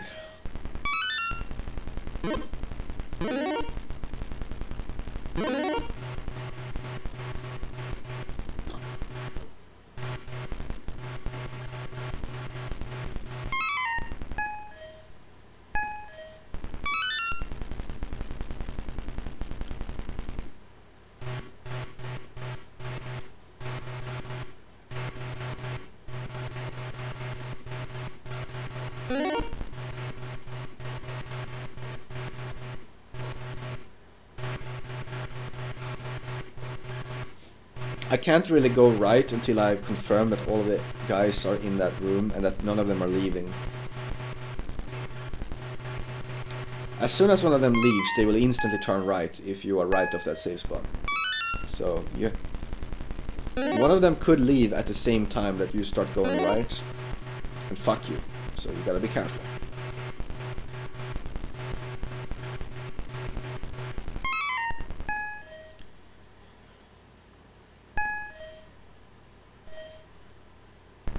Ah, he went in the elevator. Isn't that nice?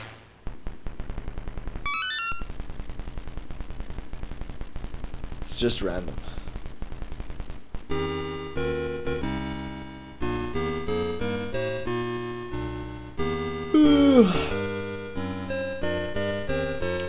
I think this will be the last replay we watch today.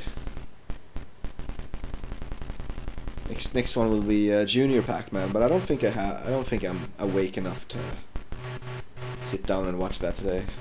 Will be next time.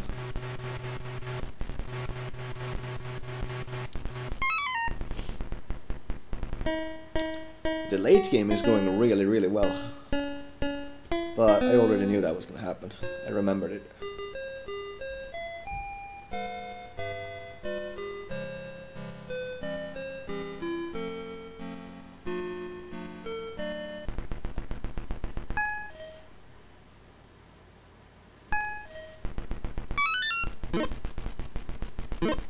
Shoes, right away. That helps a lot.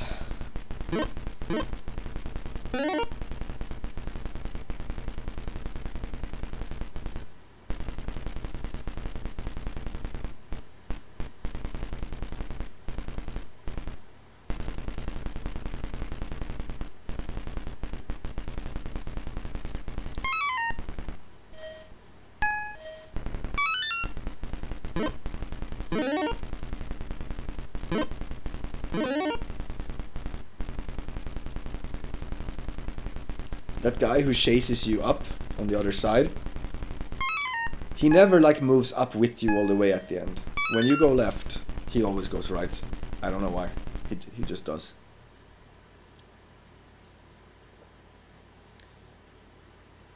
Just go all the way up and then go left, and he will just leave you be. It might be different if it's a storm cloud now. See, I leaked a guy, but somehow I managed to get him to go back, which like never happened, so I don't know what the fuck happened there. I was preparing for him to come up to me, and if he comes up to you, a couple of different things can happen. It's too bad I didn't get to show that, but basically a lot of different things can happen. And you have to be ready for all of them.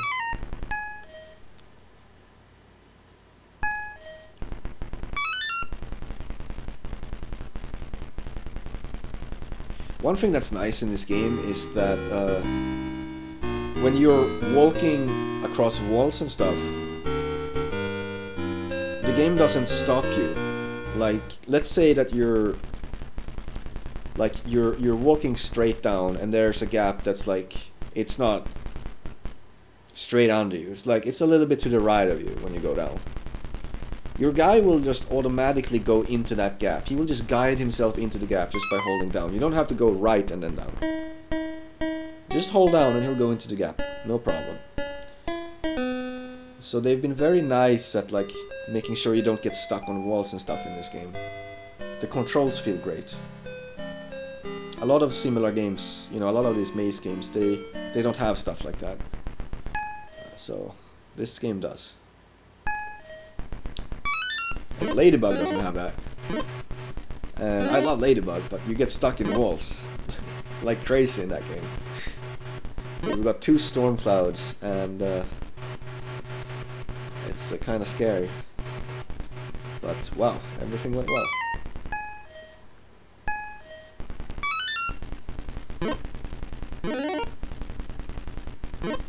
At this point, the 2 main luck things you're hoping not to see is number 1, terrible shoes, and number 2, terrible code.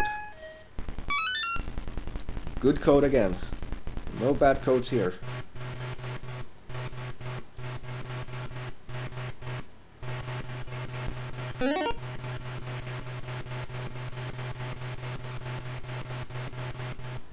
This room always goes so smoothly because of that that good code. Oh, leaked a guy, but he went back.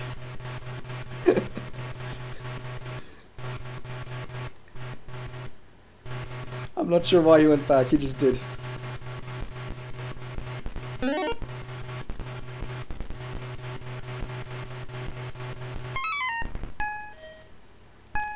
This room also does matter with the items relatively, but you can it's not as bad as the other things I mentioned. I got the perfect luck there, by the way. The 2 items on the left is the best you can get.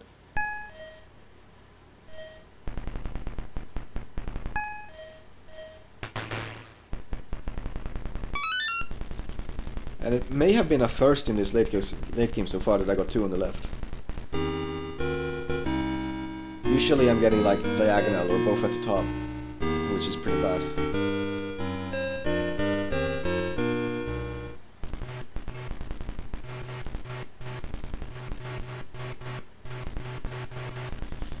I think I made a mistake there, if I'm gonna be honest. But we may just be able to salvage this. Yes, we salvaged it. But I could have handled that better.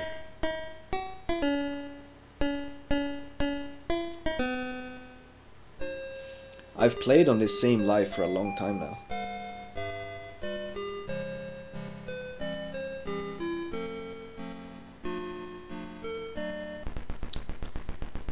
But I don't think the run can keep going for too much longer. I mean, I remember more or less what my score is. Shoes. Good. See, bad shoes there, and that guy would be chasing me all the way up here. Very closely the whole time. And I would be in deep shit. No clouds.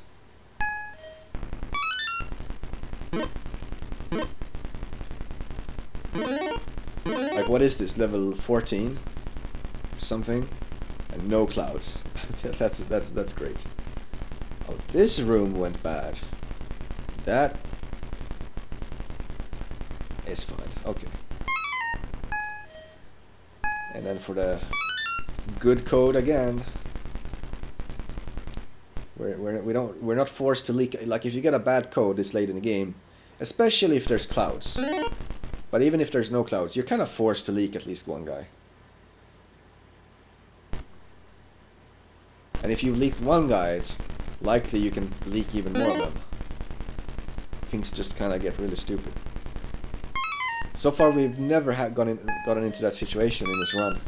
2 on the left again, which is the perfect setup.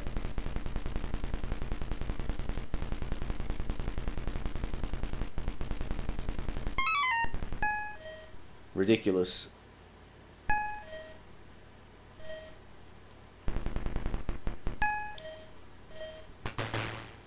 I couldn't quite go down the stairs. So this guy is gonna be a bit too close for comfort. Ideally you want to guide multiple guys up the top left and then have no one on the right that could possibly go up right or over there. But when the guy follows you this closely, see, this can happen where we have to spin around prematurely. And we're fine. Somehow we are just fine. This is the most epic spy life ever. His luck is great. But things need to fall apart soon, I think.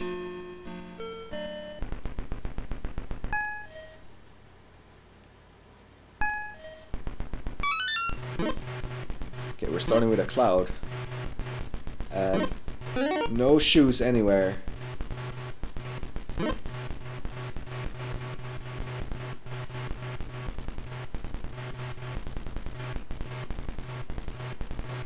Oh, I'm dead, aren't I? Yeah, I'm dead.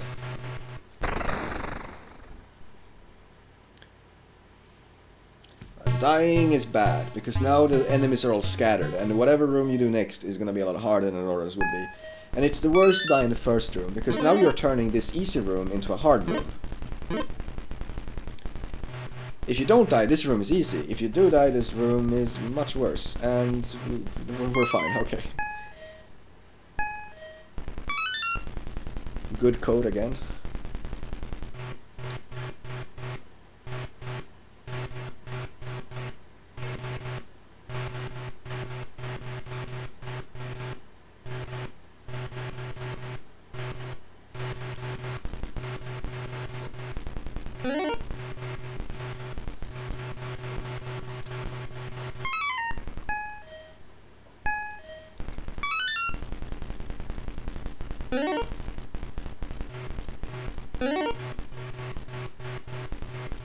Ah, the guy on the left followed me up.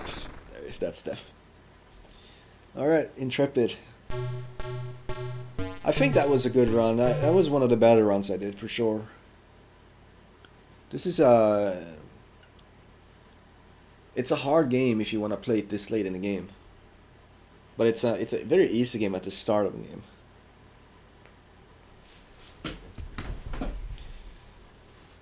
Alright. Red Shifter says, you forgot the ID card anyway. I did? Are you sure? Man, I didn't even notice. That's not good. Prow7 says, yep. I didn't even notice. Pearl says, G. I don't think I've ever forgotten the ID card before. Oh well. You win some, you lose some. So, I think I'm continuing this next time from Junior Pac-Man and doing the rest of the games next time. We've watched pretty much all of the shmups today, and a couple of other things, like Battle Circuit and Intrepid. And many of the really long games have been done with now, but we do have some long ones left as well. And Timber, so I think what I'm gonna do for Timber is just show a snippet of it at max difficulty and then just move on, because I mean the run is 5 hours long, and even speeding through all of it is gonna take a very long time. So yeah, that's what we're gonna do for Timber. So until next time, I don't know when I'll do this again, but I mean, when it happens, it happens. So see ya, everyone.